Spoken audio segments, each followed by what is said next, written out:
Hello, 2-minute warning for everybody. We're going to start promptly at 9:30. It's 9:28.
Okay, it's 9:30. We will call the May 4th, 2021 Volusia County Council meeting to order. If you would stand with me for the invocation and just remain standing for the Pledge of Allegiance.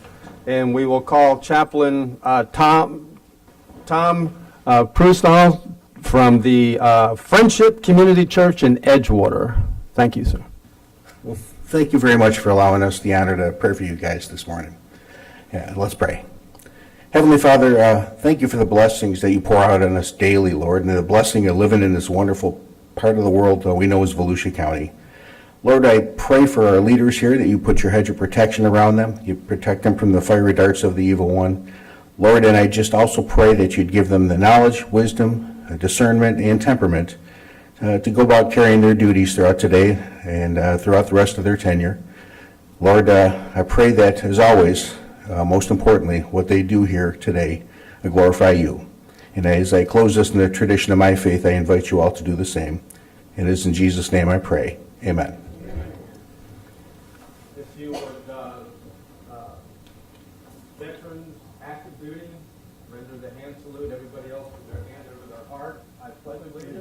to the flag of the United States of America, and to the republic for which it stands, one nation, under God, indivisible, with liberty and justice for all.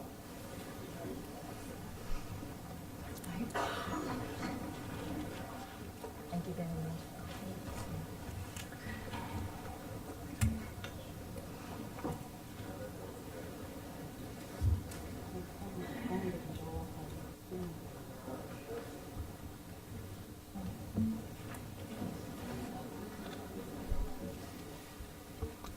And Carissa, would you call the roll? Dr. Lowry. Here. Miss Post. Here. Mr. Robbins. Here. Miss Wheeler. Miss Gertman. Here. Mr. Johnson. Mr. Brower. Here. Okay, we'll move right into public participation. As I call your name, just come up here, speak to the microphone. If you're wearing a mask, you can take your mask off so we can hear you better. You have 3 minutes, and we have a busy day. I'm going to hold everybody to 3 minutes today. I'm normally very generous, but we've got a lot going on today, so please be respectful of everyone else. 3 minutes, and just state your name and where you're from, what city you live in. Thank you. First off is Ricky Schrader.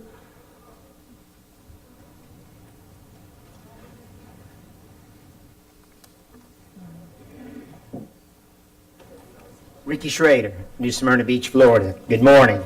I humbly request, out of love for our beautiful community of Bethune Beach, that Volusia County Council members will take the following requests for motions into consideration. Motion number 1, motion to table, creation of the Short-Term Rental Advisory Committee. Definition of request, used in both the Senate and the House. If adopted, a motion to table kills a pending matter and ends any further discussion of the matter. Motion number 2, to create an Enforcement of Short-Term Rental Ordinance Committee. Example, it appears that the City of New Smyrna Beach utilizes an efficient way of implementing enforcement of its short-term rental rules. It simply relies on the evidence found on websites. It is obvious that if someone has rented a residential home for less than 30 days through a website, a violation has occurred. That should be evidence enough. At that point, the burden should shift, and it should be the owner's burden to prove otherwise. As Volusia County now does it, it will only enforce its own rules if someone complains. And this has had the effect of pitting neighbor against neighbor. What happens is that Volusia County enforcement people advise the complaining neighbors to get proof, such as photographs. Then, when those neighbors do exactly that, take photographs of the property, the owners bitterly complain about the nasty neighbors taking photographs and being tattletales. And in some cases, they do things to retaliate. Again, this pits neighbor against neighbor. It seems to me the City of New Smyrna Beach method would solve that problem. Motion number 3, a motion of confidence, a vote of confidence for our County Chair, Jeff Brower. Motion number 4, to remove Richard R. Fellow IV from the Planning and Land Development Regulation Commission. Thank you for your kind attention. And Robert Chu.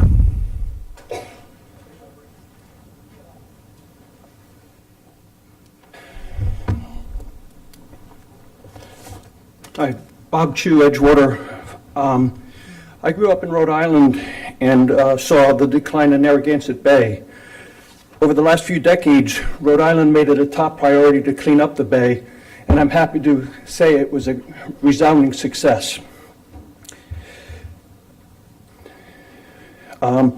I'm sure the commissioners are aware of how compromised the Indian River Lagoon is. Renowned biologist Dr. Aaron Adams recently stated that over 70% of the seagrass in the Indian River Lagoon is gone as a result of poor water quality and algal blooms. The importance of seagrass is manifold, including a nursery for all the animals and fish and creatures that live in the lagoon, and we're all aware of the tremendous number of manatees that have passed away this year, mainly as a result of no seagrass to eat or chemicals or drugs entering into the lagoon. A healthy lagoon has 3 things that are required: a living shoreline with mangroves and oyster reefs, clams, oysters, but most importantly, seagrass. And seagrass, I just don't find, I'm a fisherman, I just don't see any seagrass anymore. I mean, it used to be, you'd find sand. Now we just see sand everywhere. For those of you who aren't fishermen or get out on the lagoon, I'd be happy to volunteer to take any of the commissioners out to try to find some seagrass.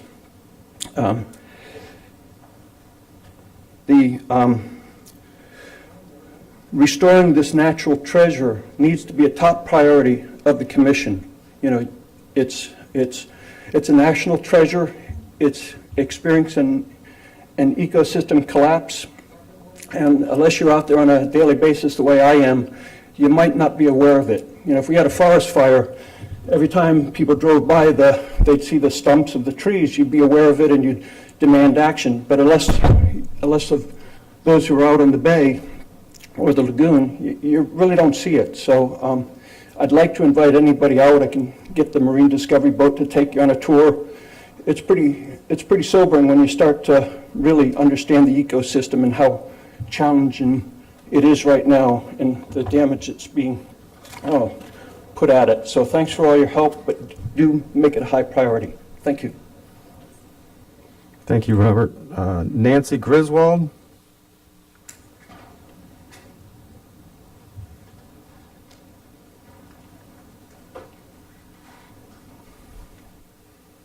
Good morning. Council Chair and County Council members, my name is Reverend Nancy Griswold. I live in Edgewater, and like thousands of other Volusia County residents, I am a member of faith. In the county's 2015-2019 consolidated report, we learned that a needs assessment was taken from 722 community members. And that assessment revealed that the top need in our community is the availability of safe, decent rental homes. Members of our congregations have struggled with this pressing need. We have heard story after story from our members who can't keep up with the rising costs of rent. So many of the essential workers who have kept our community alive during this pandemic are nursing assistants, grocery clerks, security guards, and the maids and restaurant workers who keep our tourist industry functioning don't earn enough to afford a standard one-bedroom apartment. Over 20,000 families in our area are paying over half of their income on rent. This is unacceptable and goes against our shared values as people of faith. We know the county has done a great job of allocating CARES Act dollars to rental assistance, but we all know that a long-term solution is needed. Local housing trust funds provide grants to developers who create or rehabilitate housing that is affordable for working families and seniors. Faith is calling on this council to pass an ordinance creating a countywide housing trust fund, similar to the funds that have been created by our neighbors in Orange, Seminole, and Hillsborough counties. We are also calling on the council to join the city of Daytona Beach in commissioning a study on the use of linkage fees as a revenue source for this housing trust fund. And we also ask that the council consider allocating a portion of the funds that our county will receive from the American Rescue Plan into the new Housing Trust Fund. Members of our organization look forward to attending this afternoon's Council Housing Workshop to learn more about how we can address this problem together. Thank you. Thank you. Gary Cruz?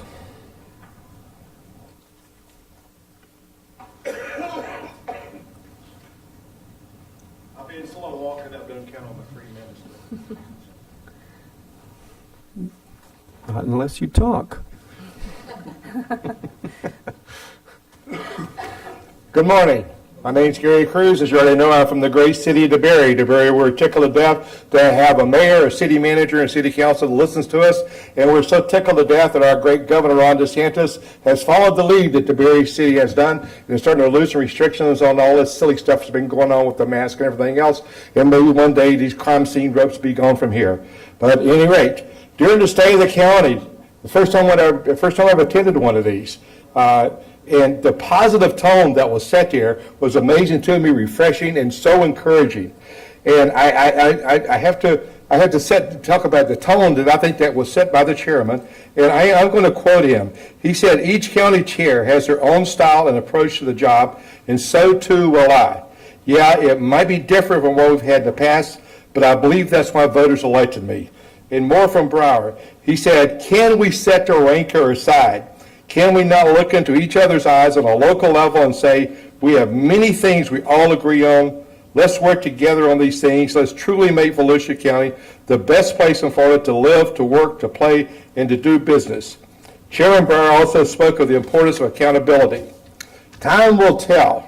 Time will tell if his message of setting the rancor aside will be received by those who seem so intent to attack Chairman Brower and to maintain some type of control. Makes one wonder where they get their marching orders from. Surely not the people. As a local commentator recently wrote, Mr. Brower at the county, what do you call it?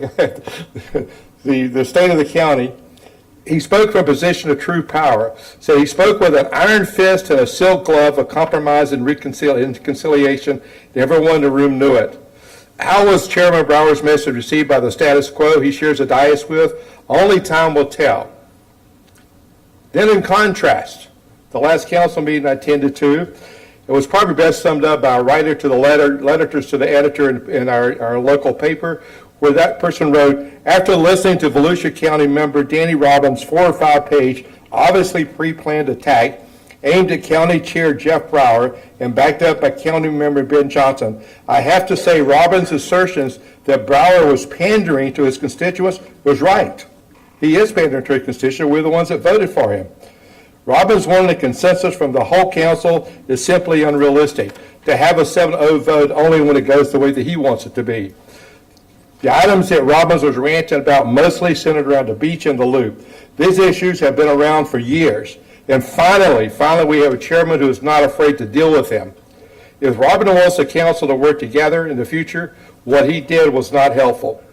Will our elected officials finally accept the results of the last election, or will they continue to listen to the old guard who continue to sneak around in the shadows of Volusia County? Only time will tell, and the voters will decide. Thank you. Thank you. Christine Peterson.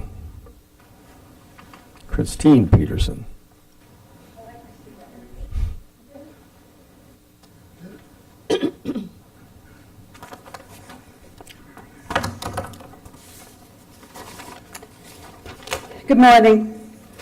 I'm Christine Peterson from Ingram Road in Bethune Beach. It was not that long ago that you, our elected officials, were campaigning for our votes. Many things were said and promises were made, but I still cannot find where you said that if we elect you, one of your first priorities would be to throw out a 16-year ordinance that prohibits short-term rentals in residential single-family R9 zone communities in Bethune Beach, Silver Sands, and other unincorporated areas. I also cannot find where you said that if we, the people, choose you as our government representatives, you would so quickly surrender your power and authority to the state of Florida, that you would abandon 50 years of home rule that is the very foundation of our county council form of local self-government. Any changes made by you to Bethune Beach's short-term rental ordinance, even if less restrictive, will cause the loss of our grandfathered status and bring about preemption by the state. I'm trying to understand why you would take such a risk or even contemplate this, knowing that local government control and policy is better equipped and more responsive to the needs and concerns of our community than Tallahassee. Short-term rentals under 30 days duration should not be allowed to exist if contrary to our residential zoning and ordinances. They are illegal and must not be condoned, supported, or encouraged. This is not an issue about property rights, as some decry it to be, because we simply cannot do anything we want with our properties. The crux of this issue is zoning and its preservation. Property rights are subservient to zoning law, period, exclamation. I'm tired of special interests getting what they want. Taxpayers of Volusia County do need a win and hope for a better future. As our elected officials, we need you to make informed decisions to act in the best interests of all your constituents, regardless of whether we are your friends through a fundraiser or two, or even voted for you, which I did, by the way. The new Volusia power brokers are big money, out-of-county, out-of-state real estate investors, REICs, LLCs, Airbnb-type corporations, and lobbyists who see Volusia County as ripe for the picking.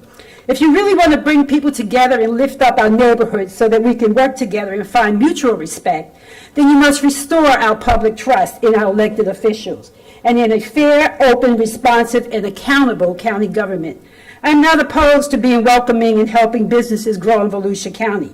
I'm opposed to you relinquishing your duty to enforce the code by allowing illegal short-term rental businesses to be conducted in residential areas that prohibit hotel-motel commerce. If you really want to stop kicking the can down the road, then I ask you not to make any changes to our short-term rental ordinance or zoning, but instead consistently, uniformly, and proactively enforce the short-term rental laws in Thank you. unincorporated Bethune Beach that have been on the Thank books you. since December 16, 2004. Kevin McGuire?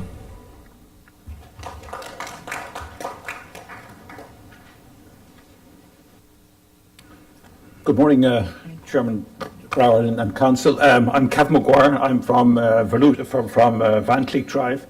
So I'm against illegal short-term rentals. I just want to give you some examples. There are only about 70 illegal short-term rentals in Bethune Beach and Silver Sands. And these 70 people are causing all these issues. It's as simple as that. There's not thousands, there's not anything else. Just to give you a more specific example, on Van Cleek Drive, we have probably got 100 residential homes, and there are only 3 illegal short-term rentals. And of those 3, only one is an investor. So this is only a 3% issue. Only 3% of these residents are causing the problem. It's not statewide, it's not everybody, so it's a small group. So please do not change the zoning. Just enforce the zoning that we have. Let's work together to make this happen. I want to give you another example. The county rental market, snowbirds. There is no question at all that snowbirds provide a significant benefit to Volusia County year after year. They do not rent short-term. They are long-term rentals. They rent from 2 months to 5 months. They become part of the community. They permeate the restaurants and local businesses and churches and generate far more revenue for the community than short-term rentals, which generate money mostly for investors. And they do so without disrupting our neighbours. They don't party on long hours. They don't cause any damage. They treat the places they rent, at long-term rentals, they treat them as their own homes. Now, I believe that some of the HOA and some of the condos in some of these areas will allow short-term rentals. If the HOA does allow short-term rentals in their property, I actually have got no problem with that. The reason is that the condos, they have security, they have parking regulations, and they have garbage control. So they have control over those issues. We do not in the residential areas, we don't have those controls. So I want to make it clear, we fully support rentals of 30 days or more and all the things that snowbirds and those people bring to the community. Bottom line, we do not want to change the zoning in the unincorporated parts of Volusia County. Thank you. Thank you for your time. Thank you. Bill Redmond.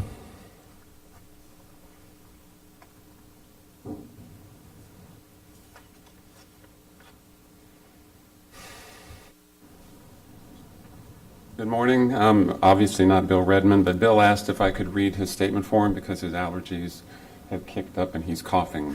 So if that's okay? Okay. I'm Riley Allen. I'm from New Smyrna Beach, but this is Bill's statement. Bill Redmond from New Smyrna Beach. here to speak in opposition to any change or ordinance or zoning as it relates to short-term rentals. I understand that some in the county government seem to think that changes to the existing ordinance, which is grandfathered in, can be done if they are less restrictive. Not so according to the Attorney General of Florida, Ashley Moody.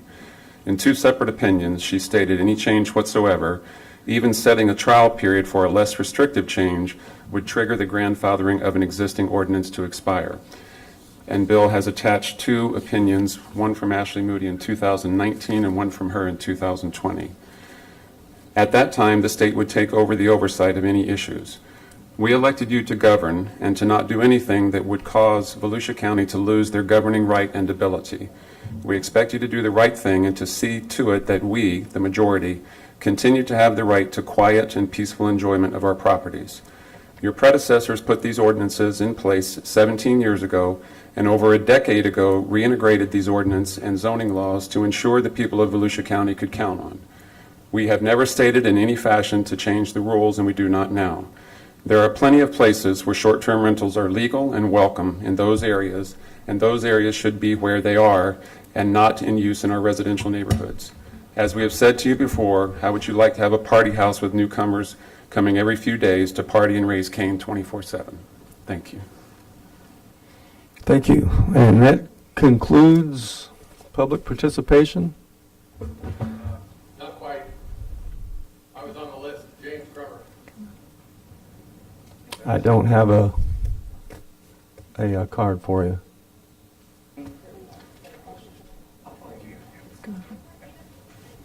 What would you like me to do, Sheriff?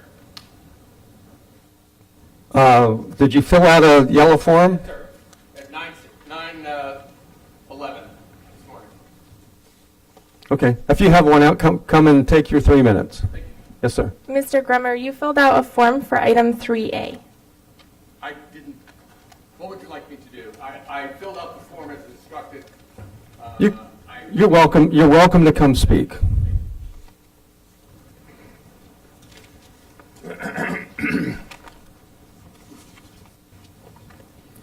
Good morning, council members.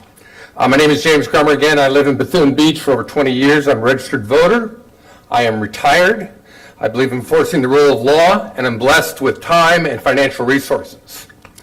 I'm now very, very active and developing a true sense of curiosity about my county council and how they represent me.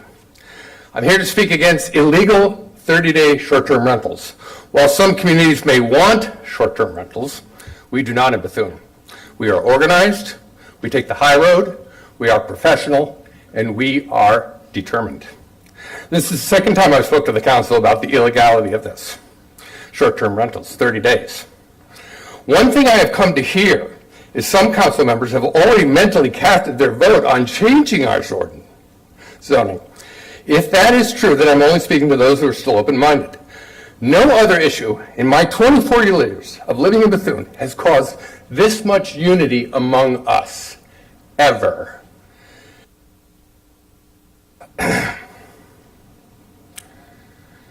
Bethune Beach was never intended for motels, hotels, VRBO, broken glass, urinating, triple parking, routes, trash, loud music, overnight parties. It is our community. We want it preserved, and we want it returned to us. I'm personally prepared to fight this in the courts should the council change our zoning laws. 2 final thoughts. I've done considerable work with the American Disabilities Association. I personally worked with the American Disabilities Act. The county is taking potentially great liability if they change zoning regards to ADA, which means you will have to enforce and inspect. Unfortunately, many people who have disabilities want to enjoy the beach. Unfortunately, too, many who have disabilities, such as wheelchairs and other walking devices, along with stairs and rocks and sand, don't mix. Can you afford that unlimited potential exposure?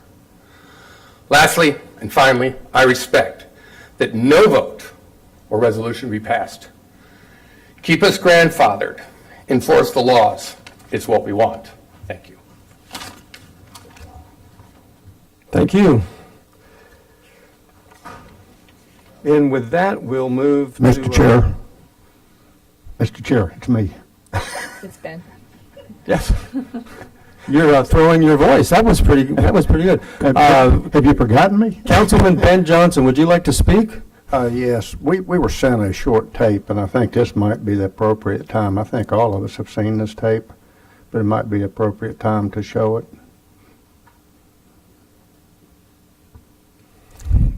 The attorneys, would you like to render an opinion on that?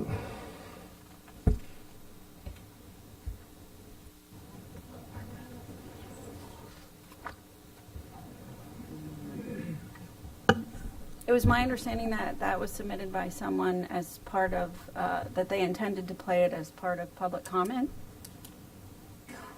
They intend to play it at the agenda. Do we know if they intended to play it at the agenda item or now? Either had you preferred to play it at the agenda time, you think that's more appropriate? That was my understanding as to why Okay, it was that's fine submitted. as long as, okay, thank I you. could be wrong. We can save it to agenda time then. Mr. Chair, just for the record as well, I don't think all the council members are aware of what you're talking about. So I haven't seen a video, and I don't believe... There's a short-term, it's a video about the short-term rental that was... gathered that, but I'm just saying. So, Yeah, I received it last night in an email. okay. I don't know if, obviously not, you didn't either, Barb?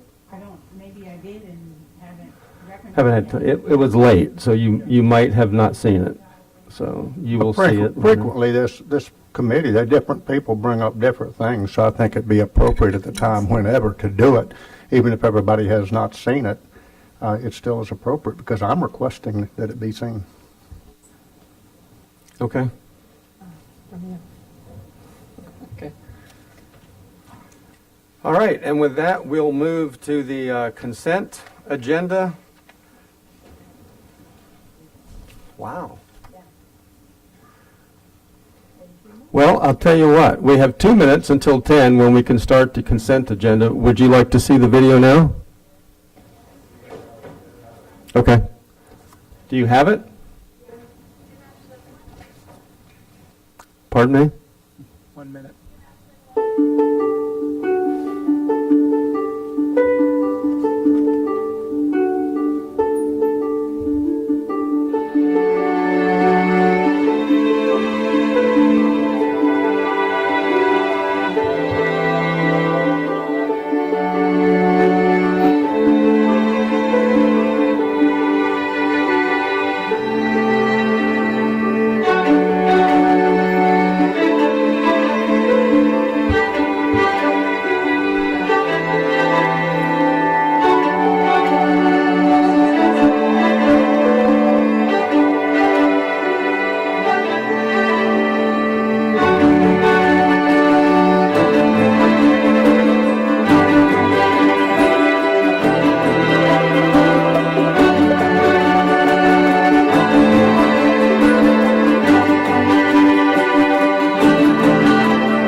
you. Now we'll move to item 1, the consent agenda. We have several of them that are pulled for discussion so far, and council, you can add more.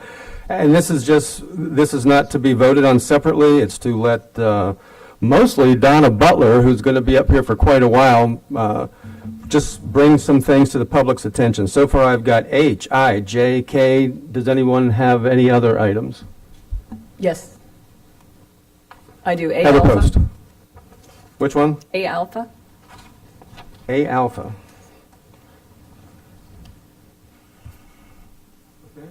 You're just pulling it for discussion as well, correct?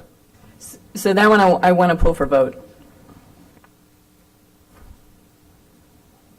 Okay. All right. Do I have a motion to approve the rest of the consent agenda? Motion to approve, Second. Motion to approve minus A. minus A by Wheeler, second by Lowry. All in favor, say aye. Aye. Any opposed? Consent agenda minus A passes unanimously. So let's take, actually, let's let Donna get through with what she's going to do, and then she doesn't.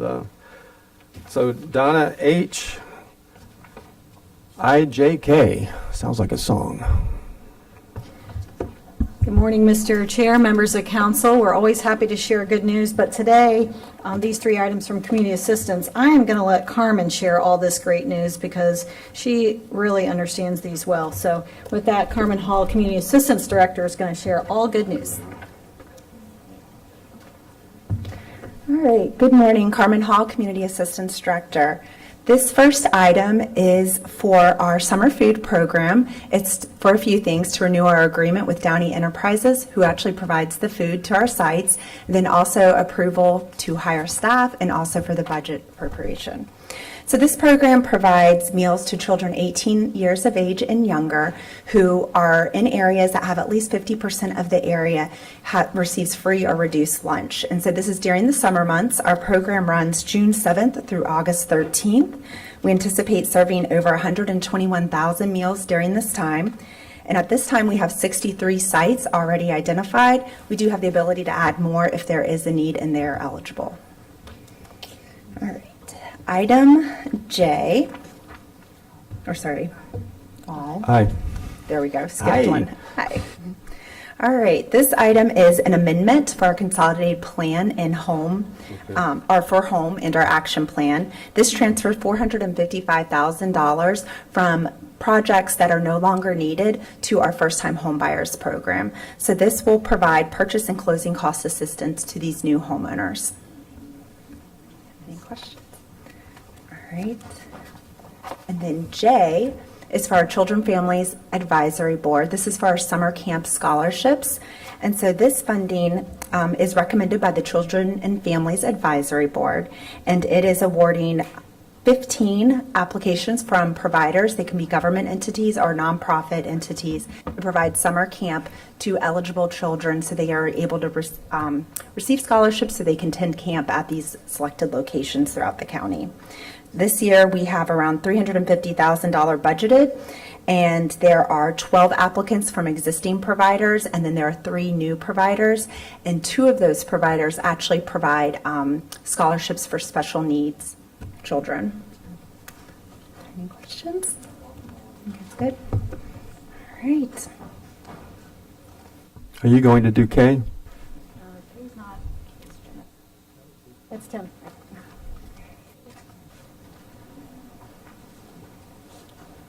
This is just for Yep. the Berry. Morning. Tim Bailey, Parks, Recreation, and Culture Director. This is the July 4th special event.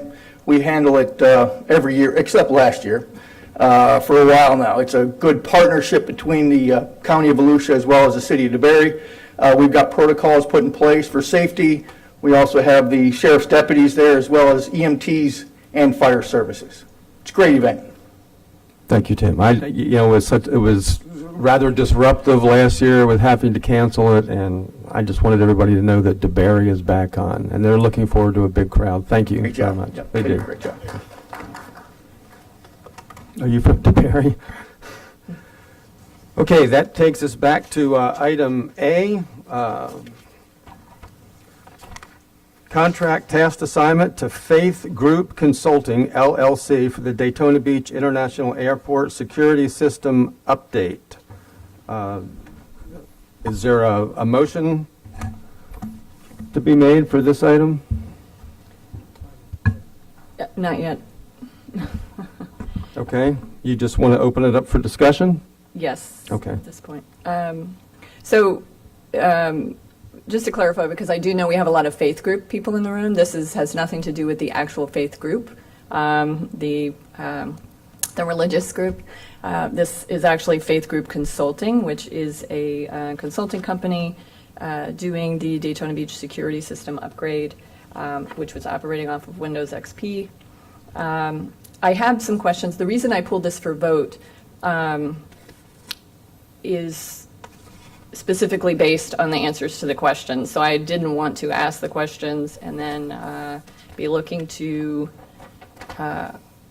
ask for a vote and not have that option. So the questions I have really are on the timelines. So if you could address some of those questions, that would be great, either Karen or Rick.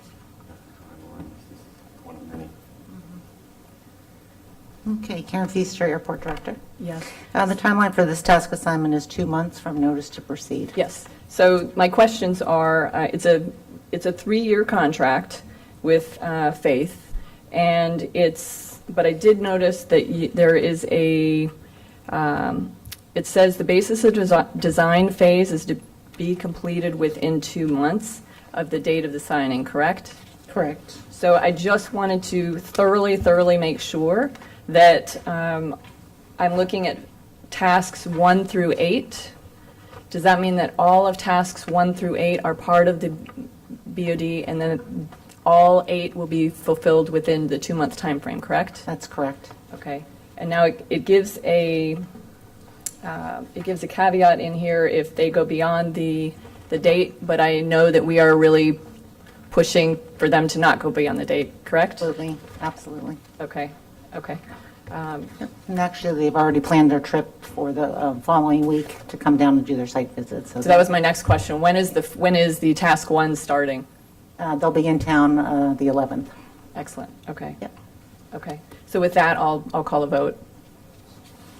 Well, I'll move to approve. Sorry.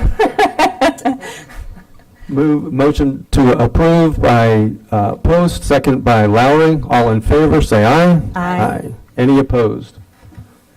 Thank you.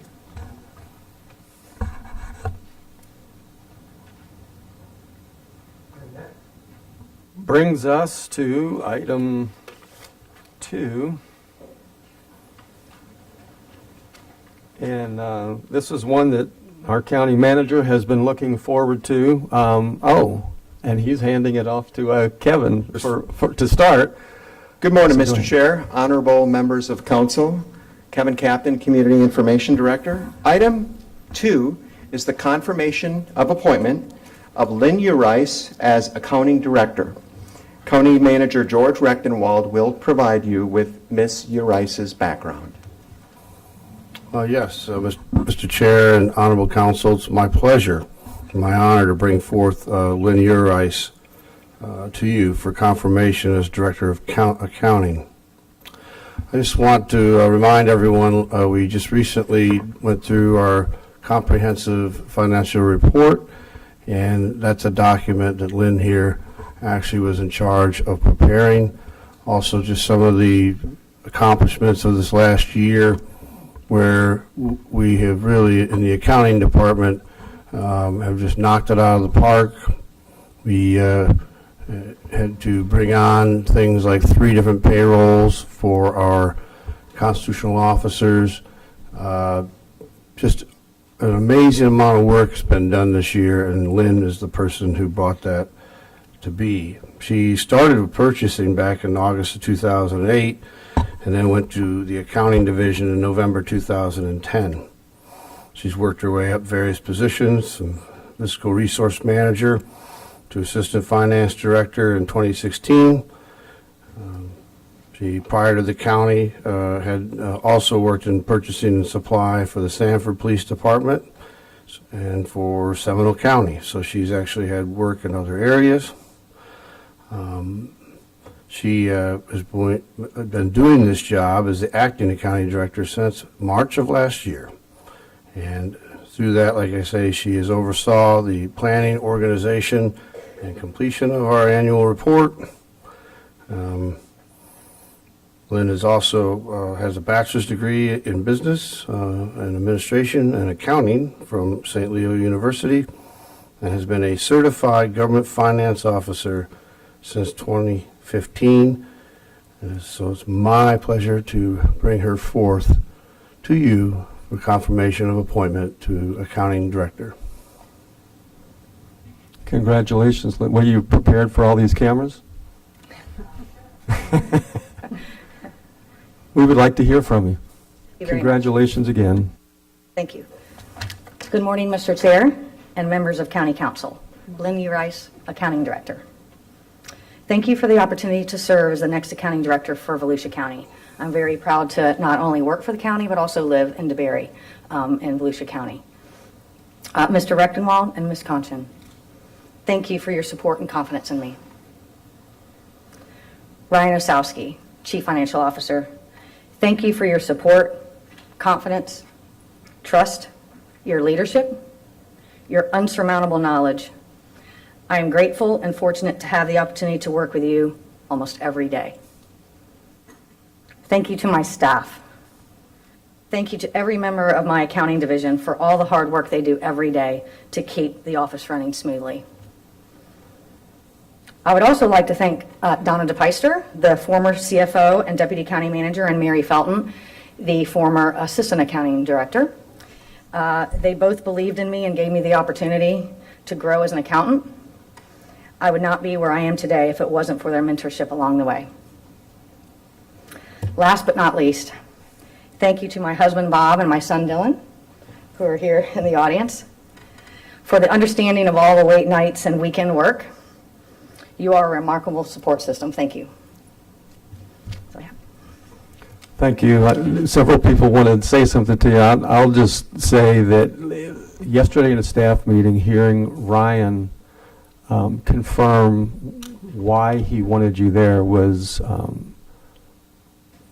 nothing short of it just built confidence. It was inspiring. I have a lot of respect for Ryan, and to know that he has somebody that he has that much confidence is good for Volusia County. So, Dr. Lowry? Yeah, I just want to continue to brag on our staff here and a continuation of bringing on people like this, and I want to move to confirm the appointment of Lynn Rice to the position of Accounting Director. Second. Motion by Lowry, second by Wheeler. All in favor, say aye. Aye. Any opposed? Congratulations again.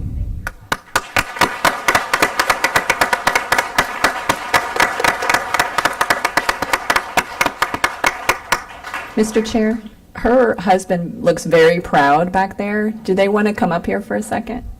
For a picture? More pictures? I don't think he really wanted to. Hiding, but he looks very, very proud. So this is. When will you have the opportunity to do this again?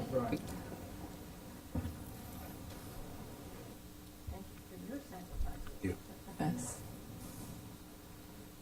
Is there anything you want to say about your mom? Can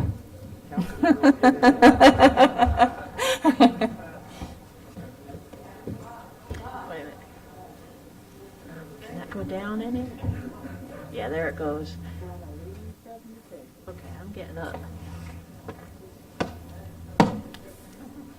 Okay, this looks good. All right, ready?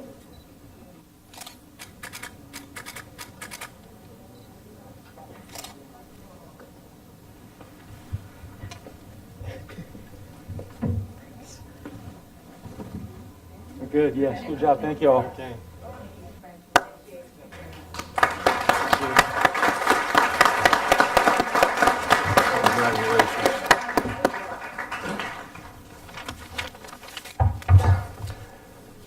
And that brings us to item 3, presentation of the results of the Public Employees Feed and Need Fund Drive to be presented by Kevin Captain. Good morning, Mr. Chair, honorable members of council. Kevin Captain, Community Information Director. I am so excited to be able to give you these results today for the Public Employees Annual Feed the Need Food Drive, but this year we called it a fund drive.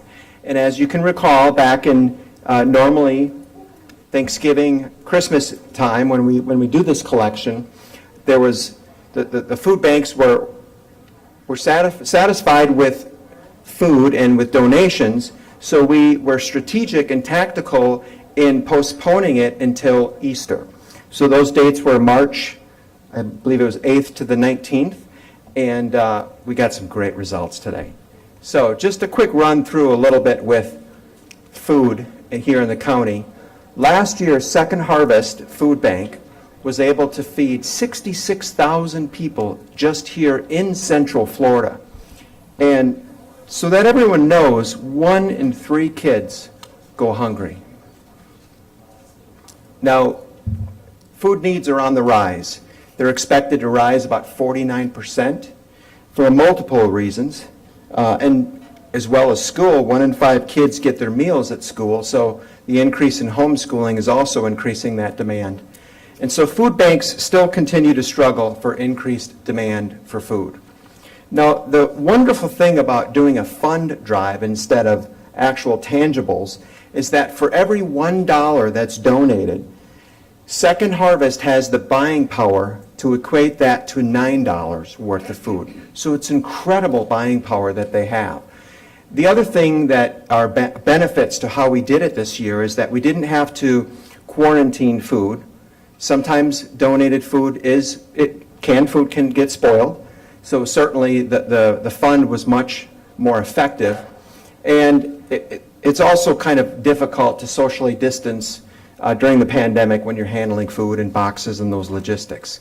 Now, there's a computation that we use that's provided to us by Second Harvest where we can actually convert the cash, multiply it by 9, and then give us the pounds of food and the number of meals. For today's purposes, we're just going to go through the pounds of food. But ultimately, everyone gave from the heart. So to go through the county departments, I'll just read the top one on each slide here.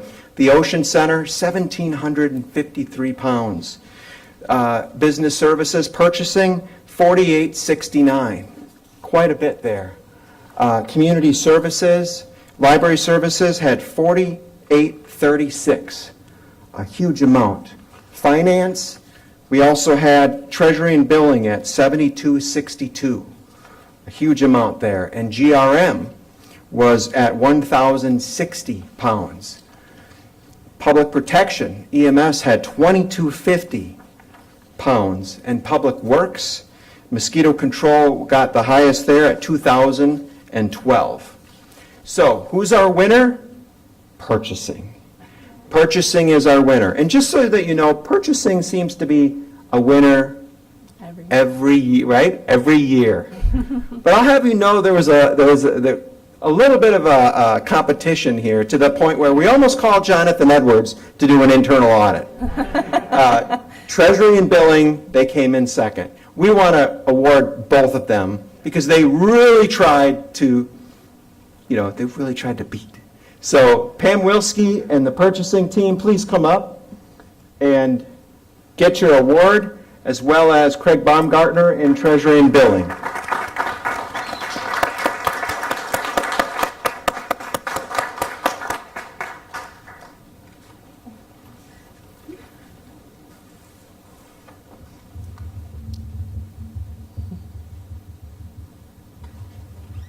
You guys want to come around the front? I'm going to lower this.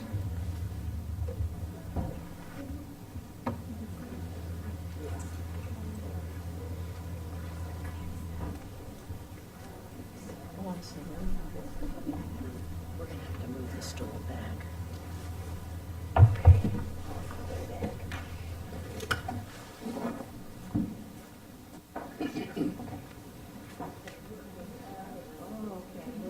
Nice nice wide shot.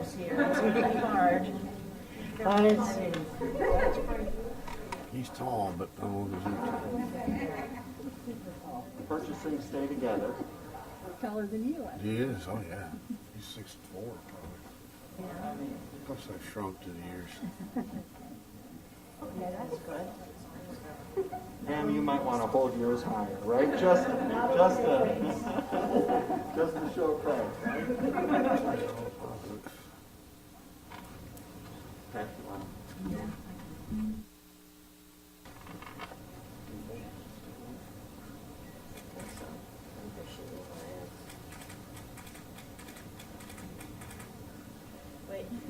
Wait, everybody take a giant step to the left. Not the county council, down here, a giant step to the left.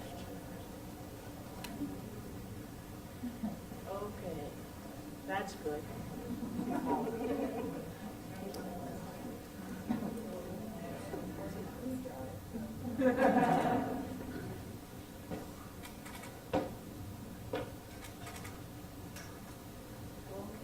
My turn, and Andrew, a little bit to your right. And you a little, that's it, good, okay. Ready?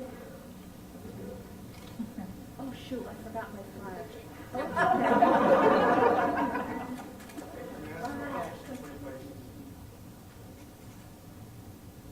Okay, I'm gonna do another one, I'm so sorry I left my flash over there. Ready? Okay, good. Congratulations. Do you want to say a few words?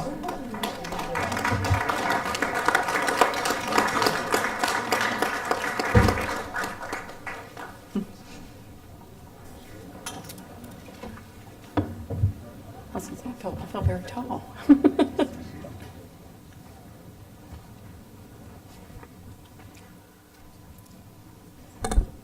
All righty. Well, I'm Pam Wilski, Director of Purchasing and Contracts, and I just want to take the opportunity to thank the generous staff that I work with. Every year, we figured out the dollar per pound a couple of years ago, so that's always been our strategy, is that we donate the dollar so that we get the most impact for our food. I want to especially thank someone who is not here. She's actually taking an exam to better herself as a procurement manager with us this morning, and that's Kathy Williams. She is one of my contracts manager. She heads this up every year for us, so I want to give her a shout out and a thank you for always organizing us, motivating us, keeping us on track of where we are and what we've given. So I just wanted to thank her as well, and I can't think of a better way for us to give back to our community. So thank you. Thank you very much.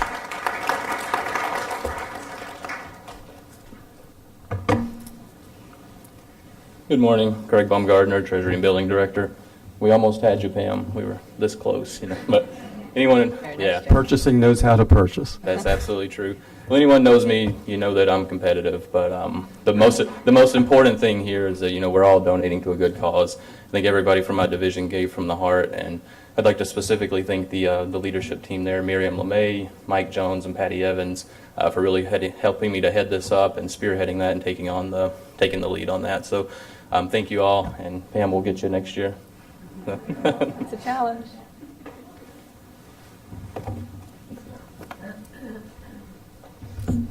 Thank you, Pam, and thank you, Craig. And they're already planning for next year, I know it. So for cities, I'm going to go back here for cities and kind of go through these.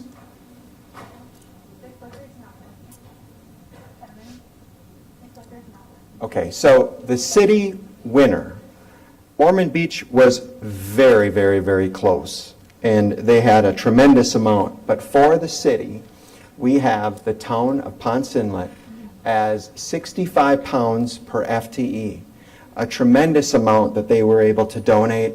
We thank them very much, and I'd like to introduce Mr. Jeff Miller. He is the General Manager for the Department of Public Works for the town of Ponce Inlet. Mr. Miller.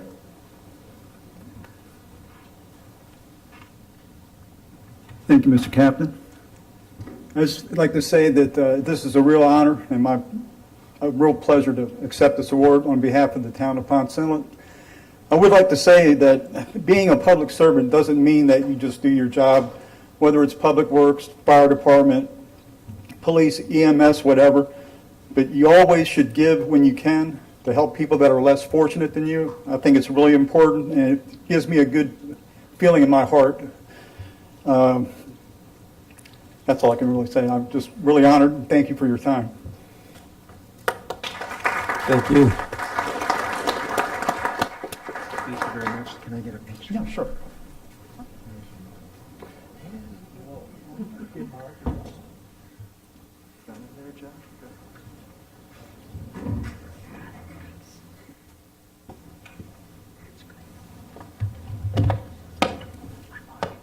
There, straighten out your sign and take a step that away.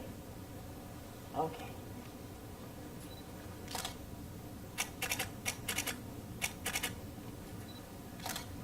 That's good. Thank you. That's good. Congratulations. Wonderful. Wonderful. Thank you so much, Mr. Miller. And lastly, purchasing, treasury and billing, town of Ponce Inlet, all the cities and municipalities, everyone who contribute. Today we celebrated those winners, but the real winners are the people that are going to benefit through Second Harvest. And a total amount was $8,040.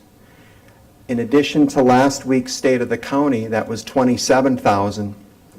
Second Harvest benefited cumulatively of close to $40,000. Times that by 9, divide that by 1.74. Amazing amount of food. So I'd like to bring up Lenore from Second Harvest. She was with us last week, and she's just tremendously happy with this outcome. Lenore? Yes, thank you so much. Volusia County has helped us be able to feed so many people. And the funding this year comes out to about $360,000 worth of food that we can give out, and we've been able to give out. And we've gotten so much that we've been able to give all these agencies food for free for months. And it's a great pleasure to be here to represent Second Harvest and Volusia County and what you guys do to help us feed people that are in need right now. Especially right now, we've been able to ramp up the amount of food that we give out, and it's been awesome. For your return on investment, I thought this would be interesting for you to know that for every 97.64% of all of the donations go directly back into feeding people. And that's unheard of, 97%. So that's a big return on investment, and thankful that you guys can help us feed people with that great amount of food that we can give out to the community. So thank you so much.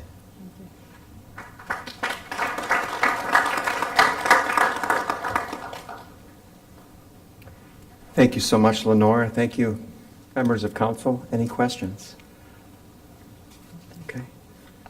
That concludes No item questions, 3. but thank you for your help in all this, you and Gary Davidson, who worked hard to get the $27,000 in. $40,000 is a lot of money. It is something to be proud of, but the problem is so huge after a year of shutdowns and lost jobs, and unfortunately, it won't last long, but boy, is it, what a difference it makes. And thank you to Second Harvest for your hard work. And she didn't mention, I think there's 75 different agencies that they work with. That is correct, Mr. Chair. There's 75, and counting, more that they are looking to support. So when you donate to Second Harvest, you're donating to a fund that appropriates all that food to more than 75 agencies here in Volusia County. So it's a tremendous appropriation of funds and food. Thank you. Thank you, Kevin. Heather Post? So I just wanted to say, and I know I still see her in the back there with Second Harvest, but I wanted to point out to the public, these foods and these monies are donated to Second Harvest, and they were all told that they're pushed back out into the community. But I don't think that a lot of people truly understand the work that goes into this in the background from Second Harvest. They are, I know I volunteered a number of those drives. I've seen other council members at those drives. There's a lot of work that goes into prepping, getting the stuff there, coordinating volunteers, doing lots of different things. And Second Harvest has just done an amazing job. And I'll say the one good thing maybe about COVID, about this whole process has been that you guys are rocking it now, right? When there's a drive, everything's spot on and it's rolling like a machine with every agency that I've seen that you work with. So that's one good thing, I think, and the fact that we're maybe looking at food disparity a little bit differently in Volusia County, especially after COVID. So I appreciate all your work. Thank you so much. Thank you. Thank you, Kevin. All right, that brings us to item 3A. We still have two council members, District 1 and District 5, to appoint members to the Ad Hoc Short-Term Rental Advisory Committee, and then we will vote on them. Before we do that, we have not a lot, but a few members of the public who would like to speak to this issue. Ricky Schrader, you spoke this morning. Did you want to speak again? Okay, I'm going to hold you to 3 minutes. Thank you.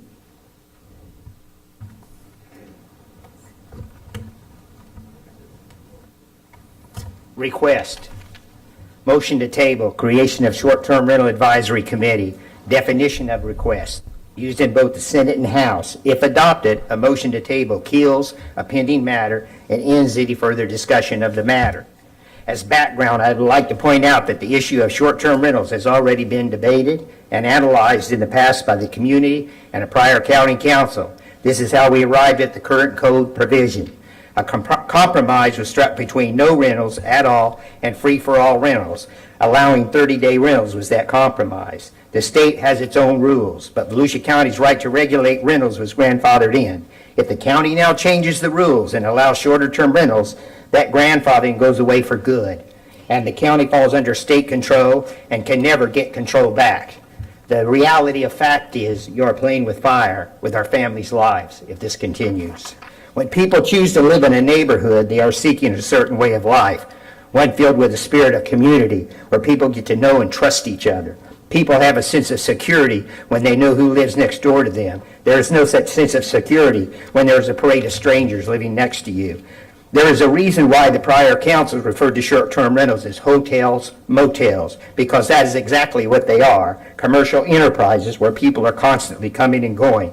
Those in favor of short-term rentals argue that they should be free to exercise their rights over their property, and that's true, but communities place all kinds of restrictions on those rights, most often through zoning. For instance, you may not be able to have a pig farm in your backyard, and that restricts your property rights. Likewise, you may not be able to discharge a firearm, run a movie theater, build a skyscraper, etc. In many neighborhoods, businesses are prohibited. These are all reasonable limitations on what you can do in neighborhoods. The same is true of short-term rentals. And think about the violation of a person's property rights who wants to live in a friendly, peaceful, and secure neighborhood without living next to a commercial enterprise, hotel, motel. It is argued that you can allow short-term rentals and simply pass and enforce prohibitions of things like loud noise, late parties, garbage issues, etc. That will not be an adequate solution for the neighbors. It is too late once the violations occur. It has already been a breach of peace and annoyance, and it can happen again and again, which has been the history. Already with short-term rentals, there's an unpredictability about living next door to short-term rentals. With there being a potential of 52 different tenants, you're bound to have some who lack normal courtesies. Short-term rentals may have loud parties, park on your lawn, block your driveway, shoot off fireworks at 4 in the morning. These types of things have happened, and that unpredictability is unnerving and not what you expect in a normal neighborhood. And finally, ask yourself, would you like your immediate neighbors on both sides to use their homes as weekly rentals? Please do not undo the compromise that was struck for 30-day rentals. Thank you for your kind attention. Think about your grandkids going for a bike ride. Thank you. Richard Feller? Hi, Richard Feller from, embarrassed to be from Bethune Beach, actually. Is anybody in the audience, is there anybody here from District 1, 2, 4, or 5? Anybody? Nope, there's nobody here from 1, 2, 4, or 5. Everybody here, this whole thing, green shirts, is all Bethune Beach. Tiny little sliver down in the bottom of District 3. Danny, you got your work cut out for you. District 3 is a mess down there, so you got to figure that out. I get that. We're here to talk about the council. There's going to be a lot of talk about me, taxes, and all these things. Let me bring up my divorce. It sucks. Do it. That's fine. We can talk about all that stuff. I'm qualified to sit on the PLDRC, by the way. I don't care what any of y'all think in your back of your heads. But I'm going to talk about this council. Jeff Brower nominated from District 2. Heather Post represents District 4. She nominated from District 4. Fred Lowry is not here, so I can't talk to him, but Fred Lowry has punted twice on his decision. Barbara, you were absent, and I know you're going to make your decision. Barbara has one person from her district who voluntarily came forward and said, I want to be background checked, I want to do this, I want to sit on this council. She also was reached out to by somebody else who said, hey, I didn't get put on the council by District 2, maybe I'm a good person to put on there. So I'm curious to see how you're going to vote today, who you're going to put on the council, who you're going to appoint. But then I went back and I thought, okay, well, there were 3 appointments to District 3. I kind of expected it from District 3. But Ben Johnson and Billy Wheeler both put somebody on from District 3. So, Ben, I know you've got a long history with the guy. That's fine. I think that that's actually admirable. I think that there's a lot to be said for that. Haven't figured you out, Billy. You had very qualified people from District 2, a lot who wanted to be on there, and you chose my neighbor. That's kind of weird. So I think this council is actually going to want some direction from you. This CAC is going to want to know, what does Volusia want? What do you want us to do? Because if you want us to bicker all the time, and he didn't pay his taxes, and he came on my lawn, that's what you're going to get. That's what you're going to get. So I had hope in this council because I think the chair had a great idea. And then I think that, I would like to say this out here, but I think that the leader of this might actually be sitting behind the dais somewhere. I've come to these meetings every day, every meeting since January. I've waited until 5 o'clock to speak. Boy, I was surprised this morning when the CAC was moved to item 3A. How'd that get done, I'd like to know. People are watching. I mean, Gary Cruz, you said it best. People are watching. This is embarrassing. I'm happy. I got to go to the jail in DeLand right after this, so it cuts my day down by a lot. So I just want to tell you that I don't know that the CAC is going to do much. Really interested to see. I don't know if you could hear me back there. I think you can.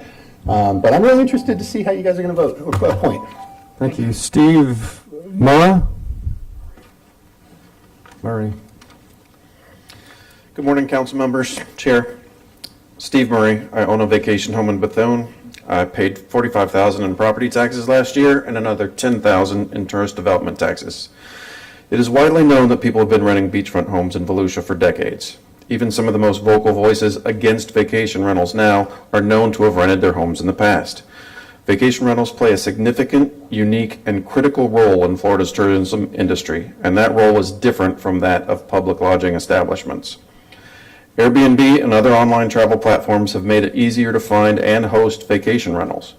I'm sure that at least a few of you have used one of these platforms yourselves.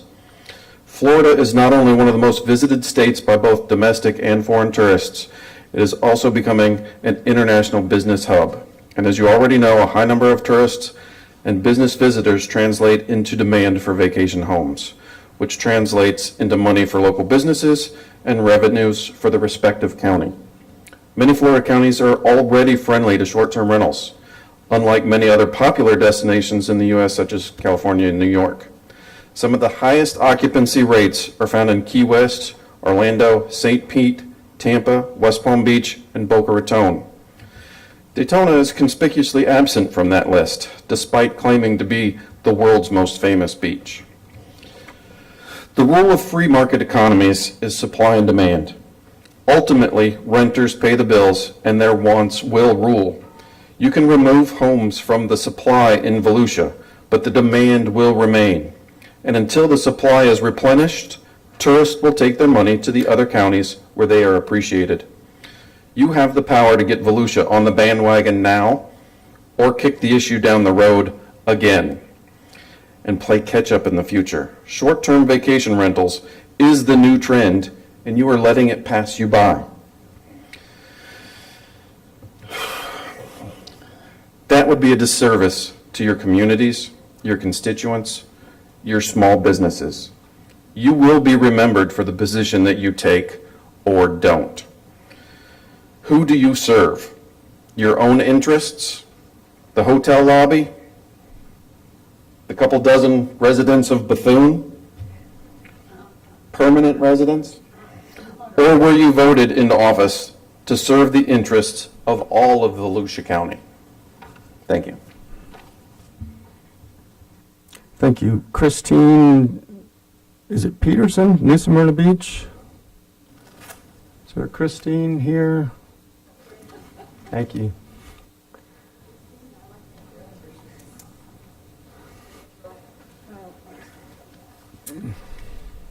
So I wasn't going to speak on this item because I wanted to wait and see what other appointees there were to the advisory committee. But I don't think it's going to matter at this point who those appointees are because I pretty much changed my opinion. Initially, I believed that a fairly constructed group of concerned and affected citizens was a good idea in this ad hoc advisory short-term rental committee.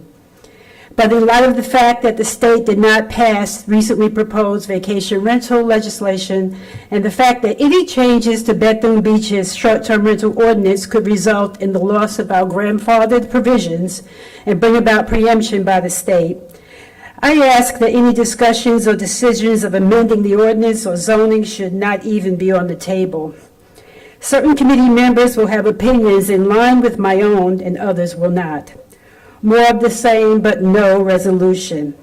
There are no workarounds that could guarantee that any changes to our R9 single-family residential zoning and short-term rental ordinance will not result in devastating long-term permanent impacts in our residential communities and preemption of our short-term rental ordinance. I'm not opposed to real estate investment, but not at the expense of our right to quiet enjoyment of our homes and not at the expense of the quality of life in our residential neighborhoods. Any committee has to take into account those type of factors. Not that we're trying to create a hotel motel row in Bethune Beach that everybody else is doing it, but why not us? Well, we're trying not to do that, and there's a reason why we have zoning. That's pretty much all I wanted to say. I don't want to waste any more time. You have other people to speak. Thank you. Thank you. Tony Kusenza?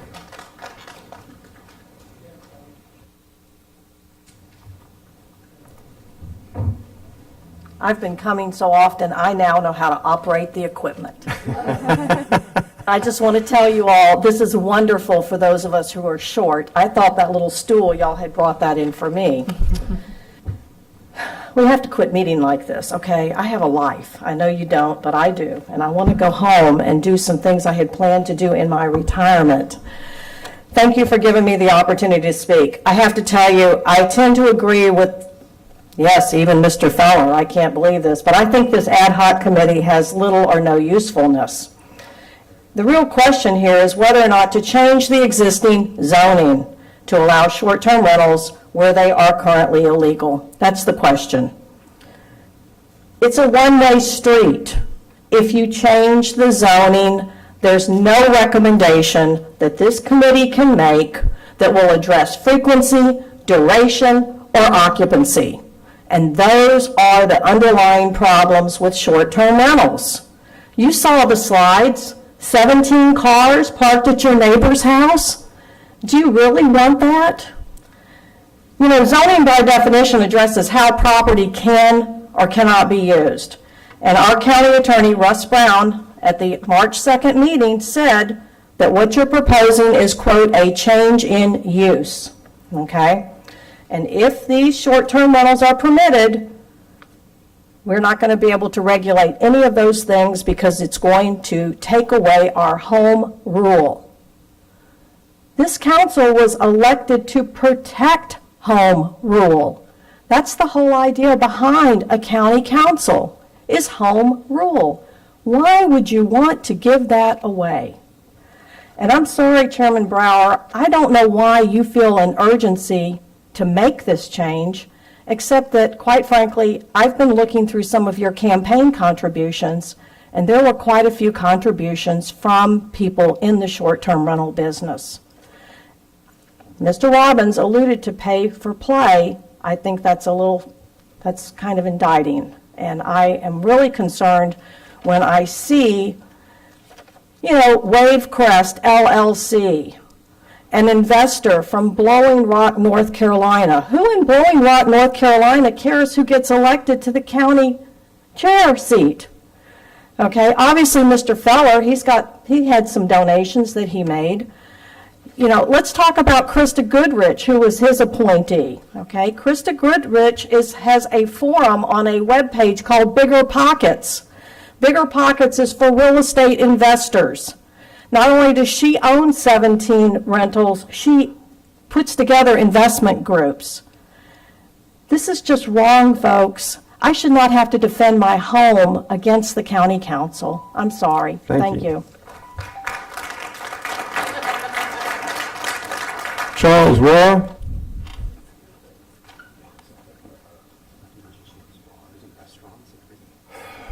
My name is Charles Roller.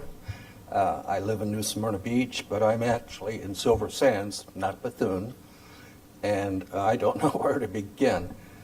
I think the ad hoc committee is flawed from the beginning because the people that are on the side of short-term rentals will profit. The people against the short-term rentals won't make a penny. So how is that fair? How is that? I don't get it. The idea that, we've been doing this for 35 years and nobody's given us any crap. Well, I've been speeding for at least 35 years, off and on. and if a state trooper pulls me over and I say, don't worry about it. I've spent all my life. How does that fly? So I had many, many things I wanted to say. As far as the photos are concerned, I had many more photos I could have worked with, but I had to pare it down to 3 minutes. So, I want to thank my friends and neighbors. The photo of the guy in the front driveway urinating, that was taken by my next door neighbor who has 2 teenage daughters. He was really upset. So, and I had, folks like John, other folks that provided me photos. I took photos. It was no problem. Like I said, I must have maybe a couple of hundred photos to work with, but I don't know. I'm not good at public speaking. I'm really nervous up here, but I had points I had to make. So, but thank you very much for letting me make those points. And I hope that the right decision will be made. It's pretty simple. Our homes are our American dream. They're the backbone of our American dream. And I just never expected to have my own government attack my American dream. So that's it. I'm done. Thank you. Wendy Rowan.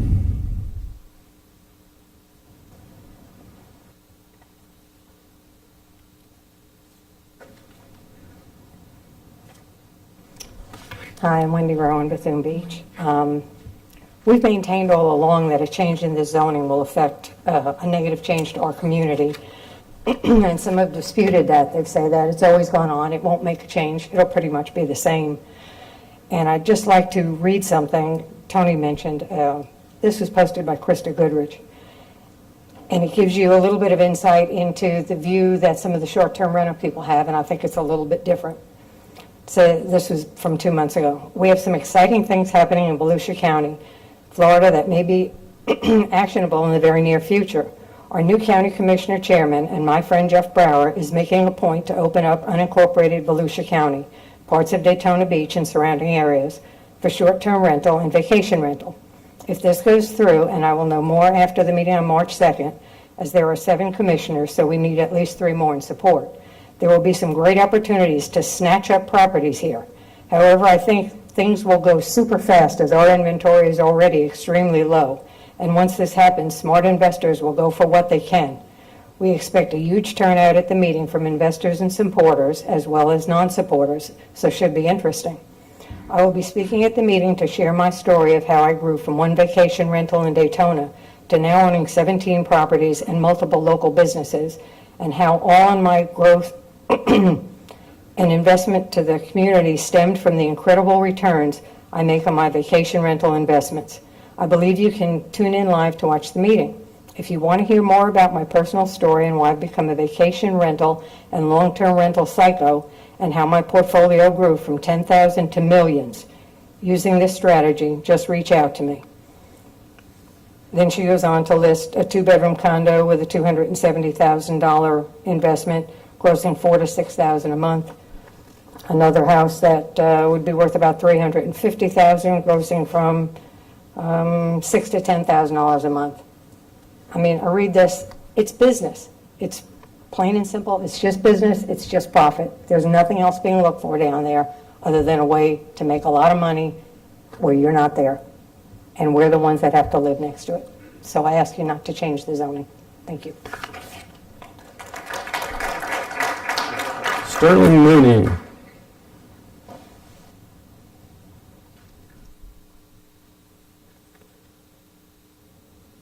Then we will have Maurice Moore, followed by Michael Weinstock, and that's it. Morning. Sterling Mooney. I actually don't live in Bethune. I live in Silver Sands. I only came here today to share some of our experiences with a short-term rental right next door to us. Have to call them at 10:45 p.m. at night because there's children in the backyard screaming at the top of their lungs, and call the owner that lives in New York and say, your renter's got about 5 minutes before we call the sheriff. It's a Tuesday night. We both work. Call him again. Tell him, do you realize how many people are in your home? He says, well, by looking at the security cameras, it looks like 8 or 9. I said, no, there's 13. The homeowner even admits to me he's only allowed to have 5 or 6. We don't have any of these behaviors with anybody else on the whole block. And that's the only short-term rental. Other thing, not 4 days ago. Renters leave in the AM. By 6 p.m. there were other renters in there. They don't even give it 24 hours, much less 30 days. We don't know who is supposed to be there. We don't feel secure. It's not comfortable not knowing who's coming and going or anything. We feel like we live next to a motel. That home wasn't purchased for us to live next to a Motel 6. No. Our home was purchased because it was next to a home, next to a home. And I just want to bring to your attention the behaviors that are coming out of these short-term rentals, and that they are not even the 30 days. They're not even waiting 24 hours, and there's new renters already in there. Thank you very much. Maurice Moore. Hello and good morning, Council Chair. My name is Maurice Moore, and I'm in Bethune County. I'm a full-time resident. Raise the podium. Raise the podium. She can teach you how. Technical girl here.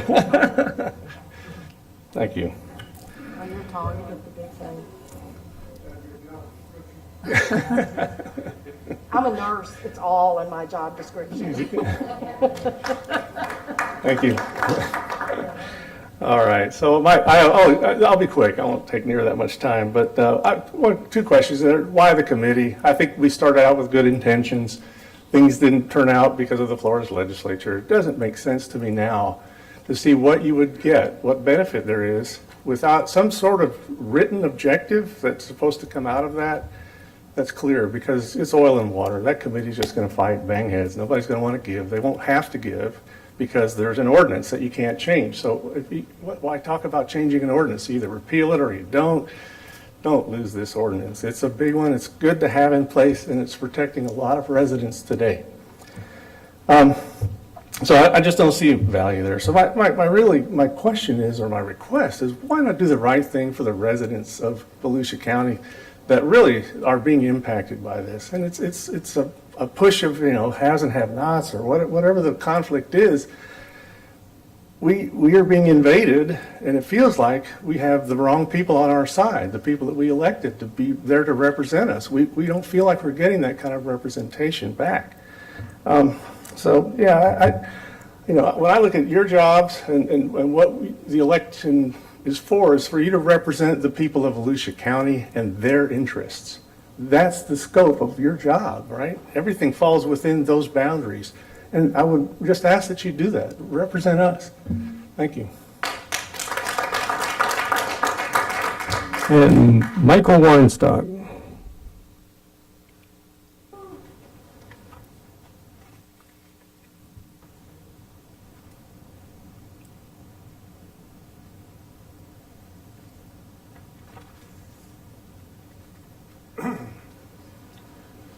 Good morning, y'all. I'm Michael Weinstock. I live at 7011 South Atlantic. That's in Bethune. I'm a retired dentist.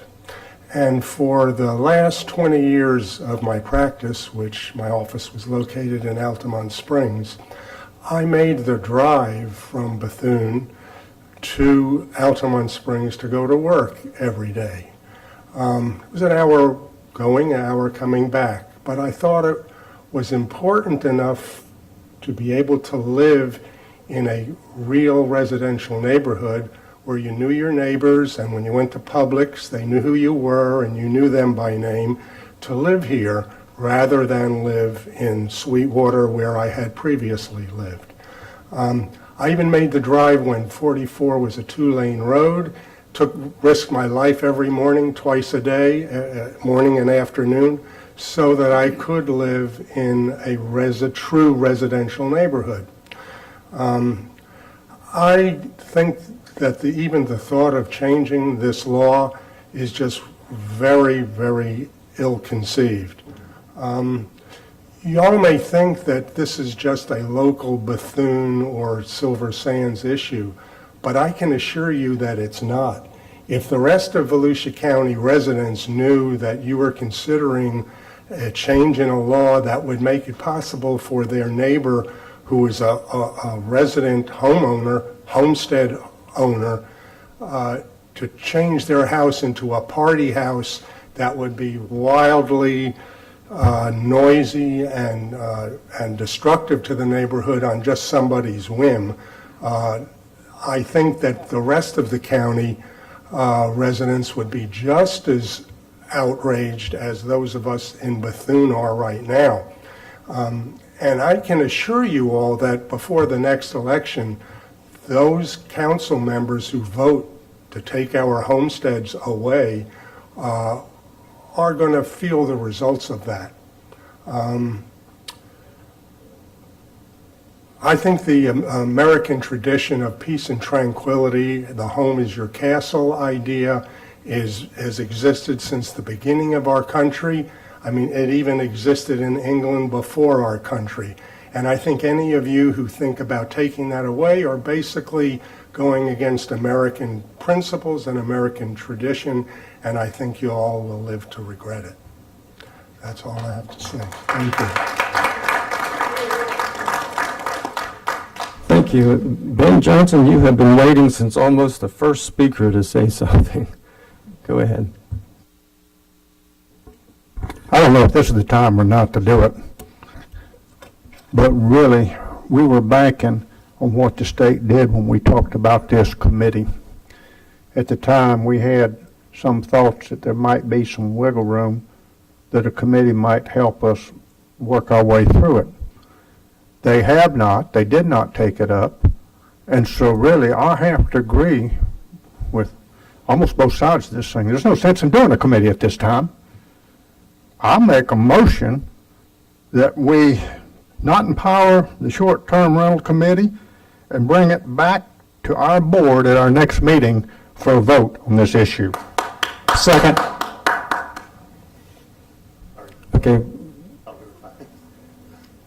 Motion to bring this back at the next meeting, March 18th, to vote for whether or not we have a community, citizens advisory committee, May 18th. and seconded by Wheeler. I don't think that was the motion. Okay, Not having the ad hoc committee, and we bring this back and put it on the agenda next time for a vote to settle this issue. a vote for what, the committee or? No, my motion is not to have the committee. And we bring it back next meeting, that we settle this issue, that we vote on whether or not we keep our ordinance or do away with our ordinance. Okay. I second that. Motion by Johnson, second by Lowry. I wanted it to be clear to everybody that's listening. It's an important issue. And not everybody in the county may have it. Bob Gartman, did you want to speak before we call a vote? Yeah, because there was a question, and I agree not to go forward with the committee. I think we need to make a decision based on the response from the state or the reality that they didn't take it up. But I do want to address, because I was asked, or it came up about my selection one way or the other, and I wanted to make the public aware that I had asked Miss Jessica Livings to apply. She is from my district. However, her and I didn't necessarily agree. So I wanted to have that representation and have her give me an understanding of why I should support it, because I don't, right? At this point, I'm about quiet enjoyment. I'm about the things for our community. But again, I felt she would be fair and give me a true perspective of why. So I just want to communicate that to the public to let you know where I stand, because I was questioned about that. So just want to put it on record.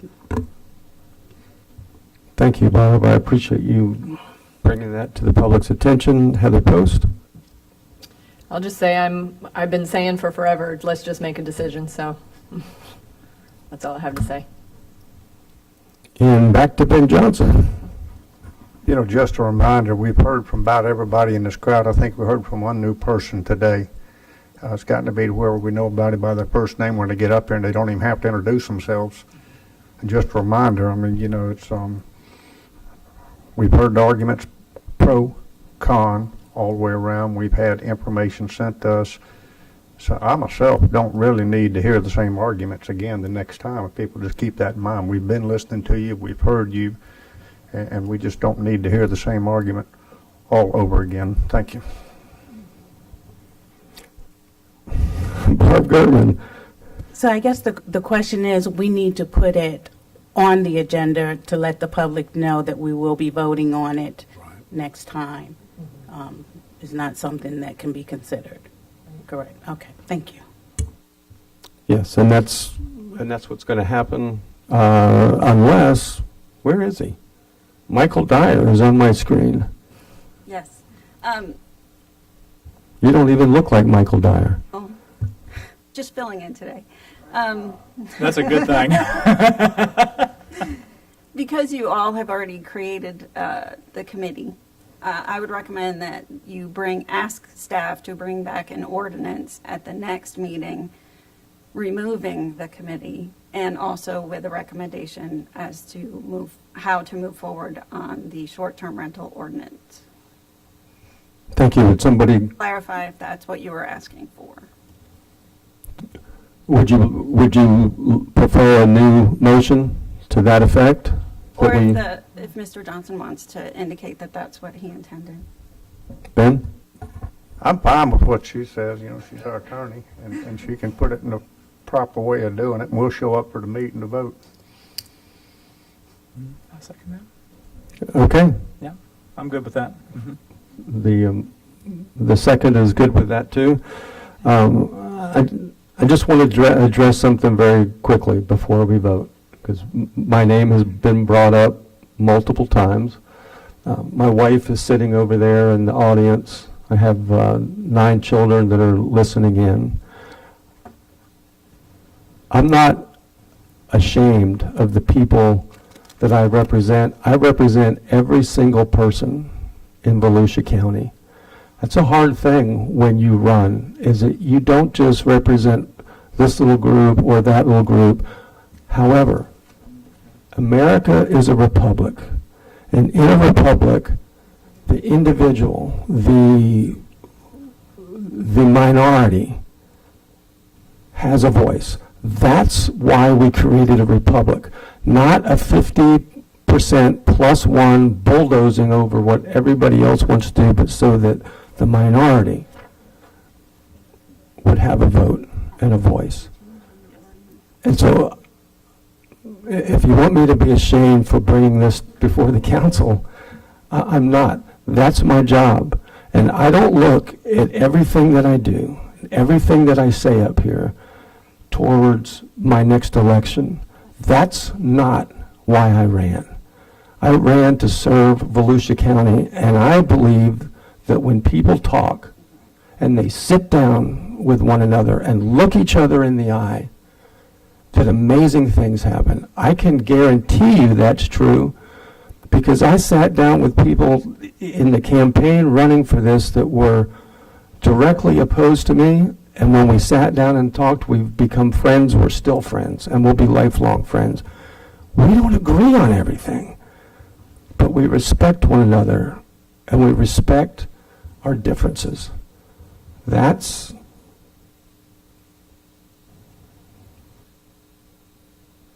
what's supposed to happen in America.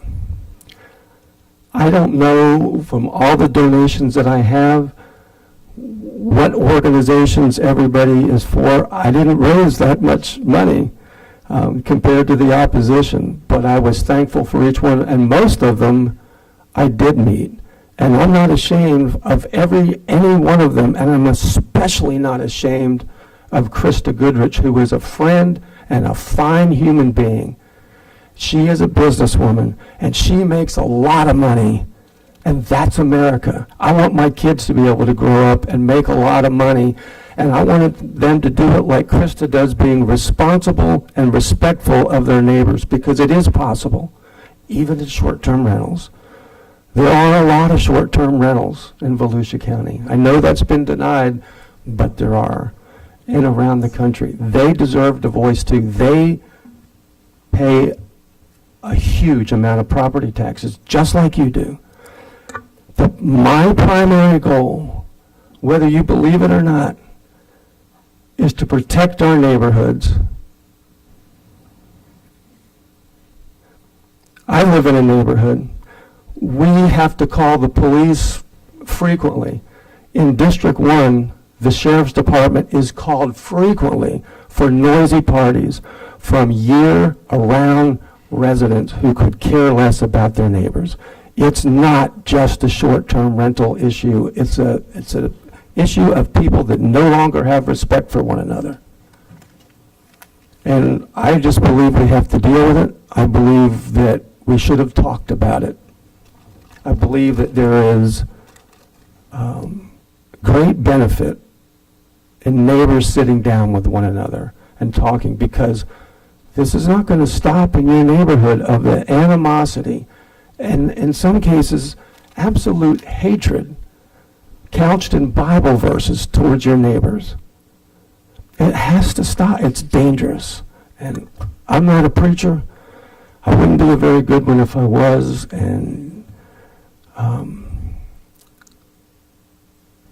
But I hope that you will recognize that I have given each one of you the chance to speak and to voice your concern.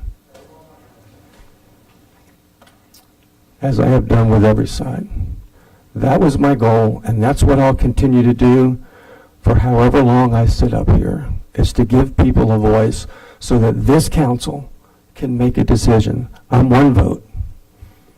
But I want people to be able to come here and make an appeal and be heard by their government in America. We're a republic.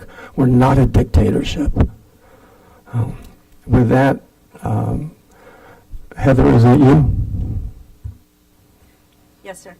I just wanted to make one additional clarification. If the direction of council at the next meeting is to change the ordinance with regard to short-term rentals, that will need to go through the regular process for changing a zoning ordinance. So it would need to go back to PLDRC and then come to council for a vote.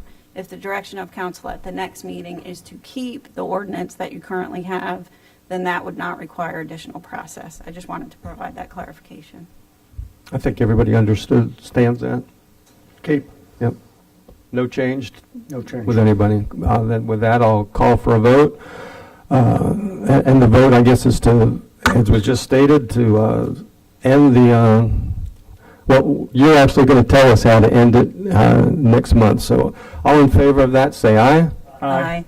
Any opposed? And I'm going to be opposed just because I believe in people talking. And with that, item 3A is completed, and we move to item 4. And Ben, Fred, council, I just want to thank you for your, and every council member for your voicing your beliefs and your concerns. That's what we're here for. Okay, item 4 is ordinance 202.9, a transmittal hearing for a future land use amendment of 57.19 acres from agricultural resource and forestry resource to rural, located on the south side of Lake George in Seville. Clay? Good morning, Clay Urban, Director of Growth and Resource Management. Before you today, I would like to talk about agenda item 4 and 5 concurrently. They are two separate public hearings, so they will require two separate hearings and motions, but they are intertwined with each other because it is a land use amendment and a rezoning that affects the same property. 57 acres is located on the south side of Lake George, about a mile west of US 17. The subject property currently has a land use designation of agricultural resource and forestry resource with a zoning of A1. The 57 acres consist of 11 different properties that range in size from 1.28 acres up to 11.17 acres. So as you can see, we've got varying size properties throughout this thing. The problem is that the current land use and the current zoning has a requirement of a minimum of 10-acre parcels. Actually, the forestry resource has 25. So what we have is an existing land use pattern by ownership that's not consistent with the land use and the zoning. This came to light to us approximately 2 years ago. One of the property owners was attempting to sell their land, ran into some difficulties because of that. And so we've been working with the property owner to bring this forward to you so we can rectify so that the land use and the zoning are consistent with the land use pattern that you see out on Lake George. The important thing from a planning perspective is you don't want to do spot zoning where you're just coming in and dropping something in the middle of it that's not anywhere near what's around it. As you can see on page 0432 of your agenda packet, to the north of this property, we have land that already has this rural land use and already has the A3 zoning, which is what we're requesting that you approve. Because this pertains to land that is more than 10 acres in size, we have to go through what is called a large-scale comprehensive plan amendment. That means that we have to transmit this to the Volusia County Growth Management Commission and the Florida Department of Economic Opportunity for their review. At that point in time, it will come back to us if there's no comments, if there's no objections, and it'll be back to you for adoption in approximately 60 to 90 days, depending on the time frame to get through those two organizations. At that time, you will take the final reading to make the change to item number 4 permanent. Item number 5 is a rezoning that's contingent on it. So if that never gets adopted, the rezoning itself would not follow through. Just kind of talk about the property, as we were saying, There's 11 different parcels, and I believe if you look at figure 4.31, that gives you an idea of what we're dealing with. This mosaic that you see there shows all the different parcel sizes. None of them really hit the 10 acres except for one. And the majority of them are actually under 5 acres. So that's why we were looking at the rural land use and specifically the A3 zoning, because then that gives the opportunity to take it to parcels of 1 acre in size. As you can see, many of these were created before we had the change in 2008. Prior to 2008, we had multiple exemptions for agricultural properties, and it allowed for a lot of land to be just divided up relatively quickly without any plan for infrastructure or anything else.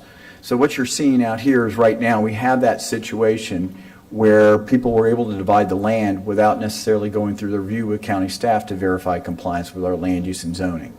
So it's an understandable mistake that has occurred in the past. We have a remedy that we believe will address the property owner's interests in the future and carry them forward. It still allows for the agricultural use, and it's generally consistent and compatible with the surrounding properties.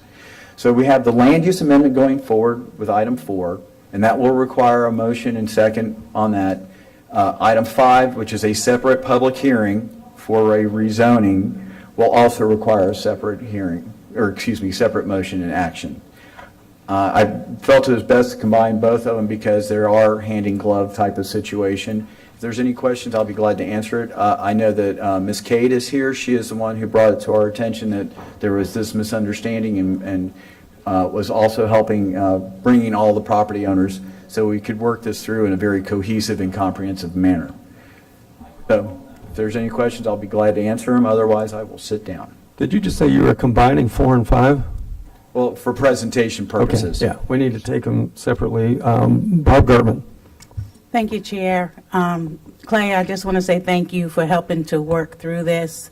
It has been a concern out in the Northwest District with aging landowners and, non-conforming and different challenges out there, and trying to make a way to help them figure out what their next best move is. So, Ms. Cade, thank you so much for being persistent and consistent. And I will certainly make that motion. Second. Thank you. Motion to approve by Gertman, second by Lowry.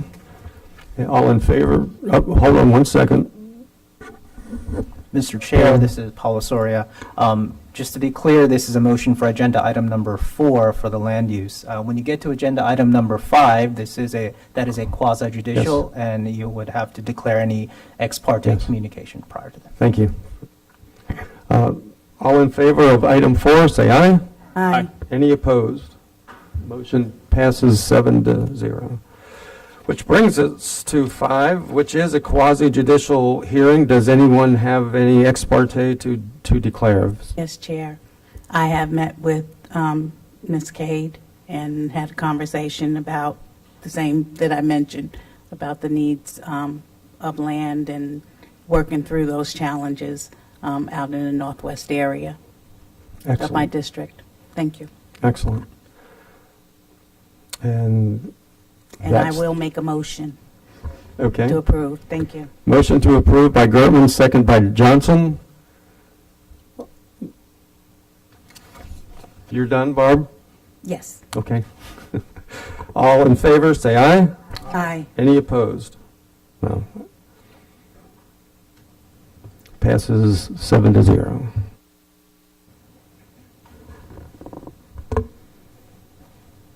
Item 6. Resolution rezoning 2.51 acres from urban single-family residential and transitional agriculture to transitional agriculture classification located at 1635 Van Cleef Road, DeLand. Clay. Thank you very much. This is a method to address a situation where a property has split zoning. And so what has occurred is that the land has been utilized primarily for residential and use and horse keeping. That is allowed under the A3, which is the transitional zone, agricultural zoning classification. However, the urban single-family R3 does not allow for that type of use. and there's actually a setback that is required from that zoning split line. So that's interfering with the property owner's ability to utilize it for their horses and their own personal residential structure. Staff worked with them to come up with a remedy, which is basically doing a quick and relatively simple rezoning so that the entire property has the same zoning category. We were able to work through that with them, and so it's before you today, and this will address the concerns that they have in regards to the use of their property, and will ensure that they can continue to utilize it for these agricultural pursuits. It did go to the Planning and Land Development Regulation Commission. There was no public comment. PLDRC, or Planning and Land Development Regulation Commission, recommended unanimously for approval. If there's any questions for staff, I'll be glad to answer them. You have a question? Yeah, Bill? I would just like to ask him. So if this is approved, then it's my understanding that they can have the horse, but then they have to go through another process, right? Because the structure that they have there now does not fit in with the, am I correct? What happens to the existing accessory structures that would not meet the setback? Well, those Is this encompassing the whole thing? Yes, ma'am. What will happen is basically they're legal non-conforming structures, and they're allowed to be remain on the site until they are either damaged or relocated.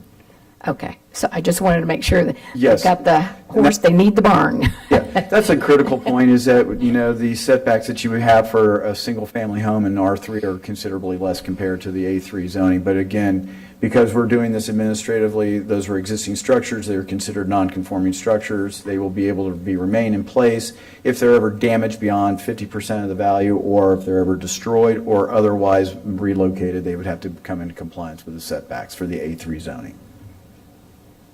Motion to approve. Second, Gertman. That was my quote. Ben Johnson, motion to approve, second by Gertman. All in favor, say aye. Aye. Any opposed? Motion passes unanimous, 7-0. Which takes us to item 7 at 11:24. Mr. Brower, was there any quasi-judicial ex parte communication on that item? Barb, no, not on that one. I didn't call for it, but did anybody have any? No.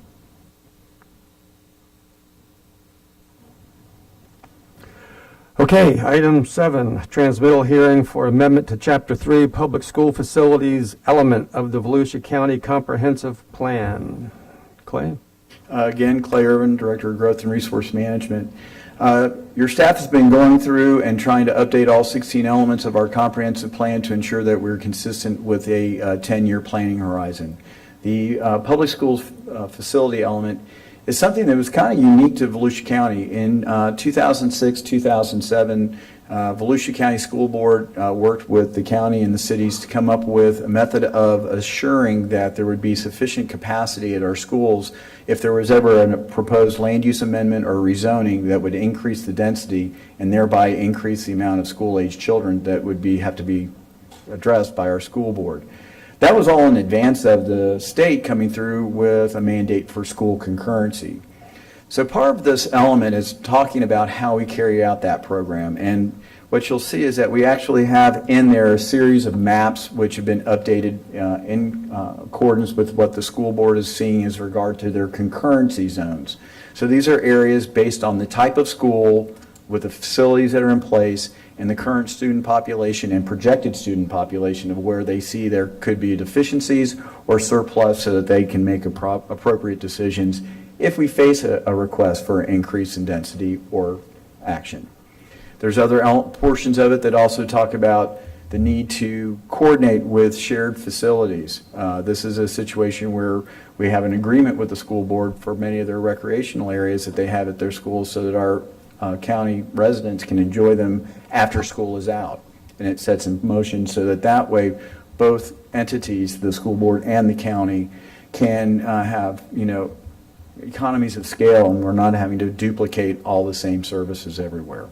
We also try and make sure that we're coordinating in regards to the annual meetings that we have to talk about what are some of the capital needs in the future and how can we piggyback with each other. So this is part of the element that is being updated to change it to the 2035 planning horizon, update all the goals and objectives and policies to be current with current standards, and updating of all the maps. We have not made any substantive changes in the overall policy direction, in that we are still following through with everything that was originally incorporated in it, just basically updating those. Be glad to answer any questions you may have. Heather Post? I just move approval. Second. Motion to approve by Post, second by Wheeler. No other comments? All in favor, say aye. Aye. Any opposed? Motion passes. Clay, I just add, now that it's done, that having read that tome that you gave us, somebody in your office did a lot of work on that. And they deserve to be commended, because it is much clearer now. And for me, when I read it, it cleared up some concerns that I had had before about schools going in wetlands. This gives us more protection in conservation areas. And I believe that the way I read it, it also tightens concurrency and prepares us for the future. So thank you for your work. Chair Brower, thank you very much, because Susan Jackson, her planners, they all do a great job. They're the ones that are in the cubicles and in the offices plugging away, reading through all of these different things and trying to keep up to speed with all the changes that are coming from Tallahassee. And I thank you for acknowledging their hard work. Thank you. Yes. You're welcome. Item 8. Ordinance 2021-12, another transmittal hearing for amendment to Chapter 14, Intergovernment Coordination Element of the Volusia County Comprehensive Plan. And it's you again. Yes, it is. Clay Irvin, Director of Growth and Resource Management. This is one of the required elements from Florida Statutes, Chapter 163. It basically tells us how we're supposed to play nicely with others. Basically, we are laying out who we coordinate with, how we coordinate, when we coordinate, and it deals with everything from concurrency, capital planning, all these other things. It also incorporates our interlocal service boundary agreements and joint planning agreements. One thing I do need to point out is that there is still a pending joint planning agreement with Flagler County. This was already in process. When we get that all finalized with Flagler County, we will do an amendment for this as well. So what you're seeing is that this is a required element. Again, no major changes in any of the policy directions, just basically updating names, dates, and interested parties, making sure that we're consistent with Florida statutes and going forward from there. If there's any questions, I'll be glad to answer them. Heather Post? I know this was done really to conform with state statute, but certainly our recent discussions with Flagler and others on this badly needed, and you guys did a great job, so thank you. Thank you. So I move approval.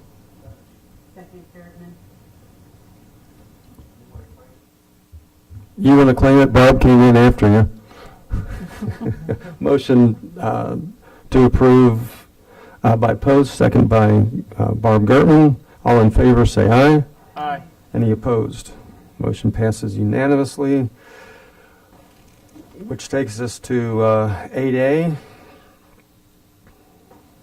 a previous consent item, budget resolution, purchase of 14 paratransit vehicles and one service vehicle and budget resolution. This is for Votran, and welcome. Morning. Good morning, sir. Hello, General Manager for Votran, and we come before you today to get approval to purchase 15 vehicles.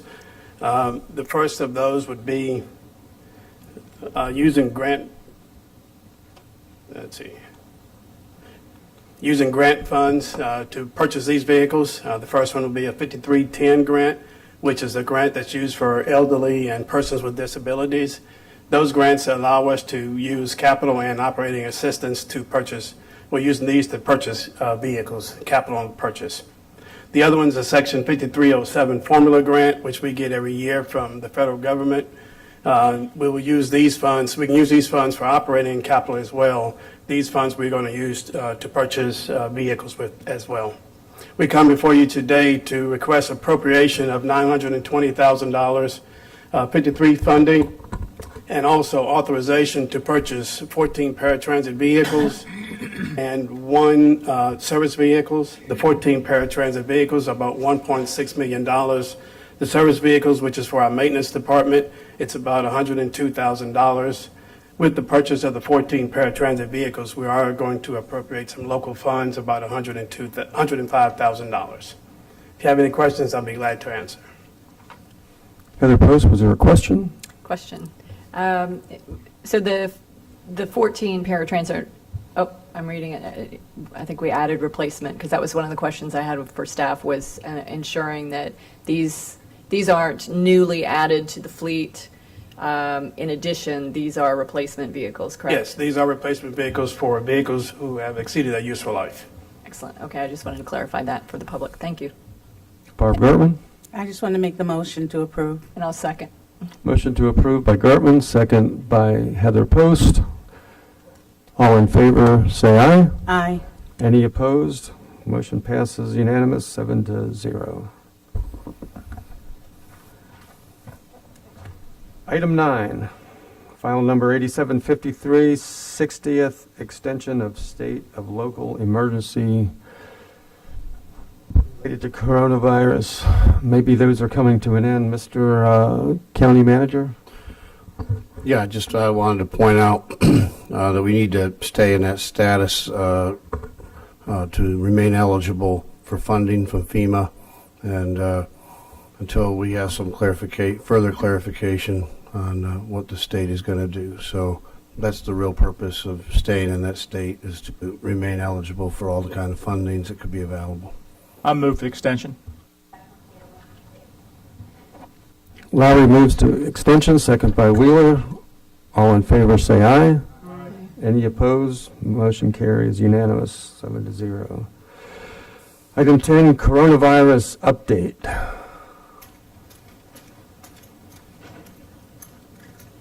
Good morning, County Council. Randa Matusiak, Department of Public Protection. So a real quick update today, if our slides are up. Do you have it? Nope. Okay. All right. So you can see here that our cases kind of bumped up a little bit at the beginning of April, and they started to decline again. Actually, for the week of April 25th, our positivity rate was at 6.5%, which is wonderful. It's been a decline. Where Florida is right now, Florida has to date 2,245,853 cases with 35,307 deaths. Volusia has 42,960 cases and 796 deaths. But again, that positivity rate has been declining. New cases have been declining, so that's great news. Continue to push, though, vaccines that we'll talk about here in a second. Hospital capacity.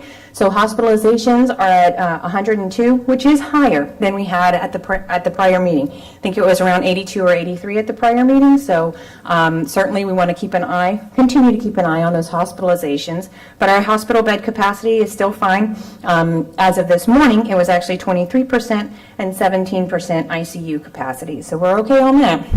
But we are seeing a decline in cases, which is a good thing. But we do, again, want to continue to stress vaccines. So on the next slide here, just a real quick rundown. We've tested over 148,000 people, or we've provided over 100 or nearly 148,000 COVID tests. The operations have concluded at the New Smyrna Beach City Gym site, and those concluded as of April 30th. Now, there are still a number of places to get a COVID test, and all of the other places, CVS, all of those doctor's offices, urgent care centers, but the demand for tests had been dropping pretty significantly. In addition, we've seen a decline in demand at the Volusia County Fairgrounds and the vaccinations that are being provided there. So if you see here, the week of April 5th, we had 5,100 doses available, and we administered 4,293. The following week then, we had 4,900 available, and we only administered 2,700. And then the following week again, we had 7,600 available and administered 1,400. So the demand for those vaccines has been dropping. And thus, the last day for first doses at the Volusia County Fairgrounds was April 30th. And we will continue to provide the second doses to kind of finish that out at the fairgrounds until the end of May.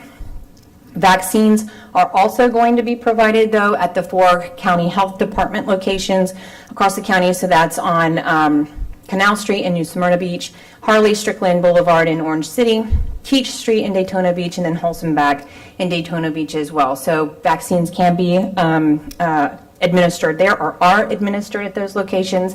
And if somebody happens to miss like their second dose and then the fairgrounds closes up, they can finish out the second dose at those sites as well.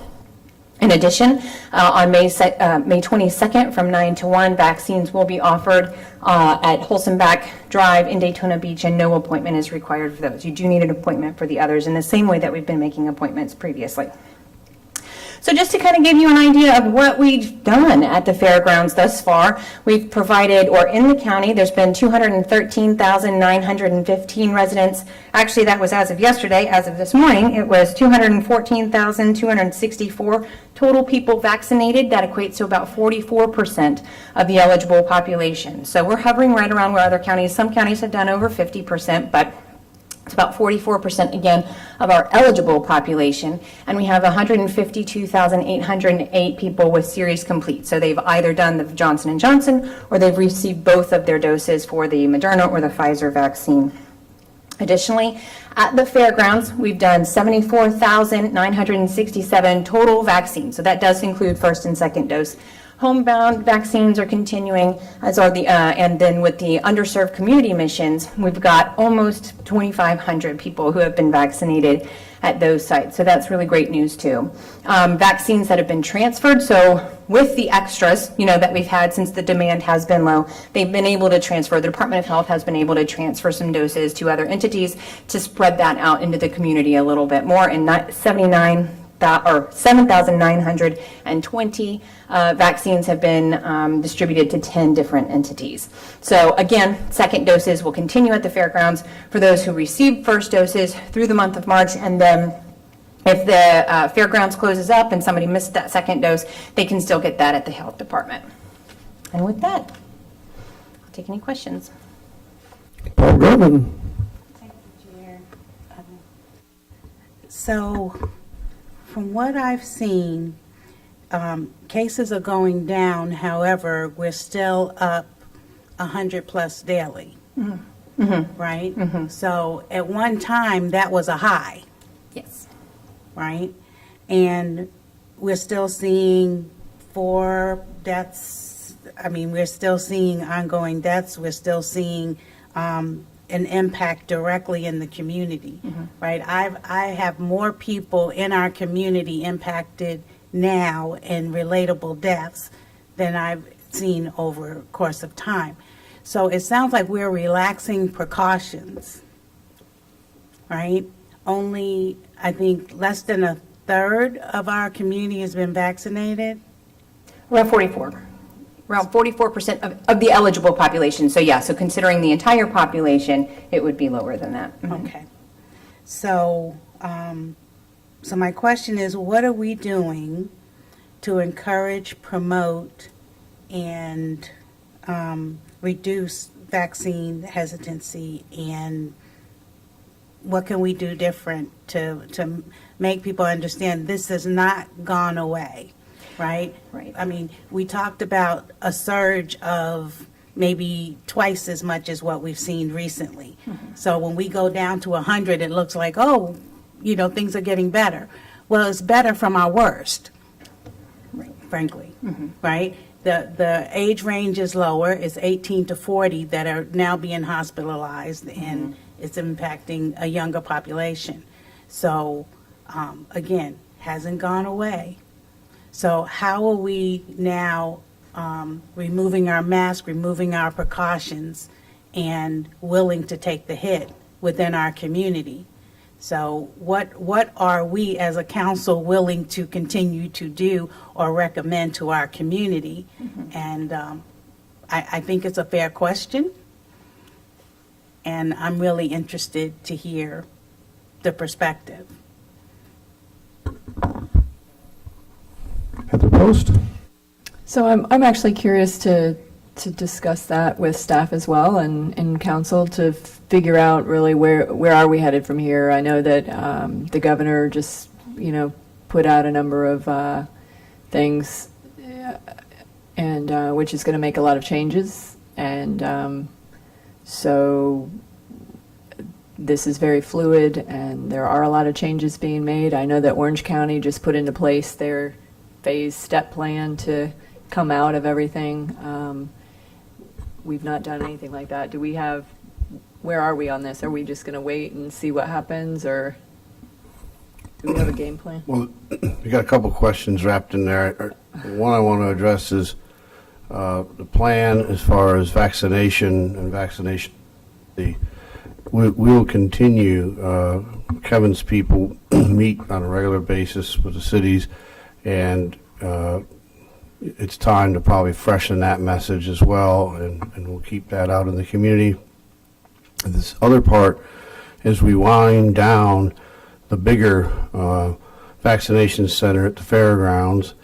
The idea was to start taking resources on more missions deeper, into the community. So we were planning those now. I've also talked to at least one of the hospital systems in the county about working with us on that very same mission. So hopefully we can not duplicate efforts, but expand our efforts. I think if we can get into a neighborhood level where there's like a little bit more trust that would go on, that will help. So we're planning those as we again, we get out of the big fairgrounds commitment. That should free up resources for us to be able to go and do more of that. As far as the governor's order, we just got that very late last night, so I'm still looking at what the effect of that will be. We don't have, as a county, we did not go out and have a lot of orders. So there's very little that affects on what we did in the public. As far as within the organization, we'll have to take that, my team will take a look at that and what we can do. We still have a big interest in keeping the workforce safe. That's very important as we went through this entire process. We certainly worked hard to do that, and I don't want to lose what we had here right at the, as we do have, I think, light at the end of the tunnel. So we'll work on how we come out of this systematically. Again, we've put a lot of money and effort into protective systems that are in place now. So that's, I think people need to remember. We upgraded air handling. We probably own several hundred square miles of plexiglass, and we'll continue with making sure we have proper supplies for people that should need it. But I think it is going to start transferring to a little bit more people taking, again, personal responsibility, continuing if they don't feel well, to not come in, or to make sure that they have plenty of protective masks and such on when they do that. But again, as a county, we only have some restrictions that really have to do with the workplace and the Ocean Center. And the governor's order did not affect businesses. So again, we'll review that, and again, I want everyone to understand the work that Tim Riddle did out at the Ocean Center. We are the busiest convention center in the state of Florida because of the fact that we figured out a way to work and work with protective gear, the masks mainly, and the social distancing. So we were able to have many very good events during this period of time. Suzanne? Yes. Thank you, George. I just wanted to add on to it. I haven't read the latest out of Orange County, but council may recall that at the beginning of the pandemic, we did craft a Volusia County plan. It's called Relaunch Volusia. I believe it's still available on our website. It had phases, phase 1, 2, 3. We went into phase 3 many months ago, and unlike some other county and city facilities, we remained open, or we reopened facilities that hadn't been open, like our libraries. some time ago. I think the very last of our facilities that we had not reopened to the public may have been the Marine Science Center and the Leonia Environmental Center, and they are reopening, I believe, this week or next. And they're very small, especially the Marine Science Center, the area for the public, very small. We had concerns for the animals in our hospital care there, so that's why the delay. So we are in the final steps of making sure we're open to the public and our services remain available. I know I spoke with Ms. Cooley with the Library Systems, and we're in our final steps to restore all original library hours, for example. So just a reminder of sort of where we have been and where we are today. Thank you. Thank you. Thanks, Chair. I just want to be assured that even with the order from the governor, that we are still responsible for the people within our county, and we still are encouraging appropriate precautions. And I think about Votran. I would not want to see, that type of service relax precautions when people cannot distance and they don't have the same options. So that, and for me, most areas, I'm not comfortable because you don't know who's vaccinated and who's not. And you may not be infected, but you can certainly pass it on to someone else. So I think it's all still, we're in that transitional place, and I still think we all need to take that responsibility. So, I'm always going to get it on the record. Thank you. Heather Post. So, George, I know that we literally we're not under what the governor just said because we didn't mandate anything specific. But I do know that there has been some questions, even when there was information announcing that the governor was going to even provide information. I had people reach out to me from within county government. So is it possible maybe to just, we don't have to lay out our specific game plan, but just to send something to our employees saying, hey, just giving them a heads up or an update as to where we're at and where we're headed. I think that would be very helpful to a lot of employees. Exactly, and a message to my HR director is out to make sure we get a plan, message crafted so that they understand what we're doing and that we're working on that as we speak. So very important. We got it, like you say, late, and I felt to err on the side of caution would be leave things in place right now while we do come up with a good plan. And again, we've had plans. We'll just see exactly where we are in that. And I think the messaging, as you point out, is very, very important.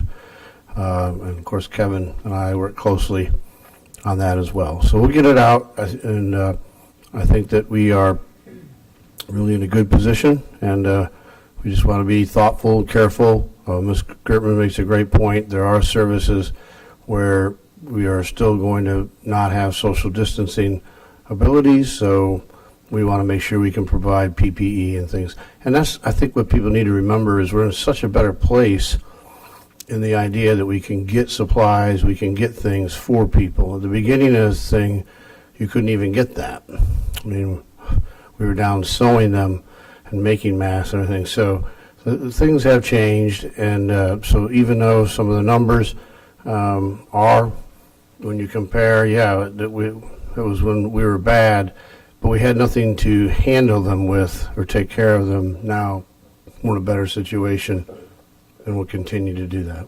So thank you. I see no other questions. And Director Pozo, did you want to speak? No, you're good. Thank you. Thank you.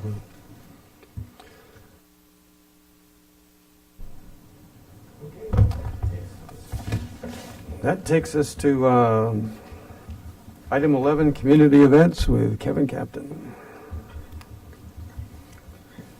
Good morning. I can still say good morning. Good morning, Mr. Chair, honorable members of council, Kevin Captain, Community Information Director. So we'll go through the events. The events, first one to start out with is the Spring to Spring Trail. That's going to happen on 10:30 Saturday, May 22nd. It's a ribbon cutting for the 1.2 mile trail segment from Baxter Street to US Highway 17. And basically it will close to complete the Spring to Spring Trail. And so we're going to be doing that along with the association and some other partners as well to help us with that ribbon cutting. So that's coming up Saturday, the 22nd. And it's a beautiful trail, by the way. Just going up there to snap this picture, it's a beautiful day. Also, the junior lifeguard tryouts, they are June 7th through the end of July. To qualify, junior lifeguards must be able to swim 100 yards within 2 minutes and 15 seconds, tread water for 5 minutes, and swim underwater for 10 feet. So you can go to Volusia County's website with the beach page and get more information. Also, I will just let you know, it's not on our PowerPoint because we just got notified today. Votran is holding additional public workshops for feedback on their TDP, which is their transit development plan. Those meetings will take place from 5:30 to 7 p.m. on Monday, the 17th of May at the Daytona Beach Regional Library. Also, again, 5:30 to 7 p.m. on Thursday, May the 20th, here at the TCK County Council Chambers in DeLand. And we'll have a press release and more information on that to follow. Again, for social media. Kevin, I'm sorry, on that specific with the Votran announcement, is that going to be online? Yes, ma'am. Okay, thank you. Absolutely. Yep. We just got notified today on it, so I just wanted to make sure that we brought it to council, but it'll definitely be distributed in many platforms. Okay, thank you. Absolutely. Hold up 1 second. I'd like to nominate Councilman Robinson as a junior lifeguard. I'll definitely second that.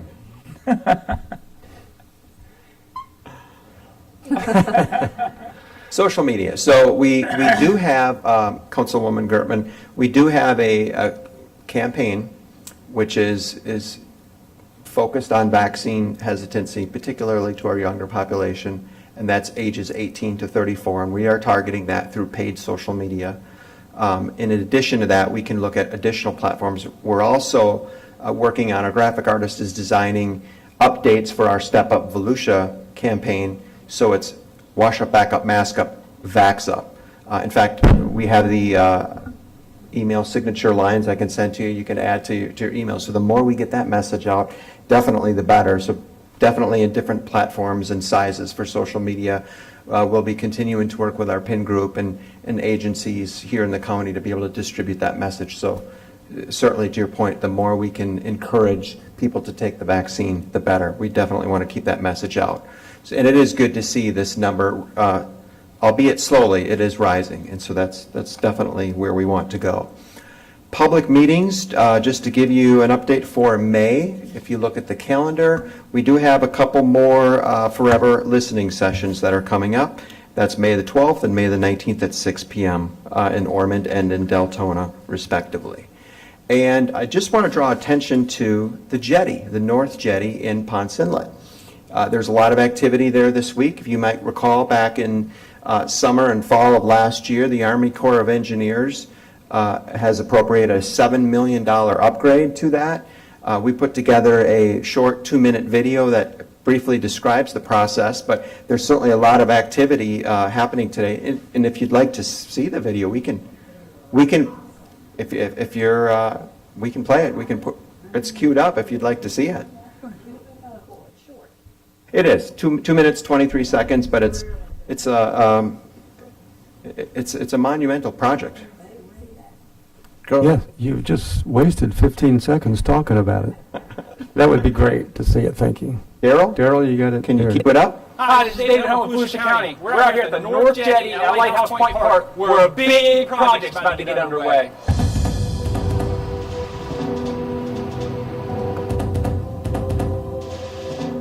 And we're talking about the U.S. Army Corps of Engineers North Jetty Repair Project that is kicking off right now in Volusia County. Since the North Jetty was constructed back in the early 70s, the rock jetty structure has settled and subsided somewhat into the seabed. You can see in this area where some of these large granite boulders have been blown off the top of the jetty and been displaced by major hurricane impact and northeast storms that have washed over the top of the jetty and actually moved these large granite boulders.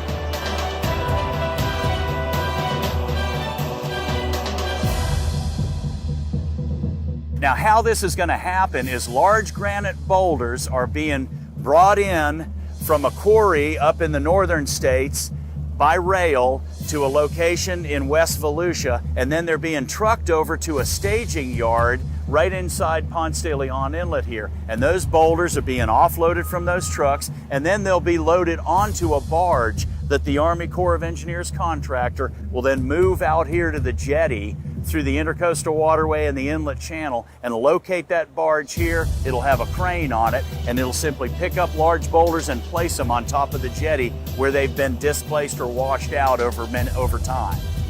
So we're real excited about that. Volusia County is the local sponsor for the U.S. Army Corps of Engineers inlet project at Ponce, and we're looking forward to this work that's going to improve boating and fishing and navigation in our community.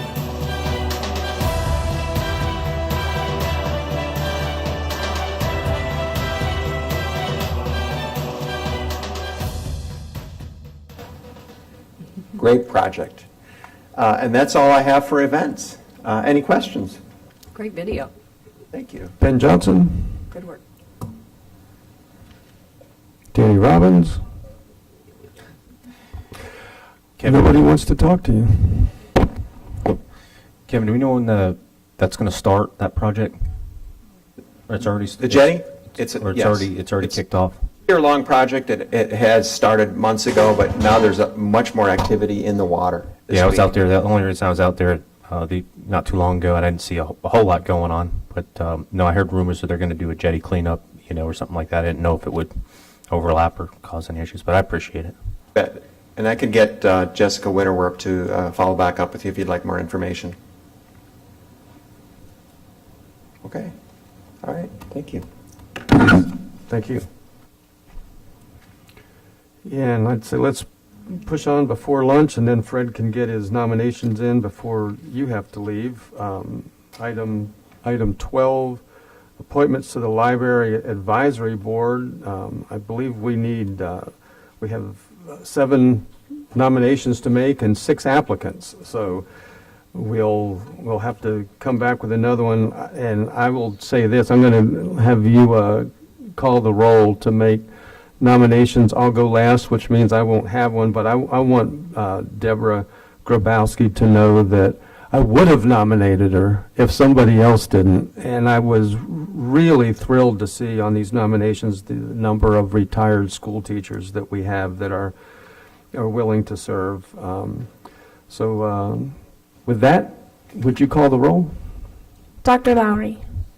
I wanted to ask on, I see, I finally see it now. I just answered my own question. I'm nominating Christy Jefferson. Ms. Post. Patsy Franklin. Just took yours? Mr. Robbins. Donald Needham. Ms. Wheeler. Okay, hang on. This is on the library advisory? Mm-hmm. Okay, so I didn't see those names, so is there an update that I didn't have listed? Marjorie Johnson is the only one in my district.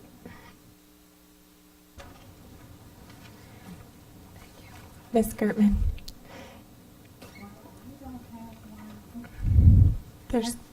I don't have district. Correct. And they do have to be within your district, so whenever I get an application, I can bring that forward. Thank you. Mr. Johnson?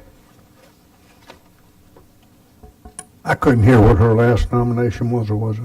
She doesn't have one in her district. Okay, I'm going to take Deborah Grabowski. Great. I told her you probably would, but that if you didn't, I would. Mr. Brower? Is there anyone left? Thomas Hart in District 4. He's an incumbent. And he wants to serve? Again. I'll nominate him. And we can, I'll entertain a motion to accept everybody as nominated, and then Barb, we'll have to get somebody else from District 1. Second. So, motion by Lowry, second by Post. All in favor, say aye. Aye. Any opposed? Congratulations. Thank you for serving. Item 13, appointments to the Tourist Development Council. We have 2 positions open there. Mr. Chair, Yes. that, I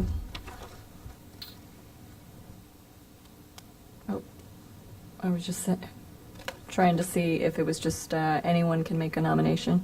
Correct. Yes. May I make a nomination? No. Yes, of course you can.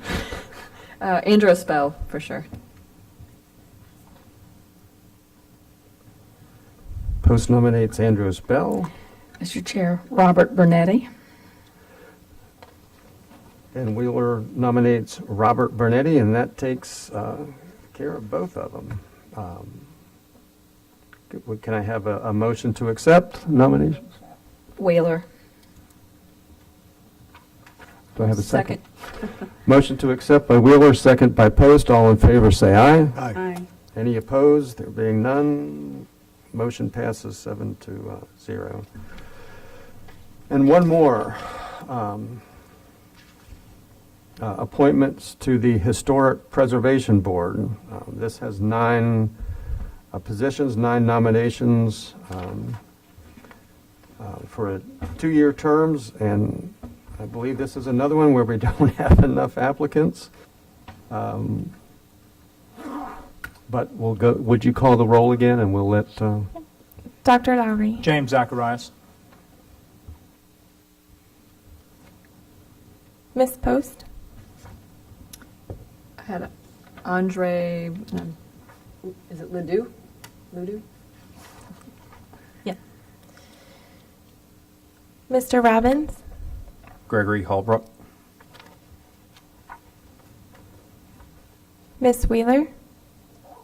Ronald Howe. Miss Gertman. I need to come back next time. Mr. Johnson. Brian Polk, West Side, and Bonda Garrison, East Side.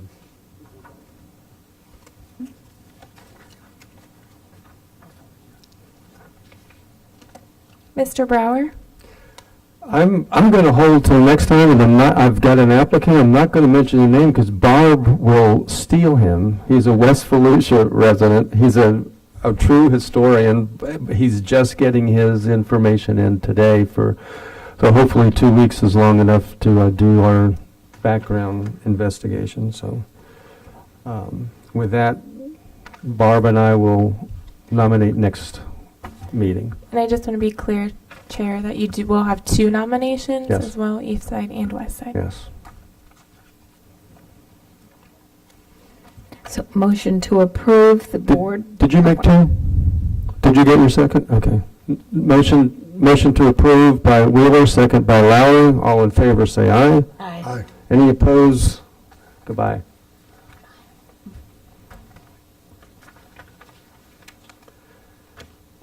Okay. Item 16, Chair and District 1 appointments to the Agribusiness Interrelations Committee. And I'll start off by saying the same thing. I'm going to wait again another week because I've got a great New Smyrna Beach appointment, but we're not done her background investigation yet, but she is... She works with many local farms and the public, and that would be a great addition to the board. Barb, do you have a nominee? I will nominate Bernie LaFees.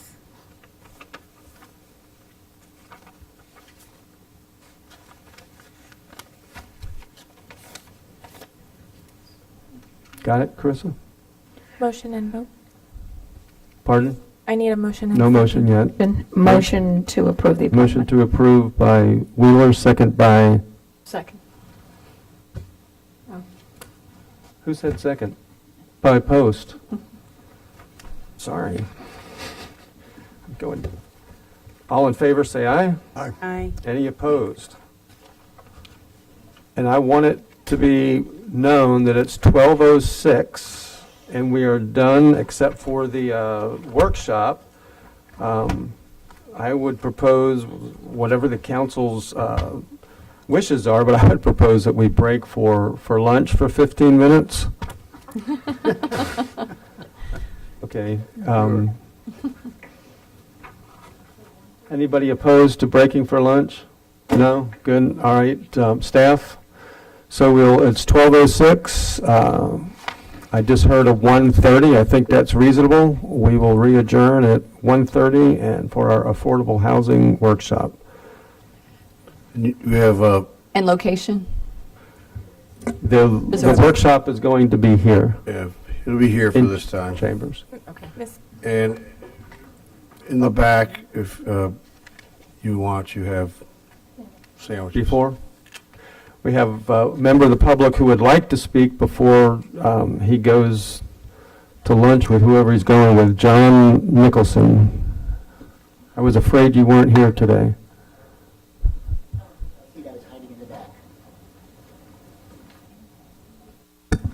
It only makes sense not to hold off until the end. John Nicholson, Daytona Beach side. One, that you guys disagree doesn't bother me. People are coming up and making comments, and I don't understand it. Nobody shot anybody in Daytona Beach. We've had fisticuffs. Nobody fought anybody here. Nobody's hit anybody. Nobody curses each other out. So you guys are relatively calm. So I don't know why these comments are coming from the audience. If anybody is going to make a comment from the audience, it would normally be me. And my thoughts on four of you, everybody knows. And Danny, and I mentioned last time, I'm glad you're speaking forward. I like that. You're not a rubber stamp. And that's one of the worst things for us as citizens, that you guys don't think through things, and you guys are showing that you are. So I'm very happy, and I'm extremely happy with you, Jeff, because you're not what I was anticipating. We had a Mr. Davies in the past, and I was so scared that might happen. But you've gotten a raw deal. A couple of things. One, Ben, I want to thank you for stopping what seemed to be like an ongoing train. If you look behind me, there are no green shirts. And for the last 2 months, they've been growing. And if we had that council, we would have it for 2 or 3 more months. We didn't need that. It's taking too much of your time. So I'm glad, Ben, you stopped that. But I'm glad you brought it forward, because it's an ongoing thing. Not in my neighborhood. Where I live, I knew what I was getting into. I'm a block from the ocean and A1A, a block and a half from Seabreeze and Main Street. There's no way I couldn't be affected by that. And yet I have 3 short-term rentals. Only one little problem. The bikers, one time in 4 years.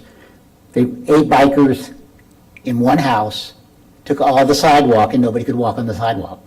So in all of that, one time, they're not a problem for me. But in a residential neighborhood, I can understand it. So I think you're handling very well on that.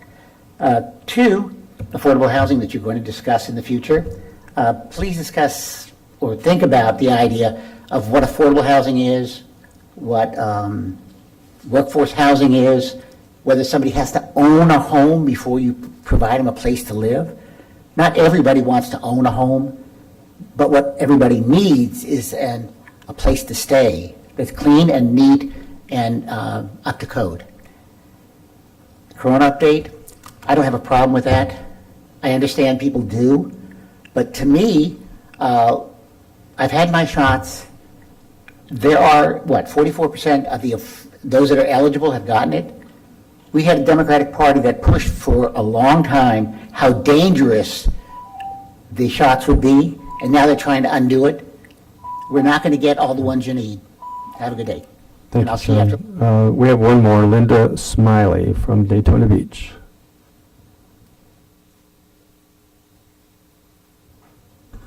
Linda Smiley. I wanted to talk about maybe having you consider nighttime meetings for people that work and can't get here, because many times I hear, well, we didn't hear anything from people, so they must be okay with it. And that's not the truth. It's that they had no way to get here to speak their thoughts. I wanted to talk about libraries, maybe ask when they could get back to regular hours. And I have a lot of people that ask me about when opening the book donation sections where you get the books and magazines and you can buy them, when those might be open again. I've been to several meetings where items were brought up to be discussed, like dogs on the beach, and the issue was punted down the road 6 months because the staff is too busy. But today, short-term rentals is discussed, and now you can make a decision at the next meeting. That seems, well, I don't know. For the record, I'm not for short-term rentals because I live in a neighborhood and I bought my house so that I didn't have a different neighbor every day. I can see where some places they would be approved and reasonable, so I'm not totally against them, but in my neighborhood, I don't want them. As far as the dogs on the beach, I don't know if any of you realize, you can't even bring your dog in your car on the beach. And I live a block from the beach, and I can't bring my dog down to the approach. So we're not on the beach, but we can't even be sitting on the approach. And those are things that, you know, as a lifelong resident, I would like to be able to have. So it's something that I'd like you to consider. But the nighttime meetings, at least maybe once a quarter, that's not unreasonable. I mean, when you wanted us to vote to increase our taxes, you didn't have a problem going out and having nighttime meetings to try to convince us of that. So why not have nighttime meetings so that we can speak? I mean, you get work for us. So you need to have it where we can come and talk about things. Thank you. Thank you. With that is the end, and we'll adjourn for lunch until 1:30. Thank you.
participating.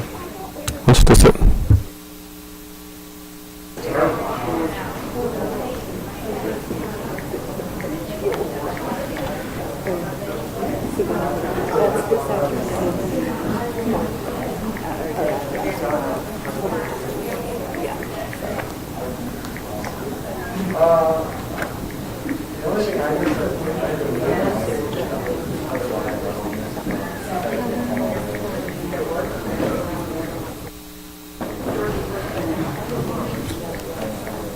Staff, you waiting? Staff, George, Suzanne, are y'all waiting for anybody else? Okay.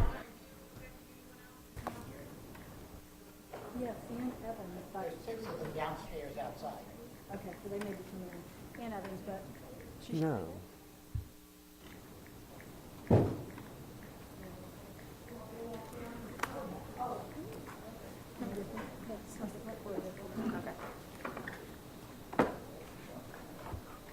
The Affordable Housing Advisory Committee Chairwoman is supposed to be attending too. The Affordable Housing Advisory Committee Chair. The Affordable Housing Advisory Committee Chair was coming, so that's Okay. who we were hoping to be Okay. here. She should That's be- fine. I don't have any sound anyway. Do I have it now? Oh. Well, then stop complaining, right? Speak up.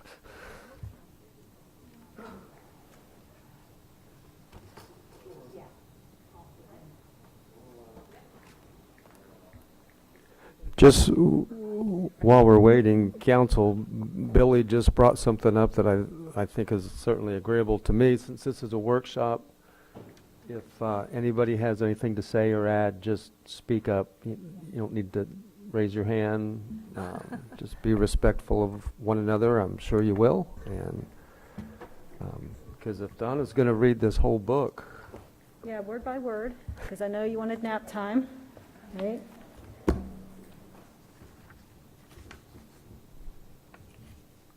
This is good, Donna, whoever put this together. There's some Yeah. really good information in there. Thank you. The quality of it, Should we go ahead and start? just the presentation. She'll catch up. We can go ahead and start whenever you're ready, sir. Okay, we'll call the meeting to order at 1:32. All right, good afternoon again. Donna Butler, Community Services Director. I'm here to start the conversation with you on affordable housing. So today's conversation, my part, I think, will be pretty fast. I've met with pretty much all of you in advance, gone over the presentation, so I'll try and keep it at a high level, but still touch on some data that I think is important for the community at large to hear. And we'll hear again, we had just gotten everything done, everything printed, and Heather Schuberg from Team Volusia said, "Would you like the new census data?" No. It took so long to get this all together, but we will have it ready for our summit when we get to that point. So today's conversation, understanding our community and its housing need, generational poverty and fiscal cliffs, what we do right now to respond, and where we can go from here.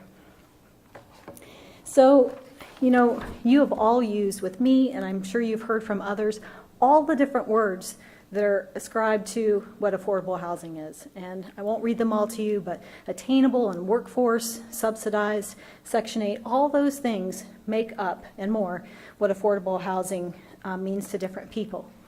But according to HUD, the definition of housing is affordable when it costs less than 30% of the household income. And important as well is if it's accessible to households with barriers. So folks might have a lack of rental history, they might have credit problems, they might even have a criminal background, which makes it very hard for them to rent affordable housing. And they might be able to afford it too, but they just can't get a lease. So who in our community needs affordable housing? There's 4 columns here, and for the audience, if they can't see it, the first is individuals below the poverty level. Then we have extremely low income families, very low income families, and low income families. And these are broken up by income levels. Individuals, and this is generally seniors and those with disabilities, it's less than $12,880. This is the poverty guideline set by HUD for what it takes for someone to exist. Generally people over 65 and also those with disabilities of different types. So currently, there's 73,490 individuals in Volusia County right now in that area. Extremely low income families, that's less than 26,500. And instead of individuals, we've moved to families here, and this is per year per 4-person household. And we don't say whether that's 2 adults and 2 children or 1 adult and 3 children, it's just 4 persons. So less than 30% of the area median income is less than 26,500. Then you've got very low income, which is a range from 26,500 to 32,700. And then low-income families are 32,700 to 52,300. And within this information, you will see examples of the type of occupations that those that work in these income areas are likely to make. In most cases, it is the starting salary or hourly wage that makes this up. People that have been in their businesses, firefighters, police, or construction laborers, or even landscapers can move up. It's just, this is generally considered the starting wage. I want to tell you, you've talked about this book, but also the data in here, we would not have been able to do such a good job without One Voice for Volusia, Carrie Baird, and her staff, as well as Heather Schuberg from Team Volusia, who got us some different data. So we have access to some, but together we were able to get it a lot more. So this next slide is very similar, except that it has at the bottom of it 4 different boxes. So 16% of the individuals in Volusia County are those that live below the poverty guideline. The amount of rent that they can afford, going back to that HUD definition of 30% or less of their income, is $322 a month. Next, it's $663, then $663 to $818, and $818 to $1308. This is some of the data that we got from Team Volusia. And what we're looking at here is the Volusia wage and rent comparison by occupation. So we've listed for you the fair market rent, we call it FMR. 2-bedroom is $1,050, and a 1-bedroom is $856. So here's occupations in no other order other than alphabetical, and you'll see their median hourly wage, their annual wages, and the max affordable rent. This is assuming a 1-worker household, whether they choose a 1-bedroom or 2, but the percent of median income needed for the 2-bedroom is listed on the side here. Only 2 of those aren't cost burdened.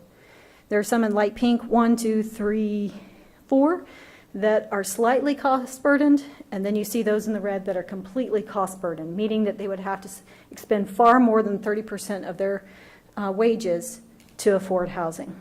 Now, if you had 2 workers in a household, then it becomes more affordable, and you have fewer people that do not exceed the rent. So here's one slide that I think is so valuable, and the Schimberg Center for Housing Studies is at the University of Florida, and they do all of the housing studies in in the state of Florida, and so their data is considered to be spot on.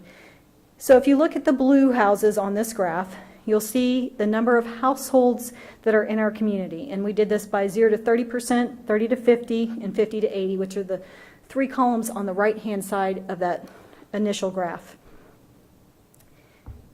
There are only 5,200 affordable rental units in this 0 to 3% of AMI. That's assuming based on what they can afford in the 30% of their income. So if they're not cost burdened, there are only 5,210 affordable units.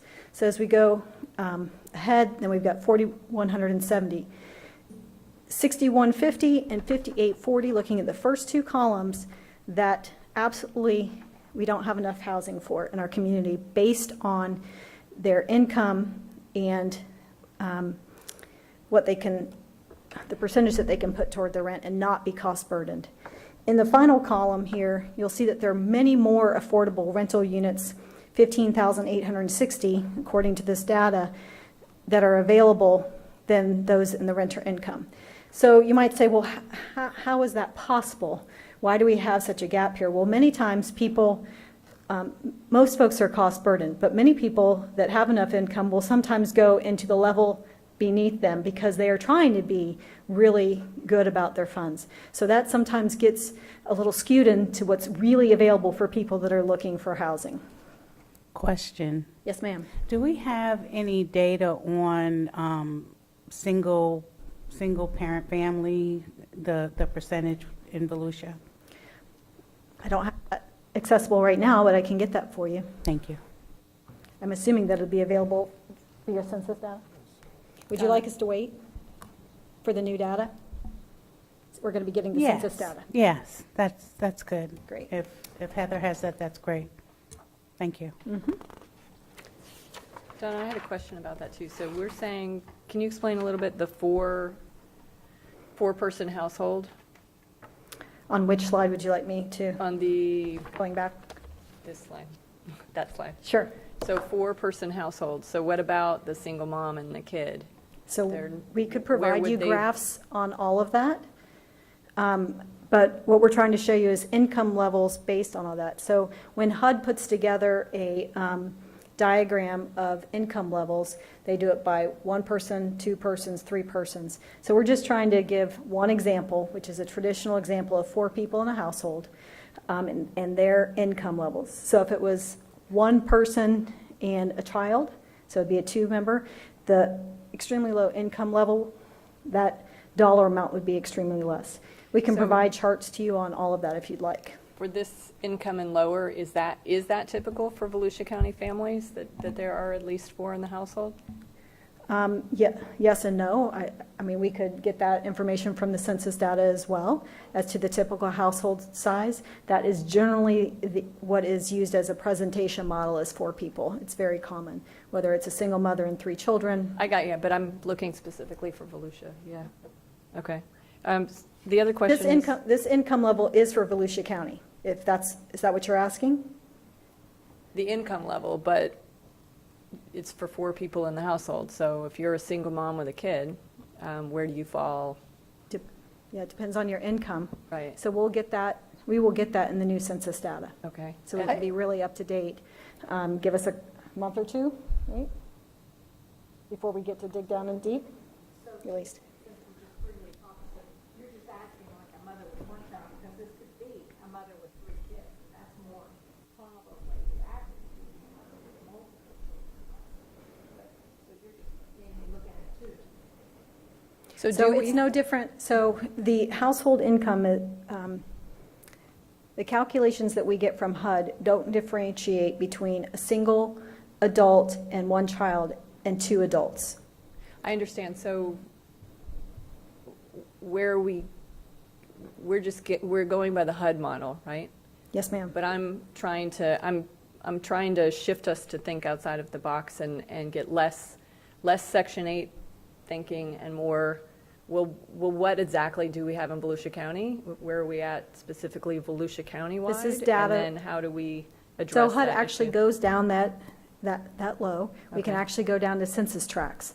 So if you want to know by census tract, which is different than zip code, unfortunately, I wish it all meshed up, we can go down to the census tract and tell you what the family makeups look like in that census tract. Okay. But I would definitely want to know that as soon as we get that information as to the makeup of families in Volusia County. So as we're getting higher but still very low income, so your essential workers, the top 2 basically, and that's really what I'm looking at in terms of workforce housing or attainable housing is these top 2 tiers, the aqua and the purple. Really looking at, so how many people are there typically in those households in Volusia County? Is it 2 people? Is it 3 people? But I still think that the HUD model is a good model as a base because that's the standard and consistent. So I think once we get an understanding of that, we can build off of that Right. as we find what's critical to, east, west, or specific zip codes or whatever. So, thank you. You're welcome. Wanna know And what we Donna, have in I Volusia. Yeah, I agree. And I think just to help clarify, when we say there are, for example, in the very low income families, 24,130 households, that is households of all sizes that fit in that category, whether it's 1 person or 4 persons or more. So, Mrs. Post, to your question, if you want to know in Volusia County how many families we have that fall in these categories, that is what those current number of households reflect. The income levels at the top, for example, extremely low being less than $26,500, that is if you have 4 people in your household. There's actually in your tab entitled Area Median Income a chart, and that'll tell you what the income caps for each of those categories are based on the actual number of people in the family. But these household numbers are accurate for each of these categories for Volusia County.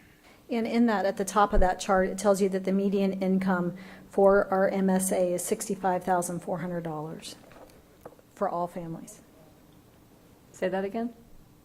In your notebook, under Area Median Income tab. I'm looking at There's it. a- I see at the top. Okay, median income 65. Okay. Okay. Gotcha. Okay. And then on the housing picture that the slide we last left on, Yes. the affordable rental units for the low income families, so for our essential workers, we're saying that there's more than enough housing for them? Correct. According to the Schimberg Institute, that's correct. That's what this graph portrays, yes. There are 15,860 more affordable rental units at this income level than renter units. So if you're a family of 4 and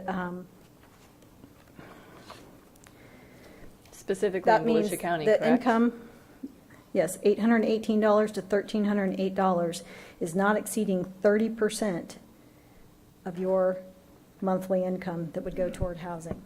So if you're at 32, it's somewhere around 800. If you're at 52.3, it's somewhere around 1,308, or not being cost burdened. Now, are there new apartments coming on, new housing available that's higher rent than that? Absolutely. But that's your income level and the requisite 30% of your income. Can you tell us a little more about the Schimberg Center for Housing Studies at the University of I'm Florida? going to ask that we're Clay getting the because info he has from? the best answer ever. He saved me the last time I was trying to explain what it is. So since he's sitting here in the audience as my backup. Yes, ma'am. The Schimberg Institute was started about in the 90s, and what happened is it was a really kind of a think tank type of thing going on at the University of Florida. They've since evolved into basically the data clearinghouse for affordable housing. We are required to use a lot of that information when we do the preparation for our affordable housing element of the comprehensive plan. They are working with the Bureau of Economic and Business Research with the with the data that they collect, and then basically use different models and information to come up with all the different type of renting needs, the affordable housing needs. And if you go to their website, they've got a variety of different reports by county throughout Florida. Okay, and this one was how recent? Do we know? Because I 2019. see on the other one is 2019 So annual report. Is this? Corey requested this data as we were preparing this. But is the data recent? I know we requested it recently, but.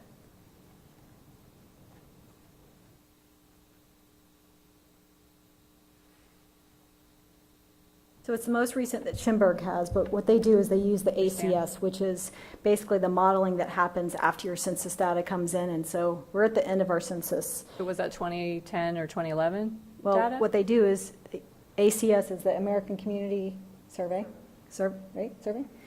And so they do averages. So this is the average of the last 3 years of the ACS, but it is the most up-to-date data that Schimberg had that they could provide to us. The ACS survey, is that the survey that goes out to We get the it individual annually. households? No.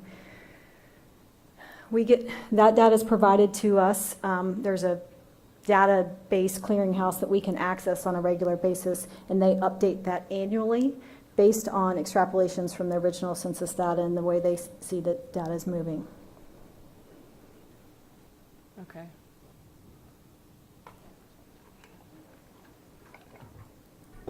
All right. Okay, still not sure how up to date it is, but. It's the most up-to-date That we information have. that we could Yep, possibly get. Gotcha. That doesn't answer my question. But I think Yeah, I got any it. of this data is going to have to be tweaked with Yeah. what our reality is, right? If we're saying that there's plenty of affordable housing for these essential workers, that's a big deal. Well, but if you're using the benchmark of 1,300 as the affordable, right? We know what housing you can access at that amount and know that that's not realistic today. So that's going to be the tweaking, right? Because the new rentals coming on are coming on somewhere around $1,700. So that's why I'm saying that they're not going to have that data because that tweaking has happened in the last 2 years, right? That escalation has happened going forward, but especially the last 2 years, you've seen that escalation. And, so I think the tweaking is going to have to be probably, about 20%, 25%. I understand why we're getting the data the way we're getting. I'm just trying to ensure that I know exactly where we're at on the data. So that's why I'm asking the questions. Okay. And I think probably another important point is, just as Donna mentioned, that there are likely families who could afford 50 to 80%, the higher rents that are in the lower categories. There are probably families over 65,000 or over 80% of the average median income that are in that 50 to 80%. So we have people who can afford more who are in some of our lesser costing units. So it's a free market. People are going to live where they're able to secure housing. So some of that could skew the reality families are facing out in the marketplace. And you'll also see that, if the salaries that are listed here, the wage, if this is accurate, people are cost burdened. So they're going into the next area. So even though our data says that there's only this many people here and here, you're 30 to 50%. If there's not enough room, they're either sleeping in their car or they've gone up into the next level trying to make sure that they have housing, and they're cost burdened. So it's not a good scenario, but we can't really count who is cost burdened because that's not something that's collected. We'd have to do a survey of the entire community, and I'm not sure that people would want to share that kind of information with us. But well, so I'm even looking at the the wages. So 2019 annual Department of Economic Opportunity report for us, but for LEO, for police and sheriff's patrol, we're saying that the median hourly wage 3 years ago in Volusia County was $21.81, and I can tell you corrections fire $21.81. I mean, I don't think that we're even paying that to start, are we? So this is an average wage, so it would generally account for making- people who had been in for many years of service and are making above the minimum. So that number is probably just slightly above the average minimum salaries across the county. But of course, this is taking into account people who have maybe been in the job 5 years or longer and are making above the minimum. Okay. Okay. So the next thing I want to talk about is a little off the beaten path that we normally would talk about around affordable housing, and that's generational poverty. So the Florida Chamber Foundation Prosperity Initiative was started, I believe, 2 years ago, and they started looking at poverty levels in all of Florida's 983 zip codes, and they discovered that 870, 505, I'm sure it changes regularly, children living in poverty in those zip codes. Half of them live in just 150 zip codes. And one of the things that really interested me was the 10 root causes of generational poverty. And it's unaffordable and unattainable housing is one of them, but there is so much that surrounds the concept of getting out of poverty. They have a document that's in your book. I don't know if you've had a chance to look at it, but it's called Less Poverty, More Prosperity, the Florida Fiscal Cliffs Report. And I talked with most of you about this, and it's kind of disturbing because there are fiscal cliffs that happen that are unintended consequences of people trying to step out of poverty. When you're in poverty, you have access to different types of assistance. You might have childcare through early learning early learning, whatever it's called, I forgot the C, Oh, ELC. I live in acronyms, so sometimes I forget what all the words mean. You might have TANF and food stamps. You might have Florida Healthy Kids for your insurance for your kids. You have all of these great resources. And then your boss offers you a promotion. And you know if you take that promotion, that you have what is called a hard cliff. And you fall all the way back down into poverty again because you don't have free childcare for your kids after school, so you can continue working longer hours. You don't have health care for your kids, so you have to put them on your paycheck now if that's available to you, so on and so forth. So those are called hard cliffs, and there's big discussions about how you turn hard cliffs into softer cliffs, so that as you gain more income, you can step down more softly and be able to make your way out of generational poverty. I would like to see us go from cliffs to bridges. Good 'Cause terminology. I think that's really what it's about, is creating a bridge to, the next best opportunity. Prosperity. Yes. And I brought this up the other day with council. I remember last year, a constituent contacted me. I didn't know who she was, but she was so distraught because she was getting a lot of financial aid, and her son had bought her a dog. And for the dog, he was giving her $100 a month for the food and the maintenance of that dog. That $100 threw her over the level of what she could have, and all of her funds were, So we don't think about that. But to her, that was wonderful that she had that little resource, but it knocked her out of everything. Donna, one additional question. I think it's going to be answered. Go ahead. Okay. Next. So they provided in their report 2 maps. It was 2019 and 2018, both of which are in your binder. I presented 2019 here because it's the most up-to-date that was in their report. However, the good news is from year to year, we are decreasing with the number of children in poverty and the percentage of children in poverty. However, they identified that the 32114 zip code was in really poor shape. So the overall poverty rate for that area is 23.4%, but 54% of the children in that zip code live in poverty. It's over half. And it's far greater than the child poverty rate for the entire state of Florida. So the Chamber Foundation went around the state in areas that have the highest levels. They've partnered with community leaders to start prosperity initiatives. And I know Billy is personally involved with the 32114 initiative. And they went to Farug Hosseini because her nonprofit work has largely been focused on making a difference in children's lives, especially children that don't have homes, don't have the support they need in education, and as well as for hunger. So she started an initiative. They are focusing on education, job opportunities, affordable workforce housing, and health and wellness. Their primary goal for this year, even though they've got work groups in each of the 3 areas, is to move 12 families that are very low to low income into their own houses that they own. And they've worked out a great program in conjunction with the Daytona Beach Housing Authority. And there are a lot of private partners, whether it's banks, a closing agency, a whole bunch of different folks working together. And they've already got one new homeowner in the 32114 area. And they're focusing on children with families to make this happen, similarly to our homeless shelter over in Holly Hill. So Donna, that reminds me of a workshop I attended in Orlando.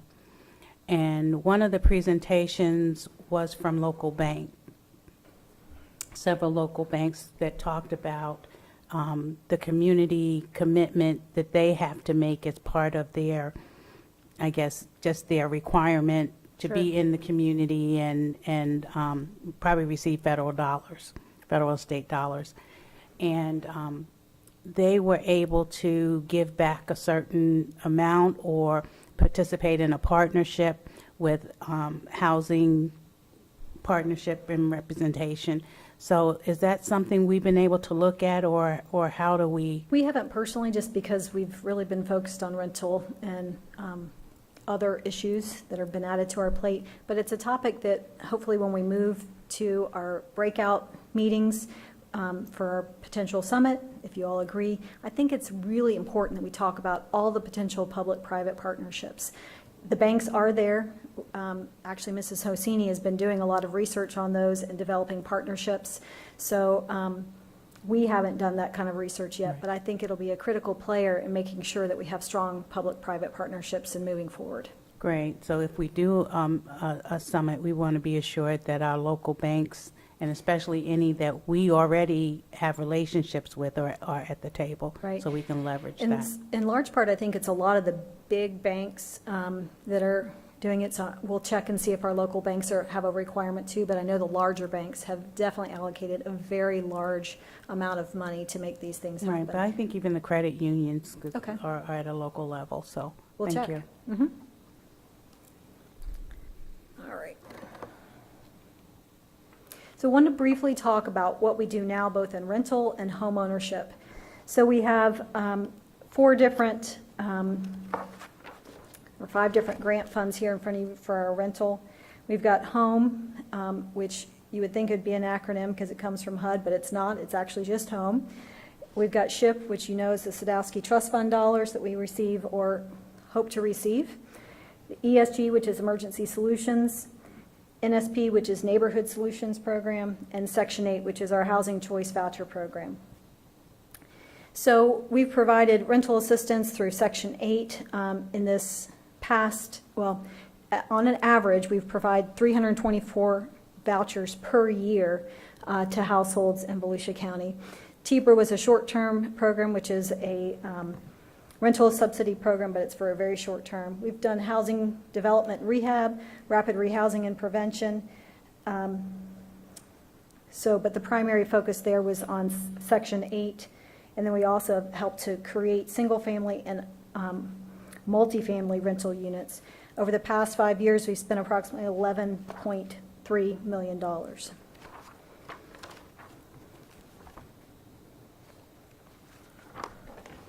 right, next is for homeowner housing.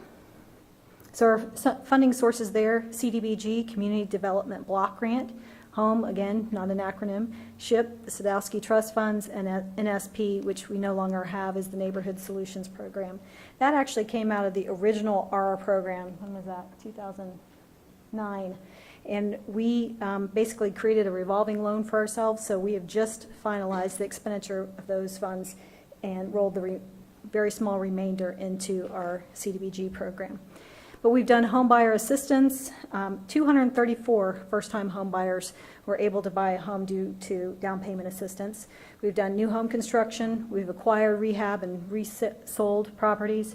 We've done housing rehab. Over the past 5 years, we've done 110 owner-occupied rehabilitations for homeowners. And the past 5 years, we've done $12 million, a little bit more than $12 million in expenditures. So here's where I think the real meat of our discussion will come, or your discussion will come today. Donna? Yes, ma'am. One question about the what we do now rental page and what we do now homeowner page. Yes, ma'am. So all of those federal funds, those federal programs, is that all,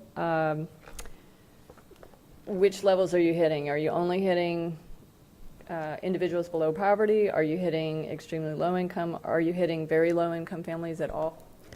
What is the So rental, it's general? very easy to assist very low income. It's very challenging to assist very low income in home ownership. But each of these programs does provide rental assistance or homeowner assistance to all levels. Homeowner actually is up to moderate income as well. There's very few dollars left for moderate, and we have requirements from SHIP especially to provide very low and low as our priority. It is very hard, as I said, to find homeowners that can qualify for a mortgage that are in very low. We actually sold a home, I don't know, it was probably a year and a half ago, and we were so excited. It was over in the Holly Hill area near the Hope Place, and 2 older sisters decided that they finally wanted to buy a home together, and so they were together able to qualify, and together they were very low income. So it's very challenging to find folks, because it's not just about being able to afford the mortgage. You have to have enough in reserves to be able to afford all the things that come with home ownership. But for the 324 vouchers for the rental, tell me which group mostly? So that's for Section 8. Tell me a color. Is that the red? Section 8, you said? That's only for Section 8. It's for 50% or below of AMI, so Okay, so that would be,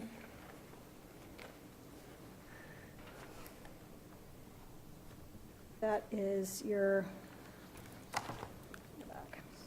looking at that screen. There you go. so that is their 32,700 for a family of 4. It could differ, and below. Okay.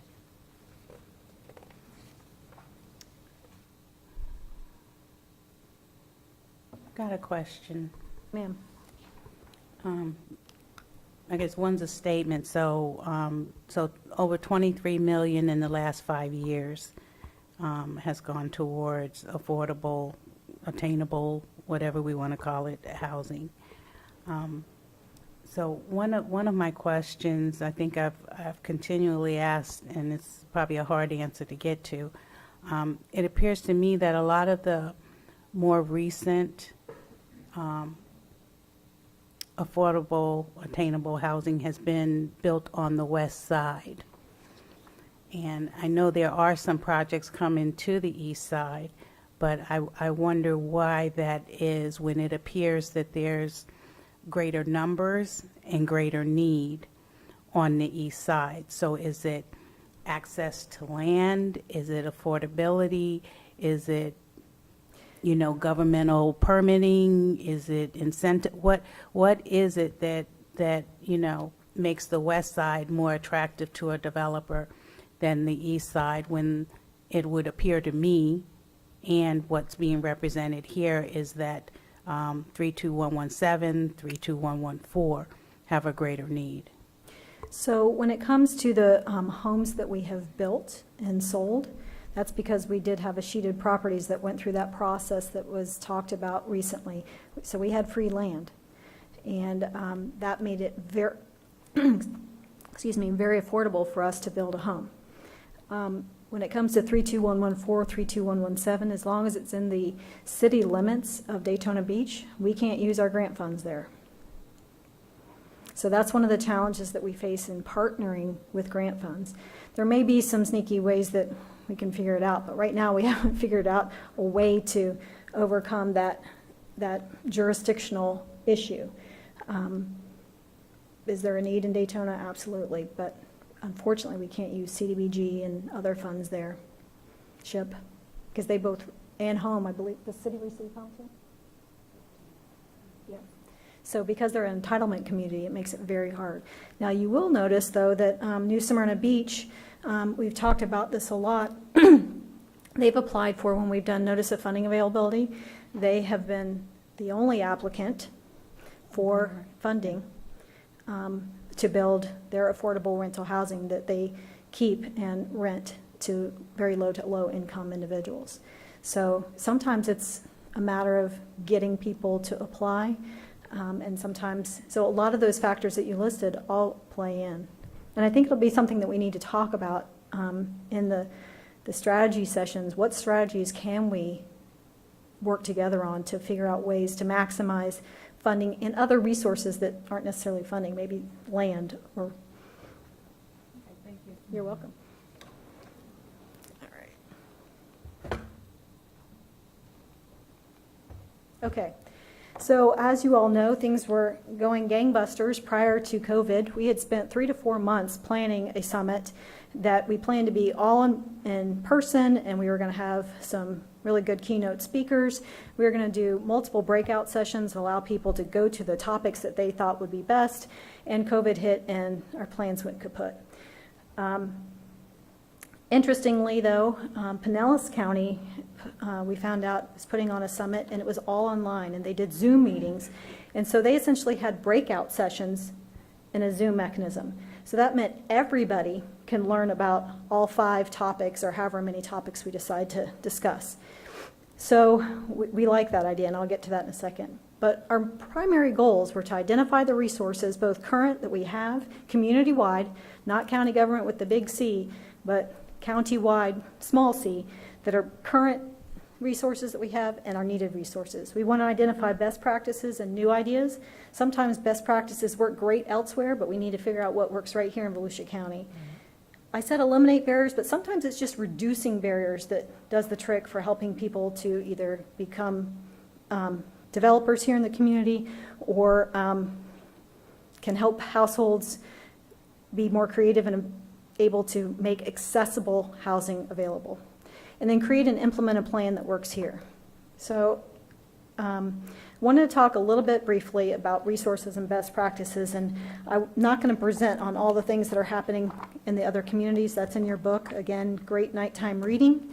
But we did put the 2 plans from Seminole and Orange County, and then some best practices that I found from across the country that while some may not work here, some are really good ideas. One of the things that's been talked about a lot, though, is developer flexibility. And I like the word flexibility because not every developer wants the same benefit to come into our community and build. Some flat out want money. Some want cash, but they don't want grant funds because there are a lot of strings with grant funds. You know, if you get CDBG funds, that's great, but you have to follow all these rules and how you bid your projects. You have to let us come on site, interview all your people that are working there over and over again, and follow lots of federal laws. And a lot of developers are too busy and don't want to deal with that. In some places, developers want property or they want different land development regulations. So whatever that might look like, we need to look at it and see what could work countywide. The city of DeLand recently had a workshop and they proposed some potential land development regulations to their commission to kind of decide what would work for them, what doesn't. In this notebook, you'll also see what Volusia County currently does and what some other counties that you had asked us to look at do in terms of some of that flexibility. Housing rehabilitation, we think one of the best ways, and it's a best practice that's talked about nationwide, is to keep folks in their affordable housing now. Don't have to have them move somewhere else, lose that home ownership, but if that roof is failing, you know, help them to get a grant so that they can have that roof fixed. Sometimes the whole house is in disrepair and we have to do a whole house rebuild, but sometimes that's still cheaper than creating new housing. Dedicated funding, it's a largely talked about issue. We do have some dedicated funding, but it's not a certain amount every year coming both from the federal and the state government. We were all shocked last year. We were shocked with COVID, but we were shocked that we finally had full funding, $4 million, and then it was wiped because of COVID. Totally understand that. But unfortunately, if we don't have some sort of dedicated funding, we can't even work to implement. And you saw the dollar amounts that we have and what we were able to accomplish with that. Next is the Community Land Trust. Is Ann? There she is. So Ann Evans, if you don't know her, is the chairman of the Affordable Housing Advisory Committee. And in 2019, you all gave that advisory board a lot more tasks. For those of you that are new, you don't realize that they got to look at 13 rules in the state legislature and say yes or no, council please approve this. And that was their only job over 3 years. And they had to do it every 3 years. Well, the legislature changed and allowed them to have more. And so we asked you if you would agree to give them more responsibilities. And boy, have they gone gangbusters. And she's fine to come up and speak if you want, but they invited a speaker to come in, and they all gave themselves homework to look at various models for community land trusts. And it's a best practice that's used nationwide, and it's a really neat way to preserve fee-simple affordable housing. And there's a lot of opportunities in a community land trust besides that, but it is very challenging to keep that in place. Our first-time home buyers, we provide them down payment assistance, and when they sell, they have to pay that back so that money can be reused. But when they sell, that home is no longer affordable. It goes with the market rate. So while we've invested in it one time, if they sell in 5 to 10 years, maybe it's still affordable, likely not. With the community land trust, what's really interesting is that the land trust holds the property, the land itself, and only sells the home and the value of the home. So you start off as a first-time teacher and you have barely enough to get going, but you're able to do that. You grow, or maybe it's another career and you make some promotions, so you're able to afford something else. Well, when you go to sell that, you get a percentage, just like you would of any gain in the house value, but the land stays, which allows them to keep that home in an affordable status. So the Affordable Housing Advisory Committee did their research, and they're really just beginning, but they have made a recommendation through staff to you all that they would like us to put out on the street a request for qualifications to hear back from existing community land trusts that are willing to expand here in Volusia County. We know there's one, but we have to, do due diligence. So that's something that we're hoping that can, be blessed and we can move forward with that. It doesn't mean that we have to do it, but it's our way to learn more about what's out there. A county on the west side of the state did that recently, so we hope to look at what they put on the street so we can see what we really need to do so we can learn. Yeah, Donna, and I'm on that Yes. also. And that, that to take the opportunity to use somebody else's knowledge that's already set one up that's been successful would certainly save a lot of time and money. And is it my understanding that there is a community land trust in Orange County and That's who potentially in we had Seminole? talked with us. Okay. Yeah. So that, it was the Bright Community Land Trust, and they didn't even start in Orange, and they have expanded to Orange and Seminole, and they're a large part of the project of redevelopment down in that huge affordable housing reconstruction area. Right. So they've been a big partner in that. Downtown DeLand, yeah. I mean downtown Orlando. Correct. Right. So anyway, but to be fair, we have to put it out for anybody that's interested in coming our direction. So we hope to be able to do that. Okay, the last slide before you all get to discuss whatever you wish on this topic.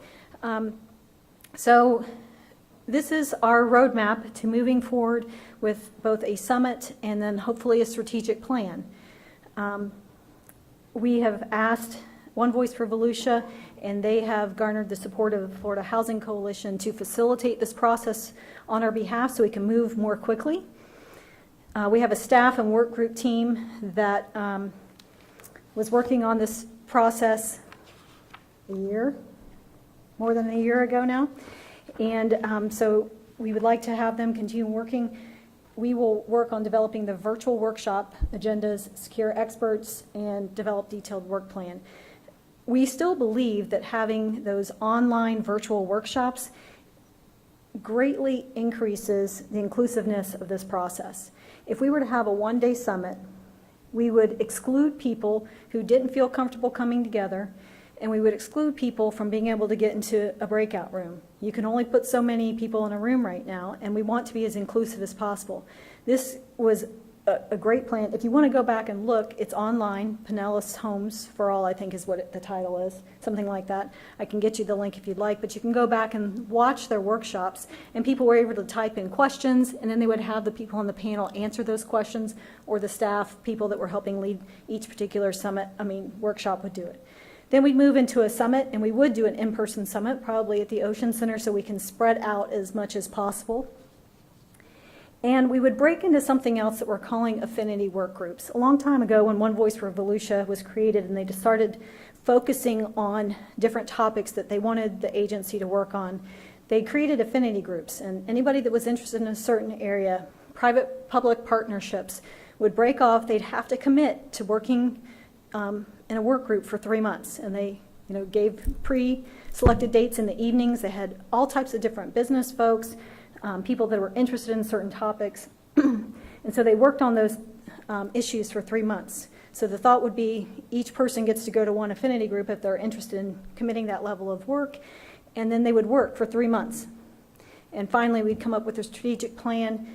It would come back to you all for review and approval, but it really is supposed to be a community-wide document. This summit is for everyone. It's not just for our council. It's for all city commissions. It is for our nonprofits. It's for developers in the business of affordable housing. Anyone that's interested in this topic is welcome to attend. There will be a limit based on the number of people that we can have in a room, but we will, have reservations and make sure that all those that are interested can be there. So with that, that's my presentation, and I welcome your conversation. Recommendations at this time on where to move forward, is that what we're saying? Yes, ma'am, and it's your discussion from here. Well, I love the idea of the roadmap that we have here. I'm all for it. I think we need to do this as of yesterday so that the urgency of it is there. I do like the idea of I definitely want the summit, but I like the idea of the virtual workshop to kind of get a handle on it. But that it does, those virtual, there's a lot of things that you don't get with it with a face-to-face, but you get more participation. You really do. So I like your ideas on that. So I don't know, because I definitely want to talk about those, the RFPs for the land trust. So I think that's really, really important that we have those discussions. So I'm asking my council, where do y'all look for us to go? Well, I think my question with the virtuals is, would we look to have like one a week? Because I guess my concern is I don't want this to drag out, right, but so far, and then if it's not within a certain time frame, you start to lose the momentum. Yep. So to me, it needs to be something that keeps everybody connected, keeps the momentum going, keep the information flowing to a decision to move something forward. Because otherwise, we're building on something that something else can come and derail it, and I don't want that to happen again. We don't either. So what we're looking at is doing 5 weeks all in a row, Fridays. We really like the way they did it. They did it from 12 to 1:30. So if you're a working professional, you can at least attend most of it. The ends were usually some questions, but the really good news is they posted them online every single time. So if you missed a meeting or you missed part of a meeting, you could go back and see the conversation that occurred. And it's not a verbal conversation, it's written, but then it's answered, but you can see all the written comments, and then it's answered verbally by the panel members. They were really good and interactive. I would definitely support that. Yeah, and will you provide us that link that we can go back and look at theirs? We'll send it to you out today. Please. Yeah, I would like that also. I think that's great. Have it on Fridays, let's get it done, 5 weeks, and let's move it. Do you This have is the year. 5 different topics? We're going to work on those. We have generalized topics, and they're not specific enough at this point. Probably talk about the Florida Prosperity Project, Community Land Trust, one of the things I didn't talk about is CHODOs, Community Housing Development Organizations. We essentially have one in Volusia County. It would make our lives and other cities' lives easier if there was more than one Community Housing Development Organization. Establishing a trust fund. So that's in here somewhere. Land use and zoning strategies, state and federal funding mechanisms, so it'd probably be all funding issues, but what state funds can do, what federal funds can do, and other funding mechanisms, and public and private partnerships. I think we plan to jazz that up a little bit, and we're going to go back and talk about all of it, but we wanted to get direction from you all first, that you definitely wanted the summit and you wanted those types of topics, and then we'll come back with that and start getting our experts lined up for panels. So we talked about land trust, but we didn't talk about housing trust. So have you looked at any of the models to consider best practices to bring back as part of this discussion?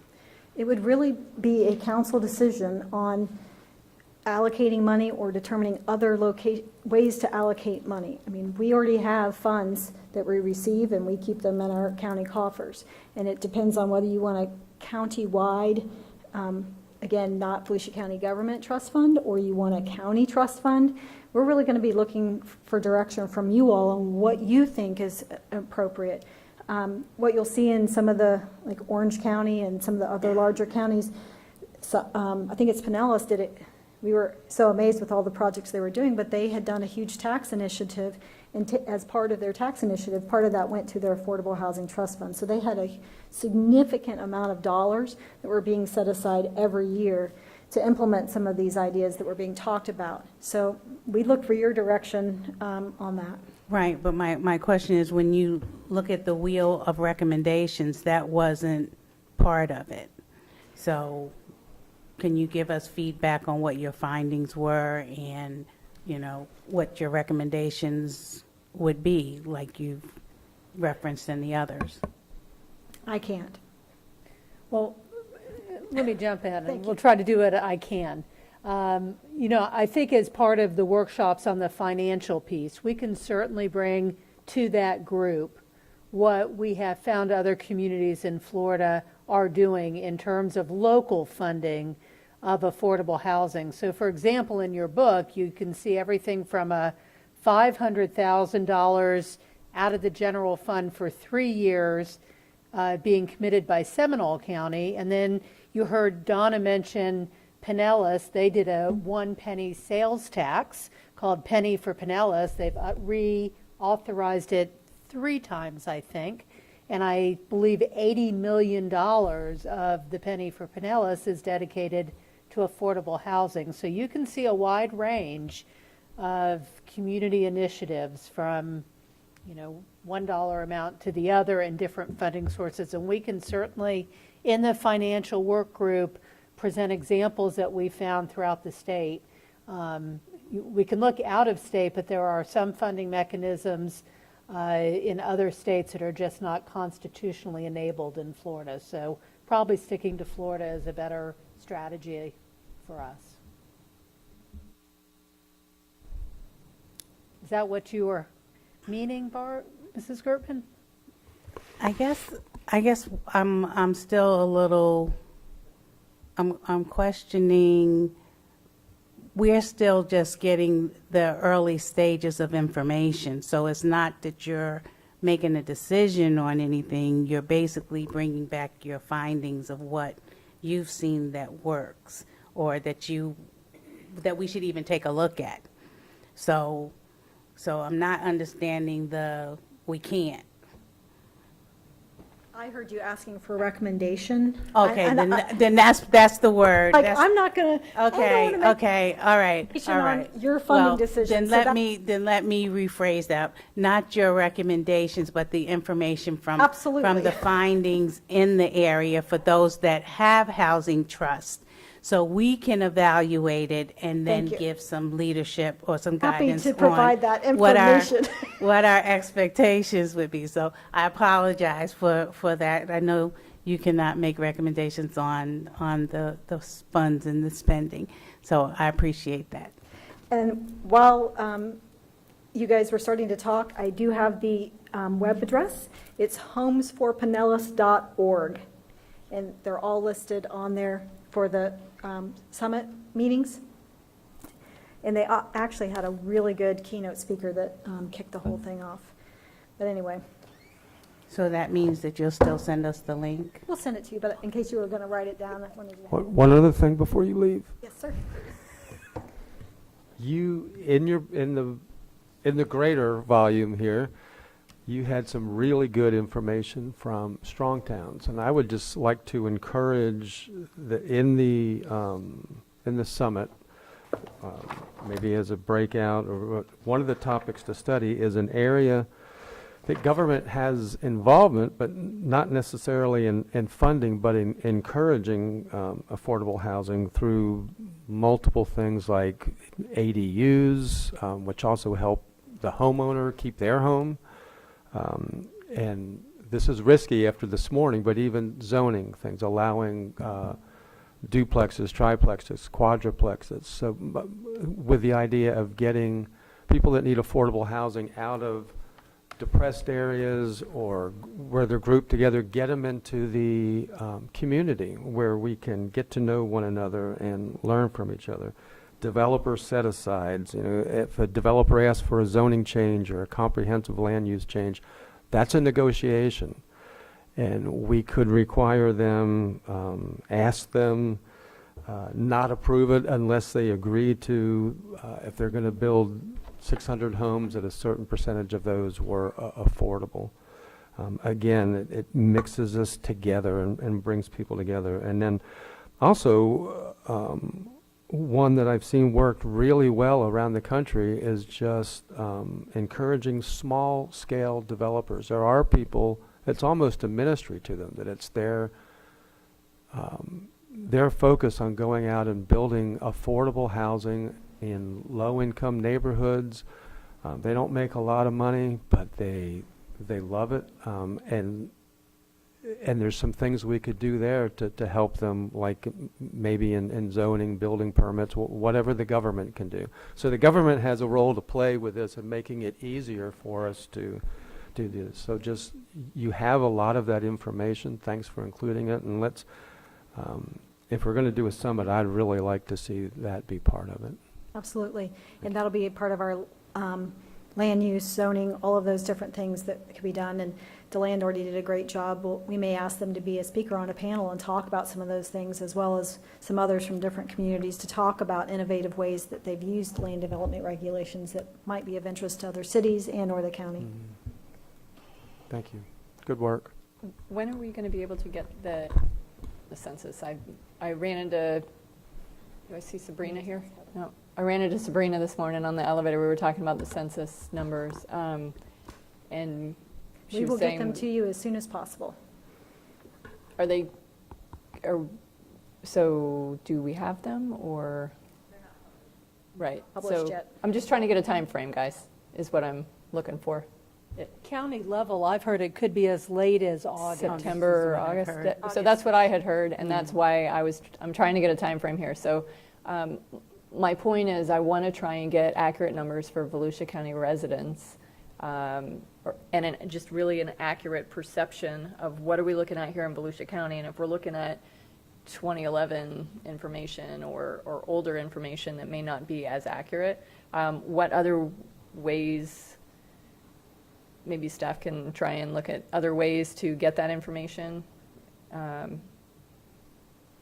If we don't have it from the Census Bureau, we will be using the same data. I mean, a lot of this data is driven from those numbers. And well, I mean, so there's other ways that we can get information, right? I understand that getting that specific definitive number about A, B, and C, if you want that specifically, I understand you'll have to wait for them to update it. But we're just looking for Volusia County information. So we have all the nonprofits, we have Second Harvest, we have, all of these different groups. We've got Derbyshire Place, we've got Hope Place, we've got all these different groups that are working with people in the community. One Voice. Could we not, in fact, just talk to them? And we don't need exact numbers, but just to get a good feel of where we're at in Volusia County. Because when I'm out in the community, I'm not hearing that, we've got 15,000 more apartment homes or just housing for that sector of essential workers. And that's not what I'm hearing at all. And so I want to make sure, not saying that this information's wrong, but I just want all of us to have a really good perception before we make these decisions, because these decisions are very important, right? And we're trying to do it based on that. So absolutely. We can absolutely gather anecdotal information by contacting them. We had actually started also a survey of the cities in their planning departments to talk to them, and we will be sending that out again as well. I'm not sure that any of those organizations can give us finite data, but we'll definitely be able to get anecdotal information, and then hopefully that will start mixing, and we'll get our census data information for 2020, and start being able to do a deep dive so that we have more information, especially for the big summit, so that we can hopefully get as close to possible. But we will, in terms of Schimberg, be dependent on them getting their data and doing their analysis, as well as us doing our deep dive as well. Okay. Donna, I just want to say thank you, because I know it's been a lot of work done on this over the course of time, because I remember you putting together the little map for me where they are. So I do appreciate all the work, and look forward to us being able to move this forward and making a difference out in the community. Thank you. And as you know, I'm sitting behind me here, but alongside me truly are three exceptional folks that have worked on this. But huge kudos go to Corey Brown right here, who redid and redid and redid and redid for me, as I said, but I got to have the picture say something a little different than that. So she worked with both Heather and Carrie and others to make sure that this data that we have could be best represented, even though we know it's a little out of date. It's the best presentation that we could get from the data we have. Yeah, Donna, I just want to thank you too, and Corey, and all of you, because this is so helpful. As you know, in January, whenever we had our first workshop, we put out our 5 most important initiatives. I think this was pretty much number 1 for all of us. So to have this great start with this, we're going to get this done this year. Great. We're going to have a plan done this year. So I'm really excited. Great amount of information. Thank you so much for all the input that we've had. This gives us a good basis. I'm ready to go on your little path here. Great. And two more things, Donna. So I did want to comment on this. So even data aside, I just want to say to all of staff, to community, I don't know if your specific division did this in of itself, or community information helped you, or how this was made up, but Community information, we're not talented, we're data people. because all I can say, in the 5 years that I've been here, just the visual impact of this presentation really looks like we are the top 10 population out of 67 counties in the state of Florida. So just the visual impact presentation, so much better. And We worked really hard to really be, nice. as I call, Yeah. you may take it the wrong way, fluffy, because I'm not very fluffy. This is I wouldn't know anything about that, Don. Here it is. Just the facts, ma'am. And so I worked really hard at making this a sharp-looking presentation, as well as giving you data, because not really my forte, but I learned a whole bunch about PowerPoint that I didn't know before. And again, thanks to the young appreciate techie it. person on our staff who saved me multiple times. It looks good, and I'm hoping moving forward we can look past a lot of those different surveys and studies and things, and really start trying to figure out, out of the box within our county, how we can really maintain a real-time sort of idea of what's happening beyond sort of Section 8 and that low income level. The second thing I had was we have the Affordable Housing Committee, and I've never heard from the Affordable Housing Committee other than talking generally to the actual members themselves. And I would imagine that you guys are discussing lots of things, and you've been really working hard this last year. Is council good with maybe hearing from Ann? Are you ready to do that? I would love to hear, just any of the things that you guys have been discussing, because we really haven't had a report from the Affordable Housing Committee, so I would love to hear. We started this year reviewing the housing element of the comprehensive plan. And we have a really, really good committee. We appreciate your nominations on the committee, because these people got down and worked. We went line by line, section by section, and made recommendations for changes that we thought would make the housing element a little bit more understandable and a little bit more broad. One of the things we added was when we talked about extremely low income and low income, we added workforce housing. We added that terminology to it. So we spent a lot of our meetings doing that. Then we decided that we wanted to tackle the issue of community land trusts. So we had a presentation, a video Zoom presentation from a representative from the Florida Housing Coalition who specializes in community land trusts.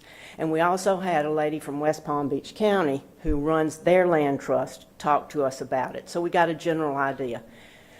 We liked the idea because it's sustainable. If you've got a housing trust fund with money, that's great. But what happens when that money runs out? With the land trust, the land is always there. And so the affordable housing never goes away. It's sustainable, and everything you put in there can be used for affordable housing. So we liked that so much, we investigated that. Everybody on the committee took a task. We looked at developers who were interested in utilizing land from a land trust, and we found out that there are developers in the county who are willing to work and develop land from a community land trust. We found out what it would take to start one from scratch. We talked to a man who developed one in the Tampa area, and who also developed one in Orange County. And that's why we came up with the recommendation to you to say, let's put out something on the street and see if we can join an existing community land trust without reinventing the wheel and without incurring all those startups. We would still have local control of it. It would just be held in a bigger pot. So that's been our latest task, and that's what we've done. So that's where we are right now. I think our next task is we take a look at the SHIP incentives and see what we can do to make them a little easier to use. And the community land trust, so we've been talking a lot about home ownership, and so building the homes, but that also refers to... It can go either way. Apartment complexes, right? You can use it for, if you've got a large section of land, a developer can build it with, for rental property. It can be developed for duplexes. It can be developed for single-family homes, whatever you or we as a community decide is needed. The other beauty of it is we would like to see it be a community-wide land trust. We would like to have county land in it. We'd like to have city land in it. We also found out that in one area, there were a group of doctors who bought some land several years ago they were going to develop. Well, it didn't turn out they developed it. It was nice land. But they donated it to the land trust, and the land trust in turn gave them a tax write-off for the value of the land. So we see it being private, government, just a true community land trust. So that's, we were excited about that possibility here. Okay, thank you. Thank you. Thank you. Any other questions? Then we'll open it up to the county manager. This is the last opportunity for public participation. I have not a single. If you filled out a yellow form, just give them to these women. Ladies. Well, this is the end of our meeting.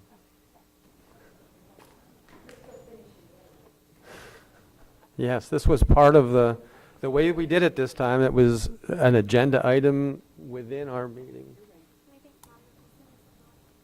John, who?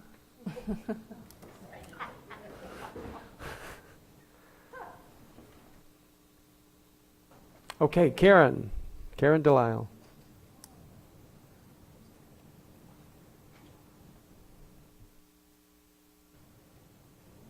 I am so impressed that you know how to say my name. That's usually my telemarketer screen.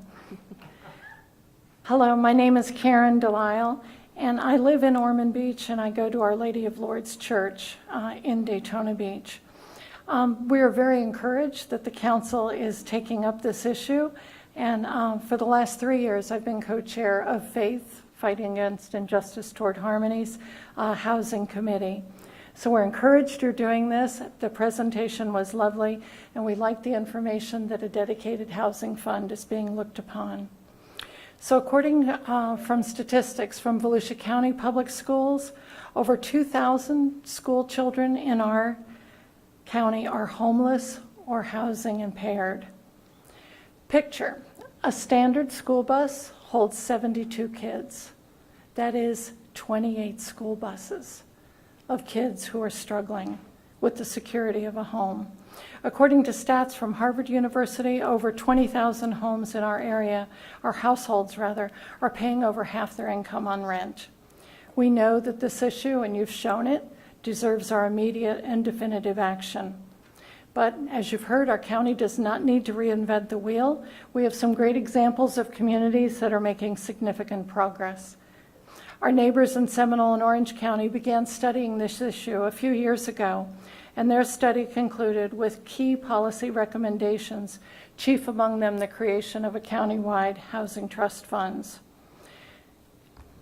The new housing funds in Seminole and Orange County are in good company because in the last few years, housing trust funds have been established by county governments around our state, like Alachua, Broward, and Hillsborough. So Hillsborough's Housing Trust Fund issued grants to 7 different projects last year, and these will result in 260 new units of affordable and workforce housing. 700 communities across the United States have created local housing trust funds. They're popular because they work. They empower nonprofit and private sector developers to do what they do best. We can't rely on Washington, D.C. We cannot rely on Tallahassee to solve our problems. We need local solutions. We need local leadership to implement them. And so Faith is asking our county council to create a housing trust fund. We know that money is coming from the American Rescue Plan to deal with the impacts of the pandemic. The need for affordable housing surely qualifies, as our area has been, our children have been, our seniors have been significantly impacted by the pandemic. We know other communities across the country, like Lexington, Kentucky, are considering using some of their American Rescue Plan funds to support their affordable housing. Gosh, I feel like I'm going to be executed. Okay, so we're asking the council to consider a portion of the money our county receives from the American Rescue Plan to develop a new housing trust fund. Thank you. And you made it. Thank you, Karen. Thank you. John Nicholson.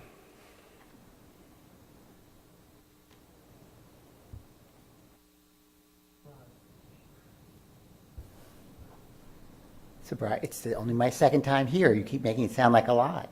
One public comment and now one of this. Okay, I'm glad to hear you guys thinking holistically. When I look at things, I think holistically, the whole 9 yards, not just down the center that some people do. That's why I asked, are you doing affordable housing? Are you doing workforce? Are you doing just home ownership?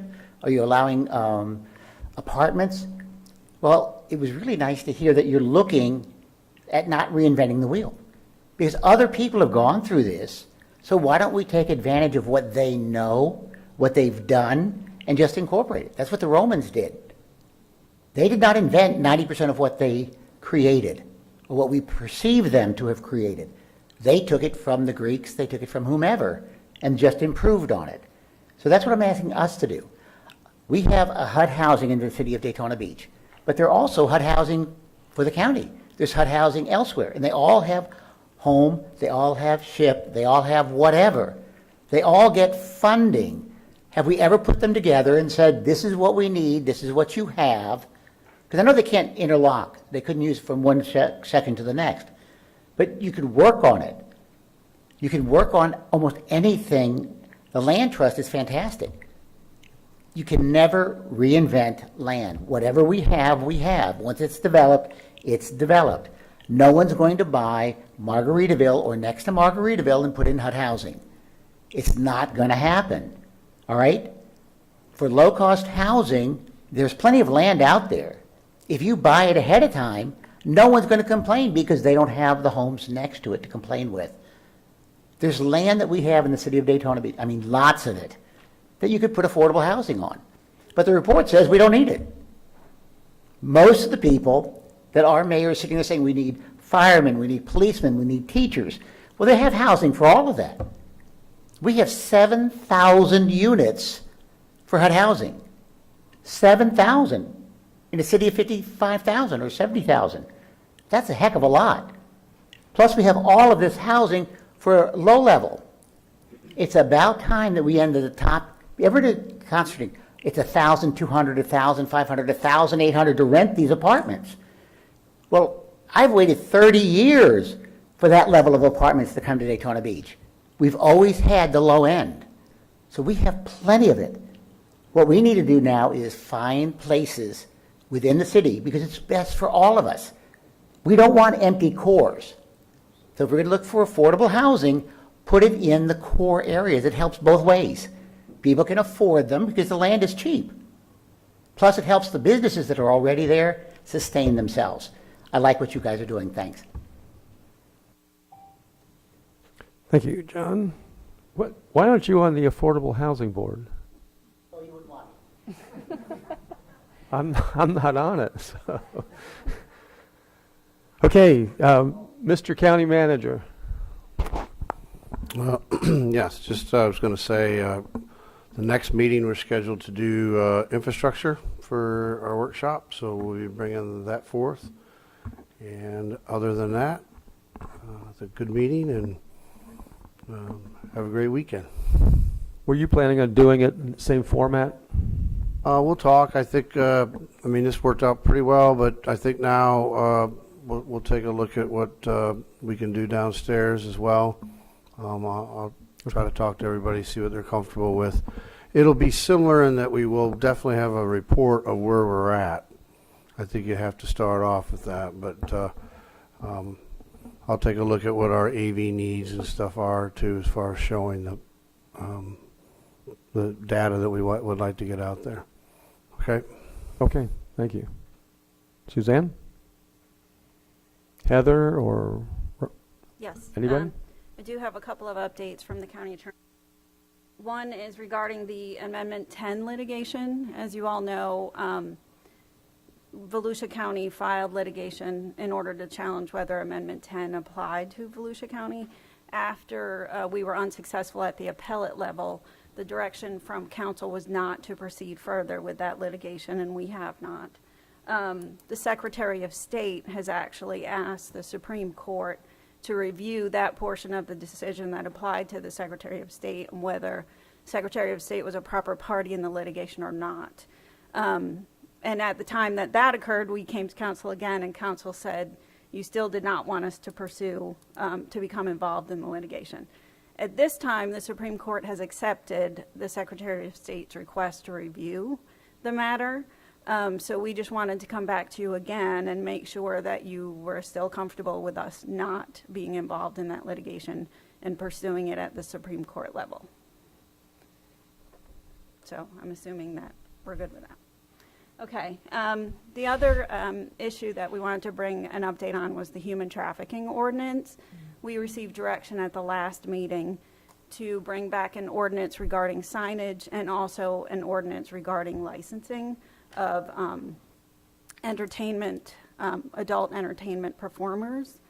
We are prepared to bring back the signage ordinance that will be brought back at the next meeting. On the issue of the licensing of adult entertainment professionals, we are still continuing to monitor the litigation in Jacksonville with a similar ordinance. At this point, a number of the items in the ordinance have been declared unconstitutional.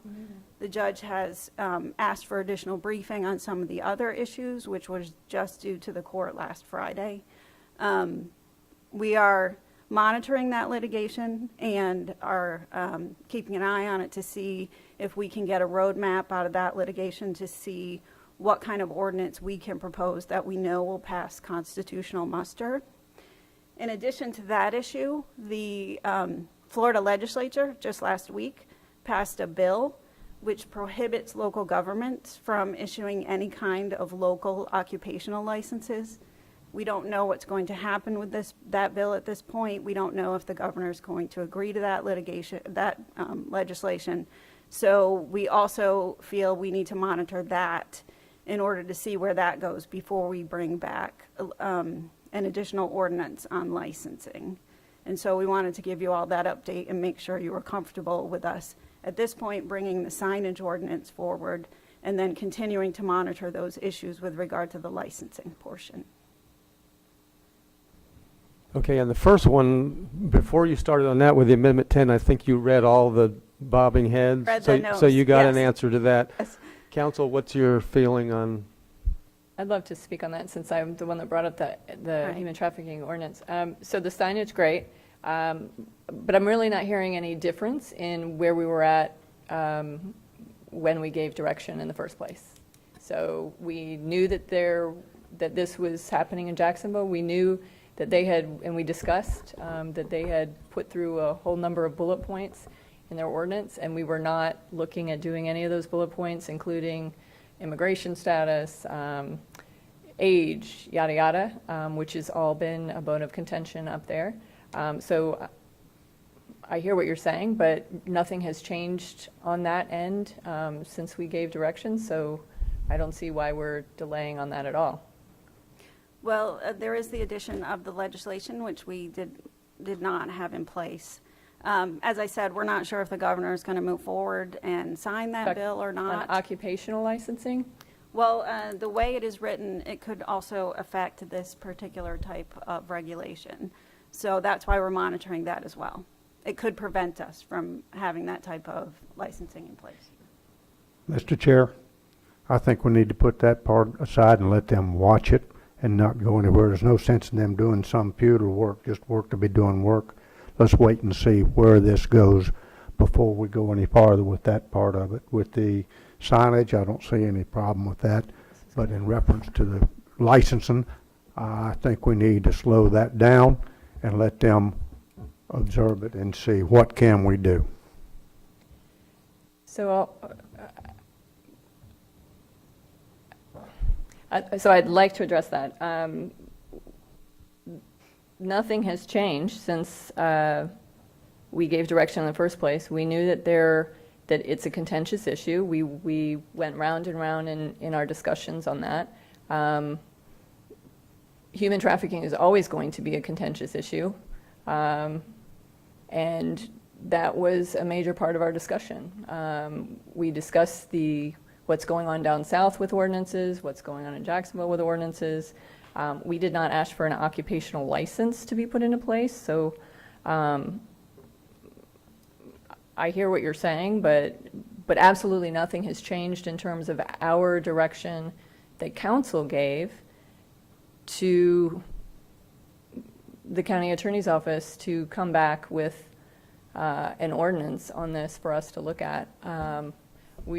6 months from now, we're going to be in the same place. It's a contentious issue, but zero has changed in the discussion that council went over and over and over again in our meeting and gave direction. So if we're just going to make the decision to push the can down the road and not discuss it because it's a contentious issue, then great. But if we're saying that we're going to hold off and see, how things work out in the legal system, I could tell you this has been going on since the 90s in the legal system. So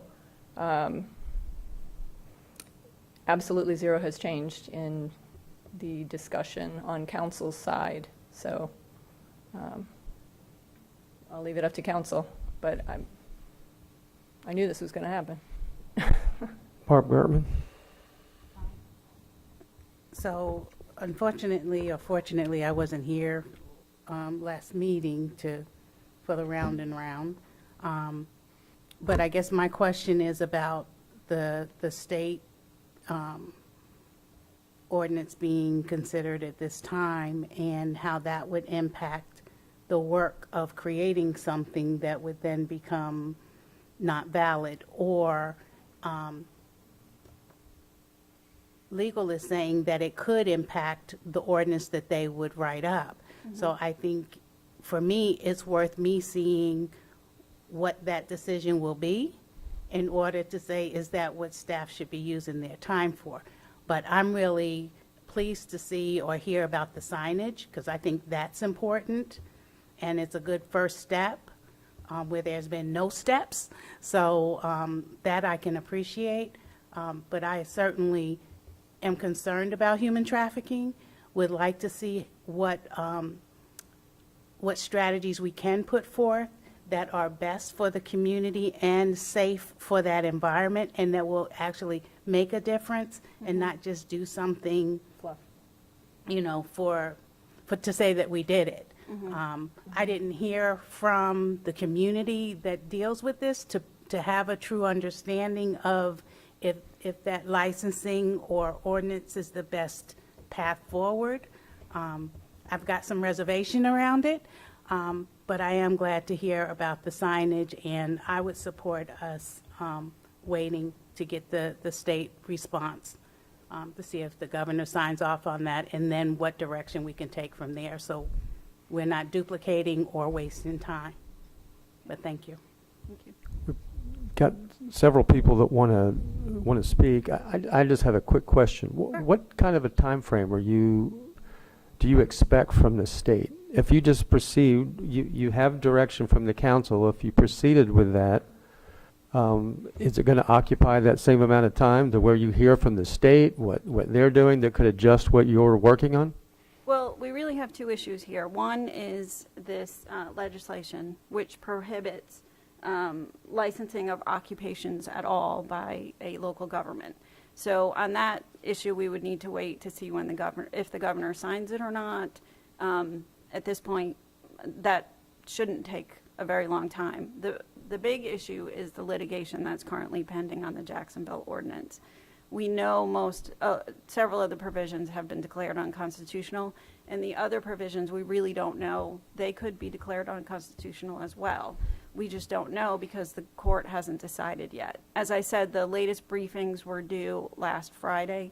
Once the judge has an opportunity to review those documents, the plan is to schedule a trial. After that trial, we would have a better idea as to how the court's going to rule on that type of licensing ordinance. I don't know exactly how long that will take, but we would continue to monitor it as it moved forward. Yeah, nobody does. I guess the state's going to change probably no matter what. You know, it was not a good year in the state legislature for local control. And my feeling is to keep pushing ahead. But Ben Johnson? As a former sheriff and 43-year law enforcement professional, human trafficking is on my mind all the time. It's a very big issue. But the mere fact of us having our staff go out and do something that other people are already doing, it's something like that last issue we talked about, where we're watching other people and learning from them instead of reinventing the wheel. There's no sense in us doing something that's going to put us in litigation, that's going to take and put our staff having to work on something that somebody else is already in the process of doing. I think we're wasting our time, and especially wasting our staff's time, to do anything with this at this time and wait and see where it goes in the court system before we go any further with this. Danny Robbins? Barb, I agree with you 110%, but Councilman Post, how about in the meantime, what's your thoughts on, I just made some notes, the educational end of this. Is there something that we could team up with the sheriff's office or our school system to put together like an educational program, or what are your thoughts on that for our kids, or even our parents, in terms of better parenting or situational awareness, things for them to look out for, even self-defense or a defensive tactics class. I'm sure we can find a DT instructor and a couple things to really bridge gaps between our law enforcement, our public, our adult entertainers, our teenagers and our students, and this council. So in the meantime, while we're waiting for these other court cases to come back, I still think there's some positive we can maybe get out of this in the meantime, just to bring awareness. And Susan in the staff meeting actually brought it up, so I can't take credit for it. But I'm on board with Susan on this, and to sit back and wait on the legal end, but to see what other educational ways we can combat this with. So that's it. Thank you. Heather Post. So I like the advocacy part. That was something we had talked about before. And so if anything, if we can push the signage thing through, that's great. But part of that pushing the signage thing through was getting various businesses on board, because the businesses aren't mandated to do that, right? The regular businesses in those core areas. So getting them to partnership to do pledges and stuff like that was something that we were working on. But I really want to hit the point home, guys, that zero has changed in the Jacksonville discussion. It is the same exact circumstance as when we made the decision in the first place. Same exact circumstance. So, you know, that's great when we bring people in and we're discussing and we're listening and we're making these decisions, but then for us to come back at the very next meeting and say, you know, we're going to change our minds, when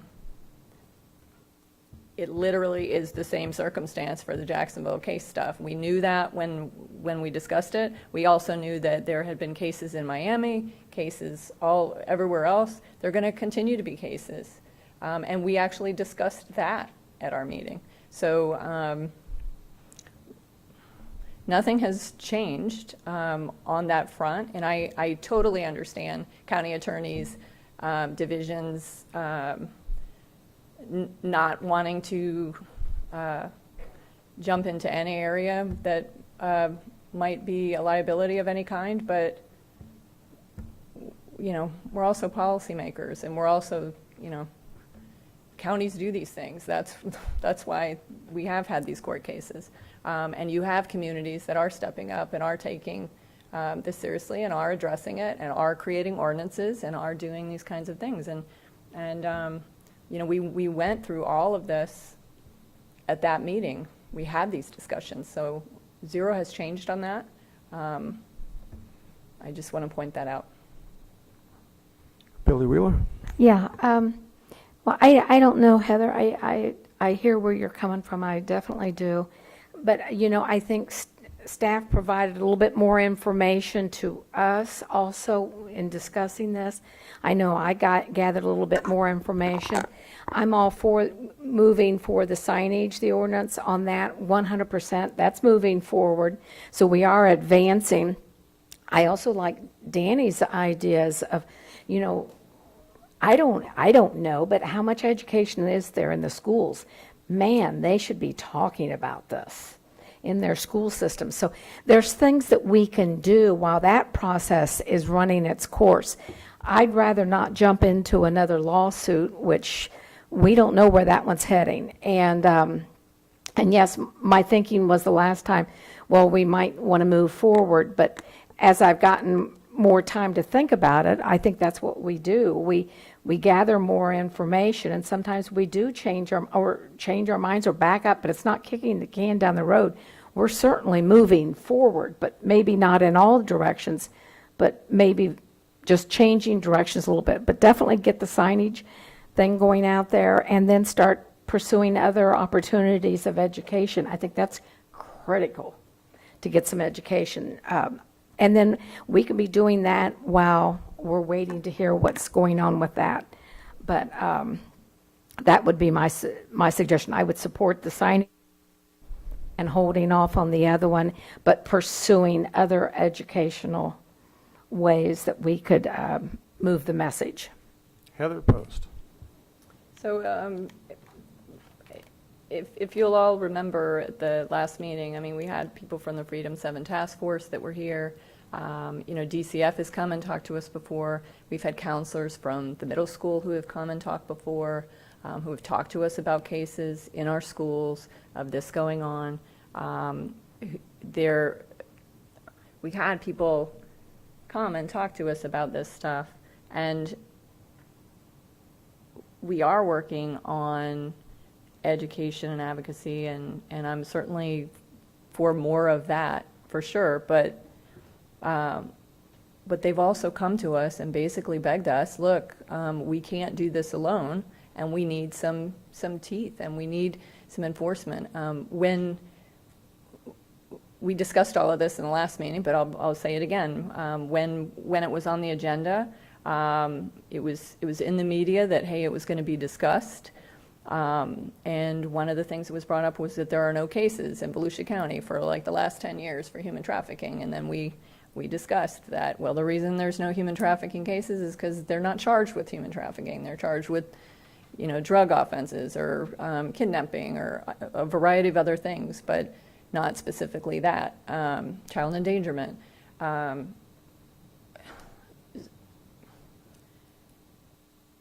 don't know. We went over all this, and for us to make the change specifically because we're afraid, because someone else is in a suit discussing, because they tried to push an ordinance through. Reminder that the one down south went through. And we said the one in Jacksonville, because they tried to push through a ton of bullet points on one ordinance, and all of those bullet points were getting hammered.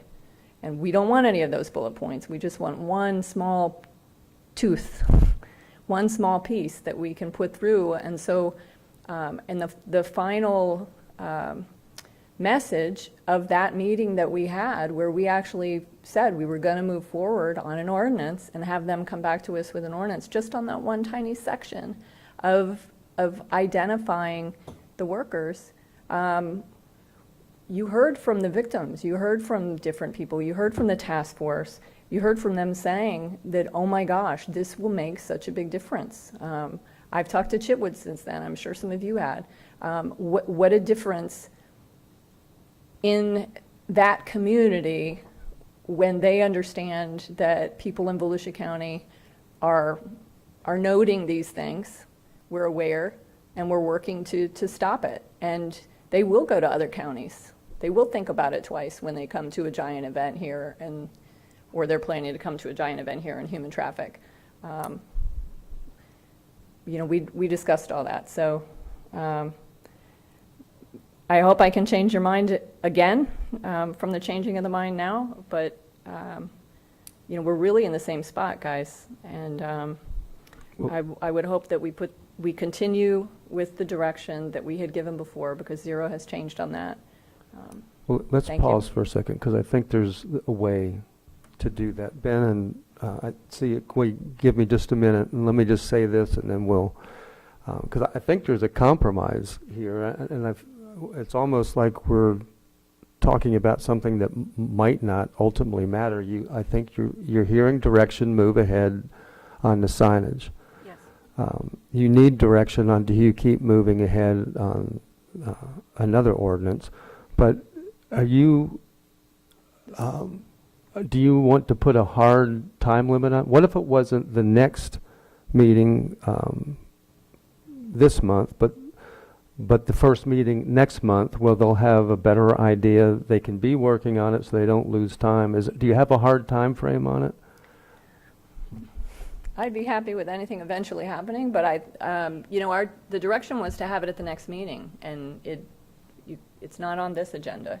So it was in this meeting. And I so think then, we were, go ahead. Then discussion was, and my hard discussion was, okay, but it needs to be on the May 18th meeting, because council gave direction, and we need to be listening to council's direction, and we need to be providing council with what we ask for. And it was, I'm already seeing that we're not being provided it, so.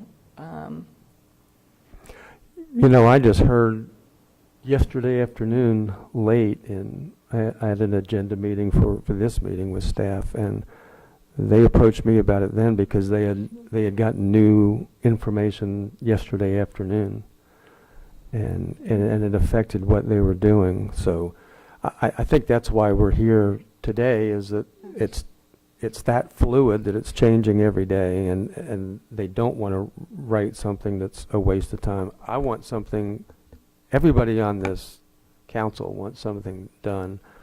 Now, for me, if it takes not bringing it back on the 18th, but the next meeting, and in the meantime, like you did for me last night, because I was the only one that you had an agenda meeting with, you can update us next week as we go, and then all of us are on board with what's happening. But yeah, let's not lose the effort that we've already made. And I hate to see us go back and renege. I understand, and I agree, Ben, that we don't want to. There's so many things. We're a target for being sued. There's so many things staff can work on. But I think they can proceed on this cautiously with what they know now, and be ready. They're pretty smart people to be ready to dodge, or to dive, or to go underneath or go over top. So before, but right now, here's where we are. You have direction to proceed. There's not been a motion to stop. I hope there isn't a motion to stop, because I think your county attorneys are smart enough to keep going cautiously and bring us back more information. Ben? I'm just willing to make a motion that we put this thing on hold pending the county attorney's outcome of when they see that they can bring us back some kind of information one way or another. I'm not saying throw it away, but there's no sense in us doing something right now that's futile.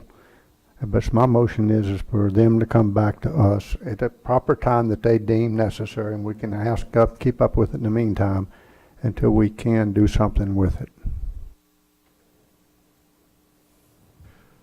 Okay, Ben Johnson's making a motion to table this, second by Danny Robbins. Clarification, is that to table the entire thing, or to table just because it was one ordinance for the signage and the... No, the signage I'm not touching. The signage, go ahead Okay. with. I'm talking about the other one. About the identification. Right. Not licensing, but identification. Right. Okay. Any other discussion on the motion on the table? Then all in favor of Ben's motion, say aye. Any opposed? Me. I'll be opposed. And Heather, and just because, Ben, I understand what you're doing, I just hate passing something one week and turning around then 2 weeks later and changing it. Well, sometimes we get new information, and it's our responsibility to look at that sort of thing, and I feel like new information did come to us that we needed to evaluate, sit down and realize that we were, running off a cliff in a car full of people. Well, and we did, and we got new information. It was presented to us. I feel like they could still move on, and nobody's driving over a cliff. Did you have anything else, county attorneys? That's it, thank you. Suzanne, did you have something? Dr. Lowry's not here for council updates, so I'll go down the list. Heather Post. So clarification, the signage ordinance will be brought back next meeting, correct? Because I'm going to be telling people May 18th. That is correct, yes. Okay, thank you. I have a question on the Animal Control Services Board. I saw notice that there were openings. Do we know when that's going to be on the agenda? It's my plan to put it on the next agenda.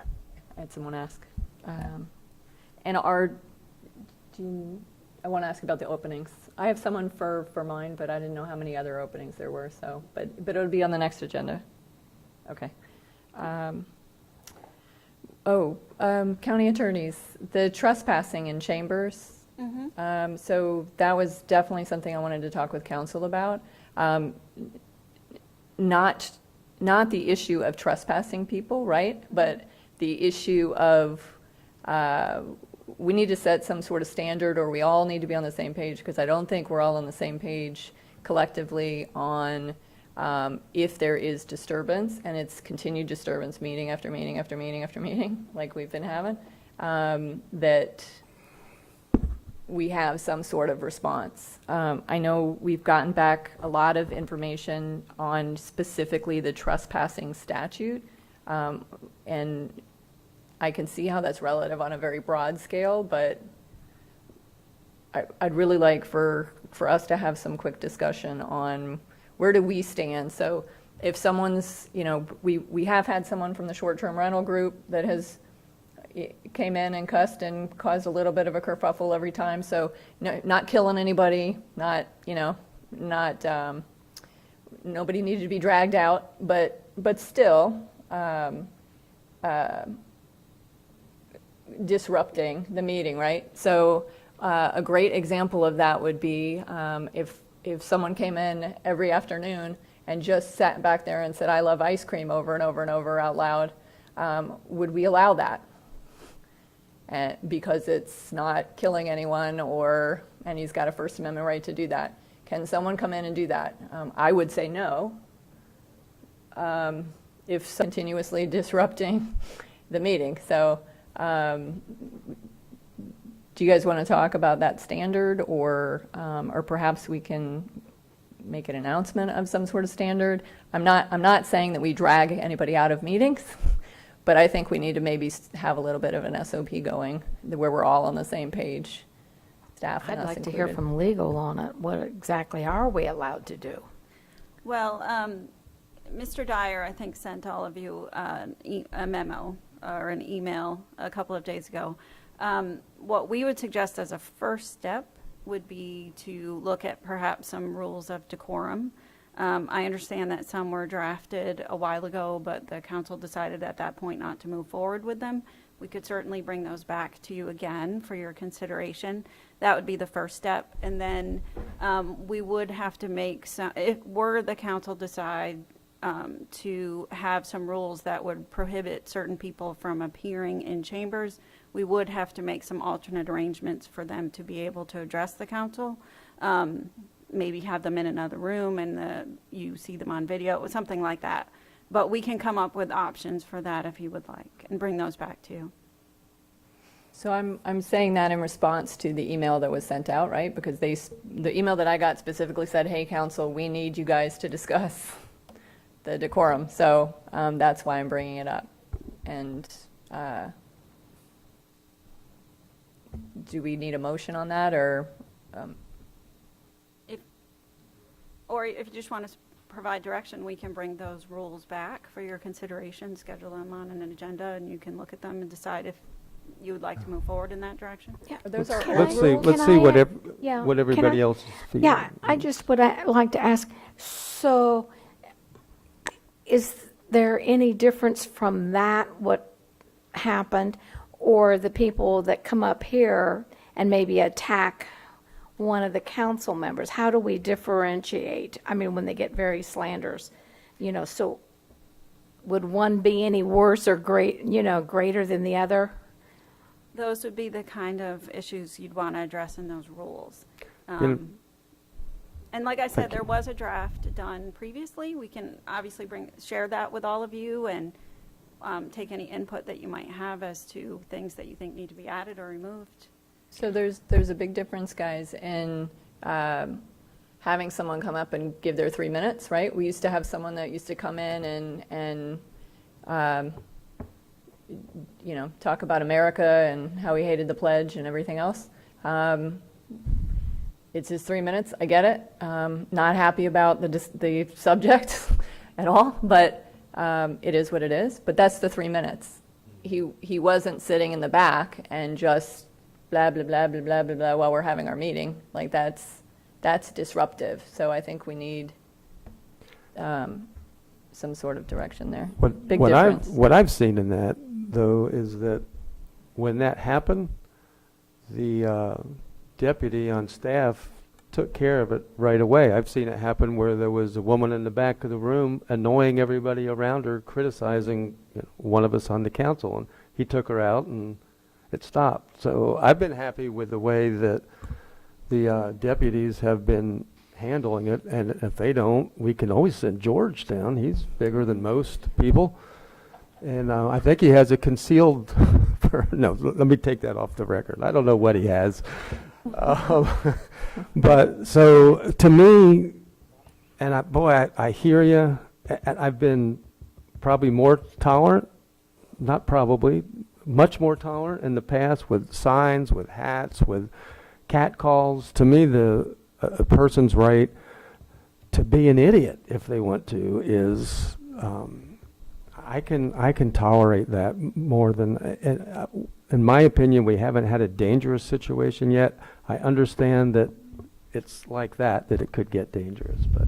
Other than Alvin Mortimer, but we won't go there. Right, right. So Ben. Some of our local governments have had some real issues with this, and they just can continue and keep getting worse and worse. When you're disruptive, fighting words, and last week they wasn't inviting a fight, or 2 weeks ago, but it sure was fighting words when you start insulting an individual like you did. The ability of a man who his target is, or who kind of puts it on, till he comes up here and starts filming him, that makes it go up more. We need to have some decorum. It's easier to keep it under control than get it back under control once it gets out of line. I think we need to have something so that the people have to take and show respect in this council. I'm even against the idea of clapping or booing. We hadn't had the boos yet, but it's going to happen. And I think we need to kind of keep that under control, because you can take and lose control of this chamber in just a moment's notice. And it starts going from meeting to meeting to meeting. And I think that's once again where we need to start watching where other people have had problems, where they've come to the microphone and said words that Mama would have washed my mouth out with soap. So we can't have that. We need to start thinking about some of these contentious items. We need to start thinking ahead and keep it under control before it gets out of control. You may be surprised, but I disagree with that. Everybody has a right to be as vile as they want. I don't like it. I don't want the public to hear it, but what I fear more is the heavy hand of government coming down on people, telling them what they can say. Somebody from legal wants to speak. I just wanted to clarify, should the council wish to go in the direction of being able to trespass someone in the future, we would need to have the rules of decorum first, because the way our ordinance is currently written, someone can be trespassed if they violate a law, an ordinance, or a rule. So if we were to have some rules of decorum in place, that would give you the ability at some point in the future, should you so decide, to look at trespassing someone, as opposed to just removing them from an individual meeting. That's why I suggested the rules, bringing forward the rules at a future date, if you would like us to. Okay, Danny Robbins? We have a deputy, we have security, and this can all be solved pretty easily. Disorderly conduct. If this person is disorderly and disruptive under state statute, you give them warning, sometimes once. If you want to be nice, you do it again, twice. If you really want to be nice, you do it 3 times. That's, in my opinion, 2 times too many. But the deputy knows what he has to do, okay? And I think they do a good job of it, and we can just leave it up to them. That's their gig, and then you can 27A or trespass from there, you know. But I'm more concerned about the security, you know, coming into the actual building. Think about it. Do we have metal detectors? Do we have any of this other stuff to protect our deputies and our security and us and the people of this chamber, you know? Just a couple things to think about, but there's state statutes with this, and if it gets out of control, these boys they're gonna take care of business, so I'm not worried about that. Thanks. Barbara German? I certainly don't agree with a citizen coming in and being as vile as they want to be. I think there's a certain level of decorum. It's different. I'm not going to say respect, but I am going to say decorum and behavior. And I have appreciated that we've had deputies and other in the room to address concerns. But I do think that we should have an ordinance that speaks to it, so when you come in, you know what it is. And if it's broken, then again, we know that public safety staff are going to come and address it. And yeah, not be where you escalate the situation, but at least someone knows that it's going to be addressed and there's an expectation. So I think, again, people can say what they want. It doesn't mean you trespass them or put them out because they say it, but reference to them that, yeah, there is an expectation when you come in this room, because I just think that's the appropriate way to deal with anybody. So, Chair, I certainly don't agree with people have the right to be as vile as they want in communicating with me. Now, you may be okay with that, but I certainly am not. No, I'm not okay with it. Maybe you misunderstood, but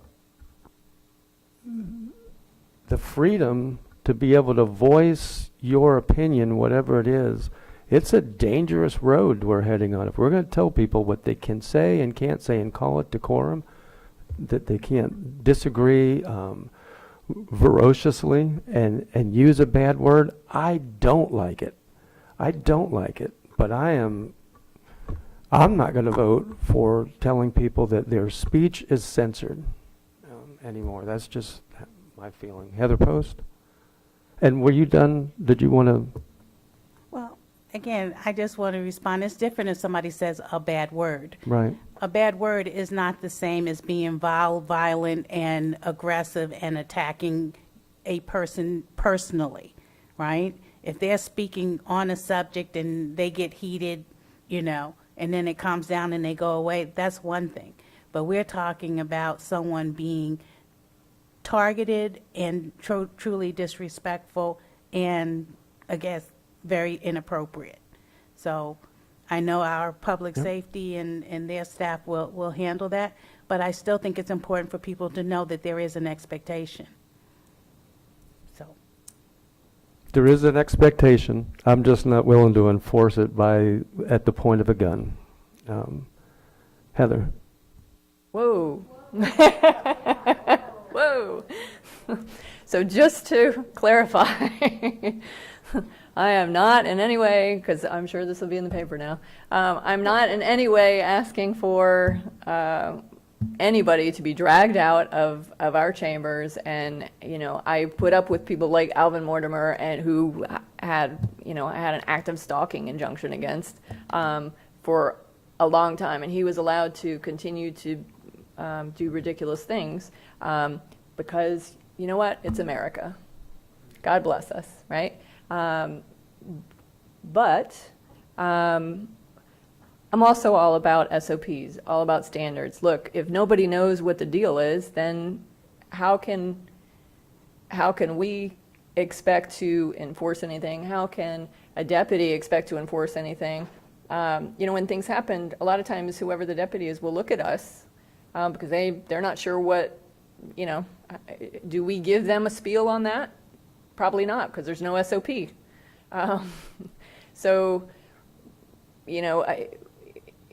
Having been a deputy and a law enforcement officer, I can tell you if there was a fight, certainly I would jump in. But if someone's being, disruptive, not sure I would jump in on that, right, in a chamber. So there's not a standard, I think, that LEO understands that comes in here, or that our staff understands that come in here, because there's no SOP that we understand or that general staff understands. I would just, I'd love to see what we had before. You're saying we had one before. I'd love to see that. And then, even if, I know it's in our agenda, there's some kind of decorum saying don't talk about people, but I'm just talking about interrupting the meeting. Like, that's not okay. To have someone continuously interrupt the meeting, it's disruptive. We're the highest government officials in the county. This is a government body. We can't have people doing that. So I think we just need to have some standards, and apparently we had some before. So there was a draft prepared previously, which was brought to council, and council decided not to move forward on it. Do you know when that was? Like how long ago? I believe it was about a year ago. Okay. Well, I don't remember. Do you remember that, Billy? I don't remember that. Where's Fred? Oh, that was for, so big difference. That was for the signage. Yeah, and that was after so let me get the record straight on that. I'm totally okay with people bringing in signs and, giving their opinion. That's totally fine. But it's just, if you're disruptive, you can't stand there and say things over and over and over while we're having our meeting. Like, that's disruptive. So I would just love, so it was that you're going to be bringing back? Well, it was general rules of decorum. It didn't apply to just signage. So because I don't want to see anything on signage. I understand. So yeah, we can share that with all of you again. It's not a problem, or we can bring it back if that's council's direction, whatever. I'm just saying, like Barb mentioned, if the people coming in know what the standard is and we abide by it, then we should be good. I mean, these are decent people that come in generally, and if we know what the standards are, then we can also make sure that they're enforced. But when nobody's on the same page, that leaves it a little up in the air. I mean, sometimes we have clapping, sometimes we don't. Sometimes we have people yelling, sometimes we don't. And we're hopefully going to be talking much more about specific issues, and so there's people are going to be very heartfelt, and I think this is a great opportunity for us to sort of just set the standards, even if that standard is just a sign at the door. Look how long it took us, Billy, to get the public participation signage at the door, right? That's made a tremendous difference in getting public participation and stuff. But even if it's just putting signage out there when people come in saying, hey, or up on the not for screens, nothing, or- but this is the, we really need to, this is a government body, and we ask everybody to be respectful, and we can't have disruptions. And maybe even just putting that might help, because then we can go, hey, not for nothing, but Mr. please Chair. look at the sign. Mr. Chair, Yes. we're about beating this to death. Why don't we just ask the staff to contact some of our local governments and other places and see what they have, and send them back to all of us. I mean, that won't take hardly any work if we see something we like or something we want to put together. But maybe we'll get an idea of how we don't want to take away people's rights, but we don't want to take away the other people's rights either. But why don't we just do that? And right now we're just, But does it have to be an ordinance? no, it doesn't have to. Why don't we just see what the rules are? Could we just have you come, so I'm gonna make a motion. Could we just have staff come up with a sign? Can we start there? This says what? Well, that's left up to staff. That's what you can come back with. A one-liner that says. Yeah, no, I'd like to see, what other ones have, so we know what, I agree, a sign might work, but I want to know what's going to go on it, So you'd like us to bring back, or staff to bring back some suggestions as Yes. to rules that could apply in chambers? That would be my suggestion. Okay. So that was a motion, is there? Is there a second on Heather's motion to bring back a sign? Okay, so you made the motion? A motion to bring back language. You want to say it again, Heather? The other Heather? We can bring back some suggested rules for decorum within the chamber. There you go. For I'll your second that. We're all on the same To page. determine if you would like us to move forward with that. I'll second that. Motion, okay. Second by Wheeler. All in favor, say aye. Aye. Any opposed? You're supposed to ask if there's other comments I have one other comment. Is it possible to have you, when you open the meeting, reference the decorum? Well, that's what I said earlier. If you could say it at the beginning of the meeting, maybe, or. Yeah, I know that they do other places, and I know that We could say that. possibly I offended you, Heather, when I said at the point of a gun. But that's what it is. If we have a rule that says you can't do this, or we're going to take you out of the room or arrest you. That's what I meant by that. It's not There's saying already that we're going to arrest you. It's saying your expectation and here and that's not to say somebody's not going to go beyond that, but at least you're setting the standard. That's all I'm asking. And You set the standard at the beginning of the meeting. I understand that. I'm trying to set a standard too, that once we start, I want to be careful that we're not going to say, if you do this, we already have laws in place for somebody to be violent, or if they're attacking. We've already seen people hauled out of here. They didn't have to be arrested. Mr. Chair, I think we need to call for the vote. I think we already. Call for the vote. Thank you. If you don't mind, I'll just finish my sentence. The task of protecting our liberty is one of the most important tasks that any of us have. That's all I'm trying to keep clear before us. And we had a vote, didn't we? All in favor, say aye. Aye. We had that vote. Ooh, all right. So I'm not. Do you have anything easier? All right. Just on that, I want to point out that the courts have such a decorum. The state legislature has such a decorum. It's normal in a government body to have that kind of decorum. So it's not thinking outside the box. I was going to ask about the census, but I think we touched on the census numbers when we're going to have those when we were talking to Donna. So maybe August or September, we'll have the numbers. That's our expectation, and then we'll start with the redistricting exercise. But I'm glad you brought that up. If I could just clarify from the workshop discussion, those numbers that we were presenting were from the 2019 era. They come out about a year in the rear. So just for clarification, they weren't a decade old. They weren't 2011. I heard that number out there. But we'll continue to update those numbers as soon as they're available to us. Okay. And then on the redistricting, what's the plan on that?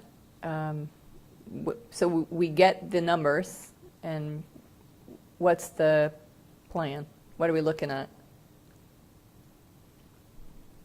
What's the next step once we get the information?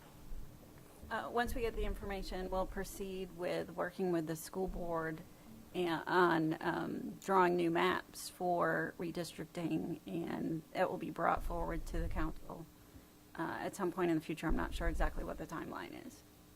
Were the pictures, maybe Kevin might know this as well, but the pictures that were in the wonderful presentation for the state of the county when we talked about the census, I was looking at the video and it was showing maps of the districts and various options. Are those new maps or are those the maps from 2010? 2010. Okay, that's what I 2010, figured, yeah. but I just checking if there was any potential examples out there yet. Okay. Yeah, that actually, Al Hill, who does all of our GIS, unfortunately, I think will be retiring here shortly, but he's done 2 or 3 censuses. That's how long he's been with us, and but it becomes a big mapping exercise to get started, and then we'll go from there. With and again, we're committed to work with the school board on that. So there's no suggestion thus far? Nothing. Oh, Okay. There's been no meeting on or anything. Just for us, it's been making sure we got the technical staff and the people ready to go.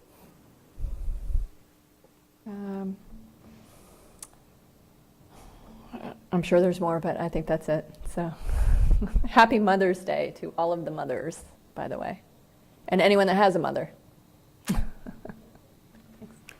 Okay, Danny's out, so we'll go to Billy Wheeler.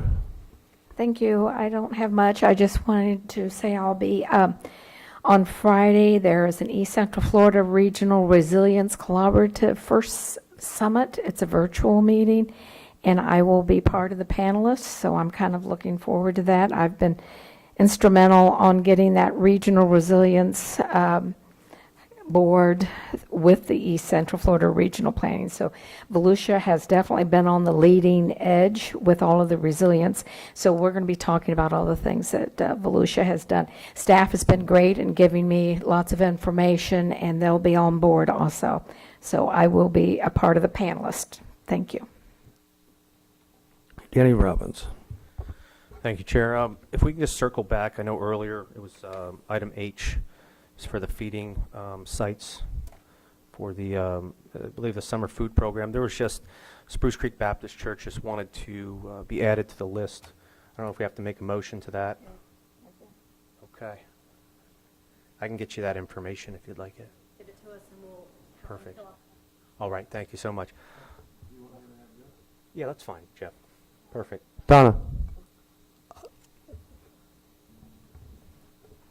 I could have passed it. I put the pastor's name and number there. And I was just going to also see what the council's feeling is on, I don't have a big portion of the trail that runs through District 3, and the trail goes all the way through Deltona. And just recently, if we all take note that a young woman who was deceased was dumped on the trail. And I know for the last couple months I've been handing out trespassing signs to residents down there, but crimes of opportunity, I believe, are happening down there. We have homelessness, there's some burglaries, there's, I've heard of car breaks. It's, what I'm trying to do is personal safety and see if we can get law enforcement on board, or if we can look for funding, or see what the council's feeling is on maybe getting cameras at some of these pull-offs throughout the trail system in all of our districts, or we can try in one district and link them to law enforcement, almost like tag readers, if that makes sense, just so we have an opportunity to prevent some of these crimes or some of this activity that's happening at some of these pull-offs and in and along that trail. I just think right now there's really no security for the homeowners in and along that trail. It's not lit well, and then also too, obviously there's crime going on there. So if we can prevent it in any way, it's just something to think about and chew on. We can always bring it back, but like I said, just to kind of see the climate of it with this council. Thanks.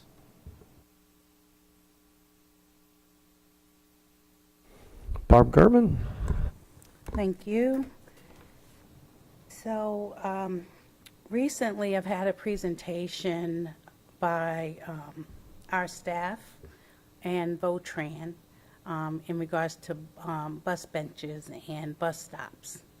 I chair the TDLCB, and it was also brought up during our recent TPO meeting. And the suggestion was made that we connected with the roundtable so we can get the cities, get the county, get the TPO, get everybody kind of on board with where we are now, where we want to go, and what we want this system to look like to serve our community. I know they're having the listening sessions around the county. However, it usually comes back to, you know, a city agreement, a county understanding, and, you know, what dollars are available to make something happen. So I just think it's a good time to, again, have that conversation, get it on the landscape. I know staff has done a lot of the work with Votran to make a presentation, and whatever it takes to move that forward, I would like to have the board's approval to have staff work with us on it. Mr. Chair, I think, Barbara, that would be great for the elected officials roundtable. They need, everyone needs, you've got a captive audience of all of the cities, so I think that'd be a great idea. So is that everybody doing this? Did you ask for a motion? I thought you did. Oh, let If me you give don't you a need one. motion to request to have this brought up to the roundtable and the collaborative with county staff. Second by Wheeler, and I'm, all in favor say aye. Aye. Any opposed? Ask away. Okay, awesome. Through the Strive to Thrive community relationship building, we had a Spring Hill survey go out. I want to thank all the people that responded. My understanding, we had a really good response rate come back. I know staff's working on collecting that data to provide it, so it'll be available at a future meeting, so I think that's awesome. And I'm also asking the council, on May 12th, 6 to 8, there's going to be a Spring Hill community meeting at the DeLand City Hall. It's going to be in coordination with City of DeLand Commissioner Jessica Davis and the Sheriff's Department, and I'll also be there. So I'm asking for staff to work with me on this event. It's in response to some of the challenges and violence that's happened in the community. There's also a challenge because Spring Hill is very checkerboard.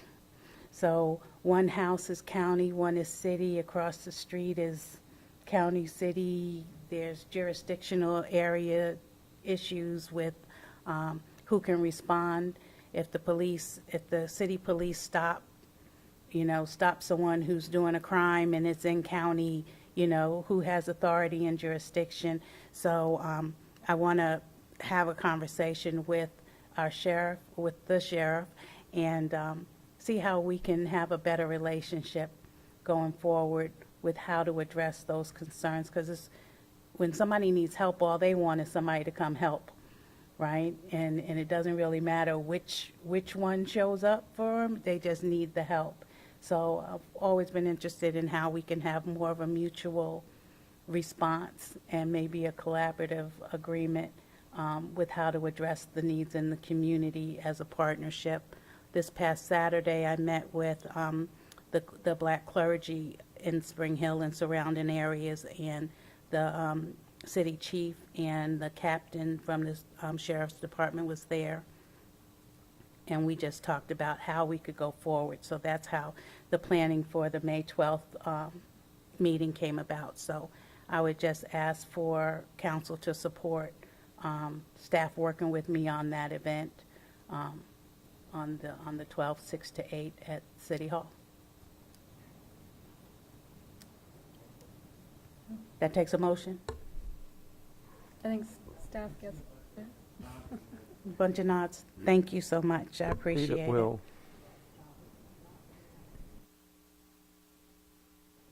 Is that it? No, thank you. Ben? I've had all the fun I can stand for one day, so I have nothing else to add. Well, I've got a couple for you. Just some quick things. These are all positive things I wanted to bring to your attention and to ask also for council direction, which will be easy. I had the privilege of going to Embry-Riddle this week and did a little tour with Rodney Cruz. And we spent most of the time in the Microplex, where I had the privilege of meeting some people that had been students there, graduated, and stayed because they had business ideas. And now they have multi-million-dollar business ideas that are creating and selling products outside of our pool, outside of the county, outside of the state, sometimes outside of the country, bringing that money back into Volusia County. And in fact, while I was there, I swore that Rodney staged it, but they're renting out space in the Microplex to these young entrepreneurs of all ages. While we're there, a man came up and said, "You know that 500 feet that's available? I'll take it." And he said, "I'm sorry, it went this morning." So it's that popular because of the technology there, the equipment that they have to work on.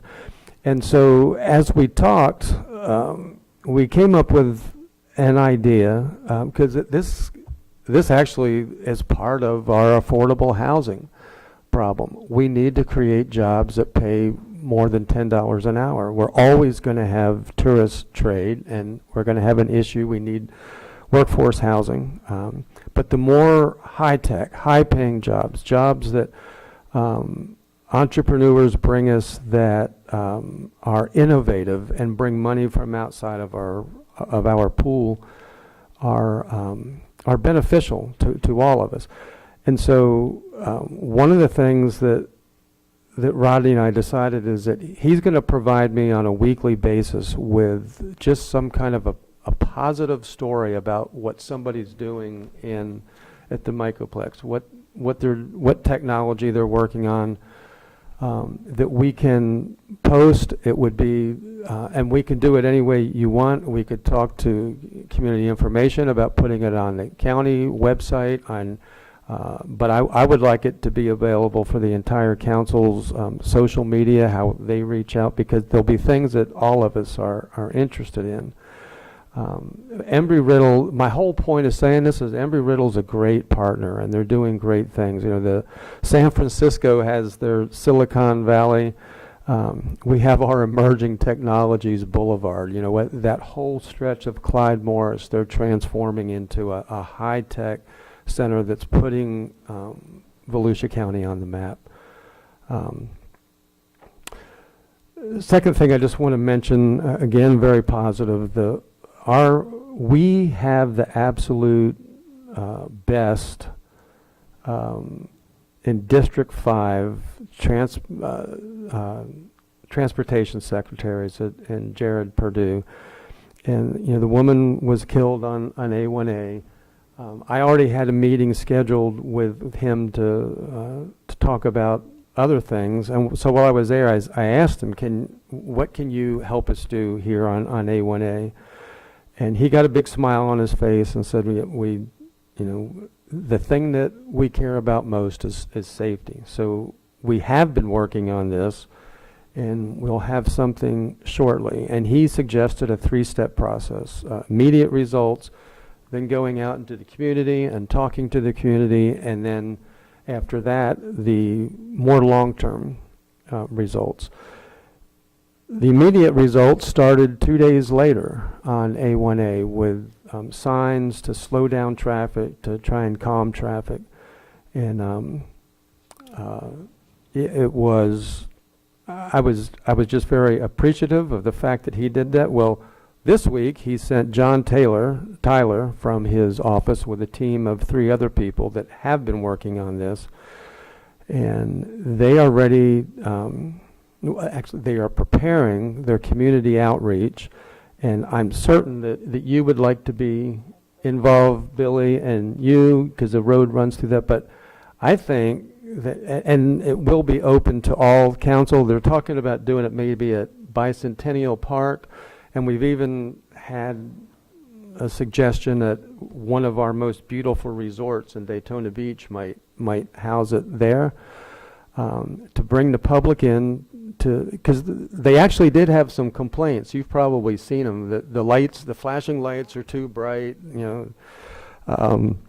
but it is working. It's slowing down traffic. So they want to open it up to the community, and I think when they do that, that you will all have an invitation, because some of the new technologies that they can use, I wasn't aware of, and then some of the things that are really helpful in calming traffic are also beautiful, like landscaping, trees on the side of the road to keep people from, and so they have all of that in mind and laid out, and they want to present it to us.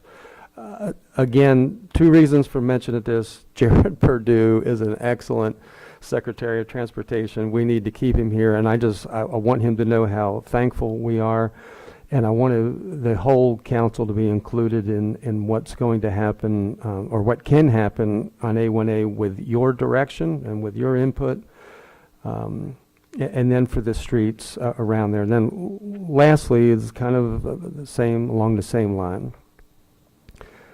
We all hear about overdevelopment and the problems that can bring, and the opportunity that good, responsible development can bring. I was invited, called numerous times, emailed by some residents of DeLand that had a development going in their neighborhood. And the first instinct is there's nothing I can do. It's DeLand, it's a city issue. But when they told me who the attorney was, it was Mark Watts. I'm going to expose him here. We got together, the homeowners, Mark Watts and I, and went to the homes of one of the homes of the neighborhood involved. The whole neighborhood came, and the developer came, and an amazing thing happened when people that disagreed stood toe-to-toe, looked each other in the eye, and the developer pulled out some panels and said, we're not going to ask the city of DeLand for a zoning change or a land use change. We're going to build the kind of development that y'all want. And he started showing some pictures of what they could do. And Mark Watts looked at me, and I looked at him, and we thought, this is the way things are supposed to go. So I don't have to tell the rest of the council this, but I want the public to know. When you hear names of a local attorney or a developer that you think, oh, they're destroying us, don't pass up the opportunity to talk to them. They're our neighbors. They love this place too. They're not always right, and they can change their minds when people appeal to them civilly, and in this case at a beautiful home with lots of Krispy Kreme donuts. And so I want to tip my hat to Mark Watts for a job well done, and that in DeLand, along a lot of lakes over by the high school, there's going to be not a high density development, but a very beautiful development that matches the whole neighborhood. So I'm encouraged by that, by FDOT, and by Embry-Riddle, and that's all I had. Thank you. And I think if nobody else has anything, we'll entertain a motion to adjourn. Mr. Chair? Yes, sir. Kevin, Captain Community Information. If you just bear 1 minute, I wanted to touch on Councilwoman Gertman's request for the roundtable and the Votran presentation. The next roundtable meeting is Monday, the 10th. Typically, they do not have a meeting in July. That leaves the next meeting for September the 13th. I just want to make sure that you are aware of the dates, and that's so far the plan. And Mayor Hertzberg is now leading that meeting. So.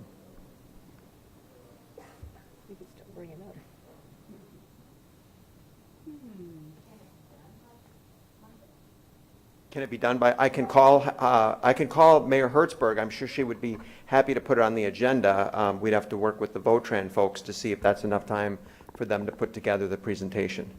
Well, the presentation is already put together, so it, other than maybe just something that I asked them to update it with. But you can ask. I'd appreciate it. Okay, absolutely. Thank you. Thank you, Kevin. Anything else? Motion to adjourn? Second? All in favor? It's done.